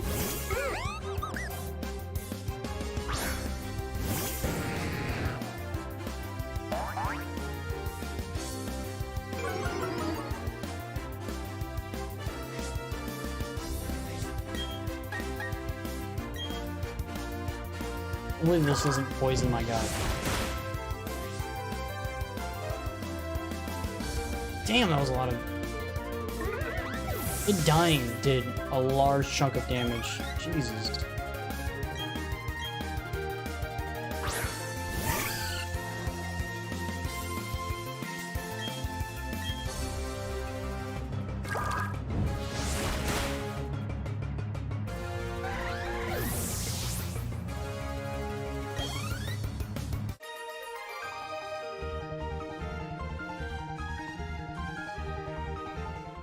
Dr. Octopus was definitely a better villain than Green Goblin, for sure, I agree.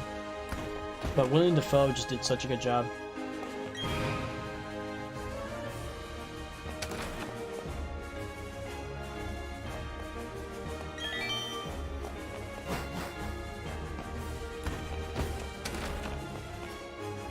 I think they're basing it on actors. I think that's what they're doing. They're not basing it on the actual, like, we're just talking about villains by themselves.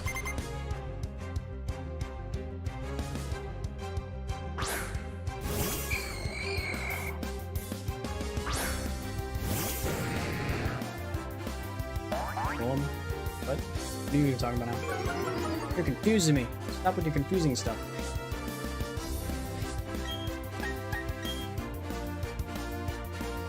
Alright, last guy. I'm gonna go fight the gym leader.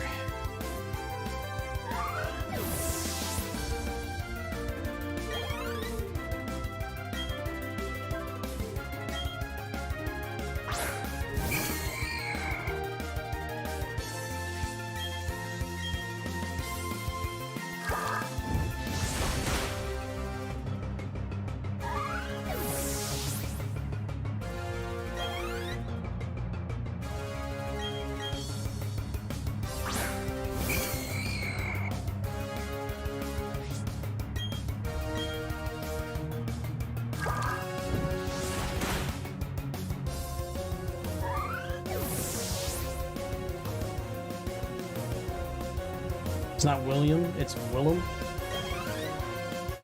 I honestly don't see the difference. Okay. Willem Dafoe, not William Dafoe. I'm sorry. Can you tell the difference?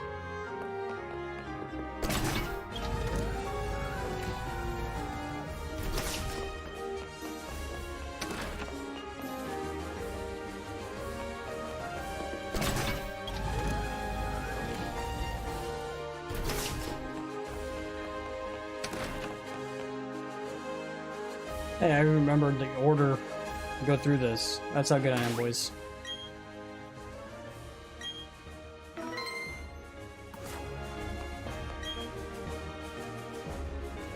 She looks so weird looking, Chibi like. Sorry, lady. Can I take you seriously?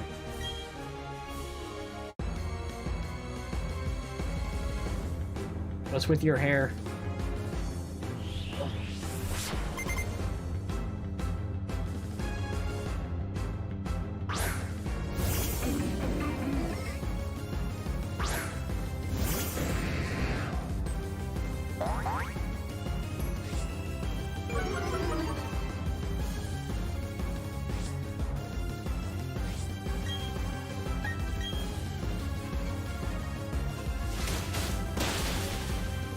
It survived, somehow.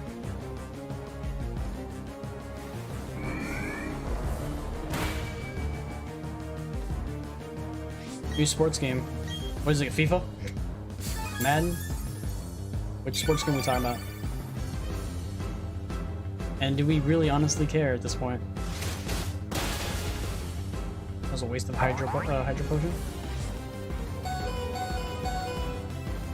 He's literally lost all of his health from straight up Aftermath. That's the only thing he's lost his health from. That's sheer bullshit.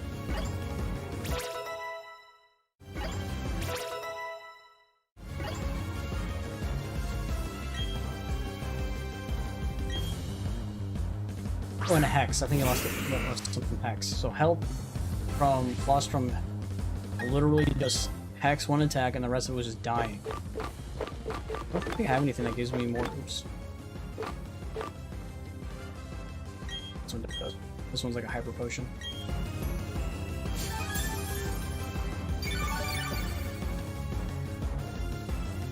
We're a bunch of idiots. Money grubbing idiots. Yes, I agree. And he's also poison on top of everything else. Son of a bitch. You bastard.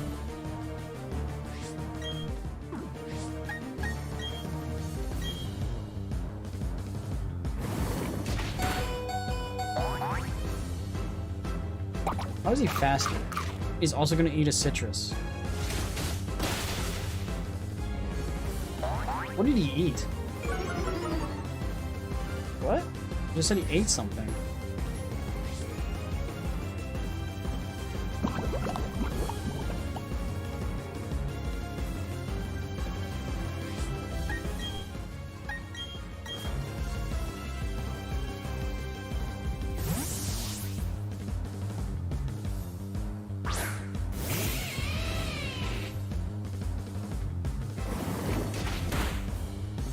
Sledge Bomb hits so fucking hard.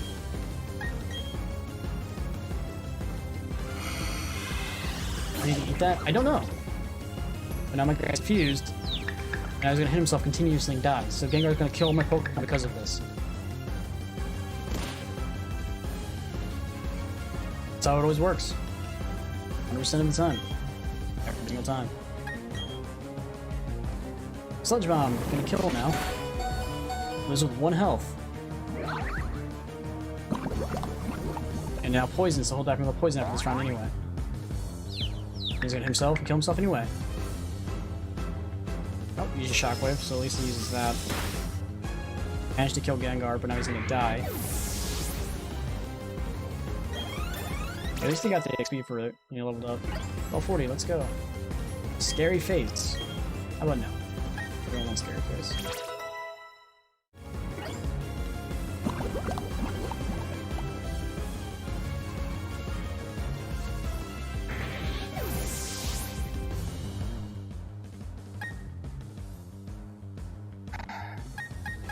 I don't really have anything to replace him with. I guess I could technically do Haunter and hope Haunter out damages whatever Pokemon she throws out. She's already used her final. She's on her final Pokemon, and she's also used her healing. She can't heal this guy. So the only thing I can just do is just hope to out damage him.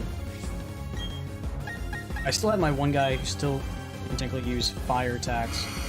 That's fucking confusing bullshit. God, I hate Confusion and Supersonic and that crap. So my guy's always gonna hit himself, 99% of the time. Hey look, he managed to do an attack. It's a miracle.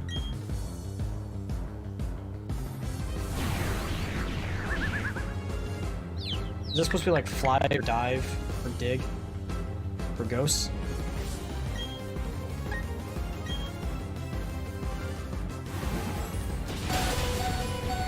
That's super effective. Kill himself. No?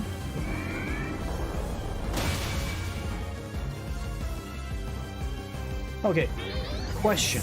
They're both ghost moves. Both ghost moves. One was super effective, one was not. Why?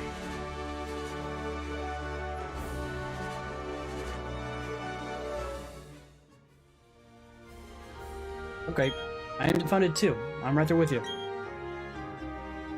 Why did Nightshade not be super effective, but Hex, Ghost type, was super effective? No, the only thing it does is I think it paralyzes. I think that's all it does. I guess if I wanted to catch Pokemon because I don't have like Stun Spore or something, I could have used it for that. But the fact that I can't use Flash as an HM and it's technically a TM, so it has to be actually learned to a Pokemon if I want to use Flash, makes no sense. Like, why did they take moves like Rock Smash, Strength, Surf, Fly, make it so that wild Pokemon will use it to help you? But when you're in a cave, it's just a TM, and you have to have it learned to be able to use it. It just makes no sense.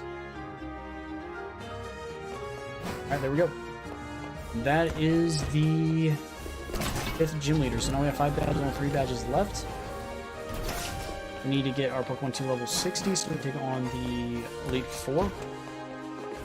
So we're pretty close, only 20 levels off.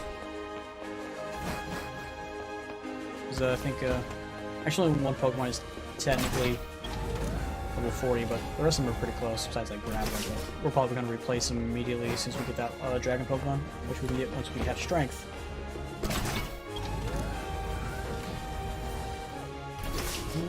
Okay, let's go with heal.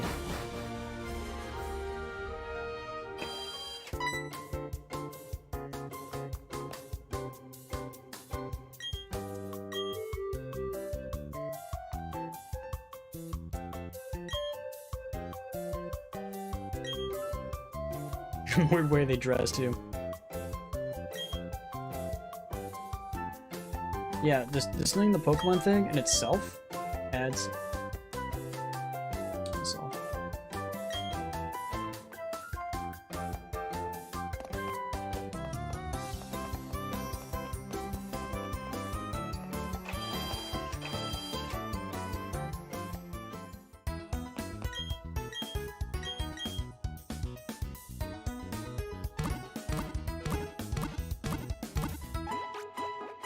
Back? Welcome back. My ads are still playing.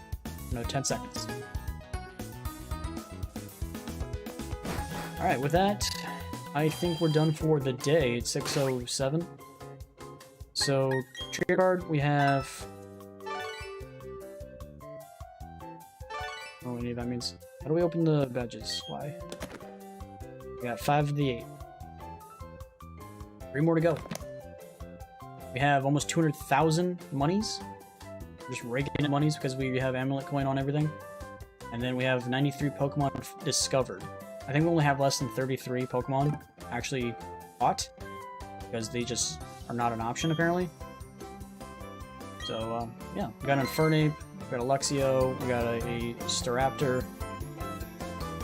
So now we just need our Graveler up to match our other Pokemon until we replace him.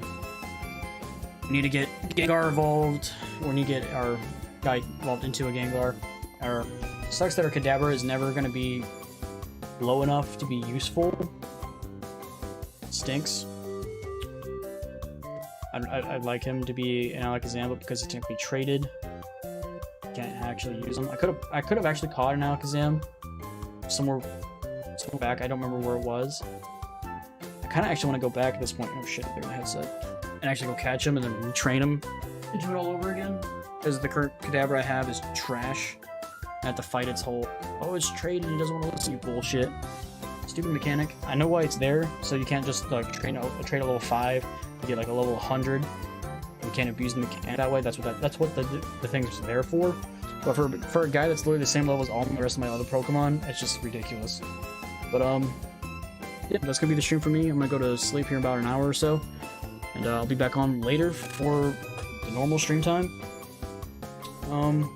Yeah. So I'll see you guys then. So if you guys like the stream, hit that like button, subscribe if you guys are on YouTube. If you're on Twitch and with that follow, I greatly appreciate it. If you guys also want to subscribe as well over on Twitch, that'd be cool. You can also use a free Prime thing if you have free Prime. It really does help me out. It goes a long way to help me support my channel. You know, make it so I can keep playing games and all that stuff. But yeah, I'll see you guys on tomorrow. Or I'm calling it tomorrow, but you guys know later today, 12 hours from now. I think it's more like 10 hours from now.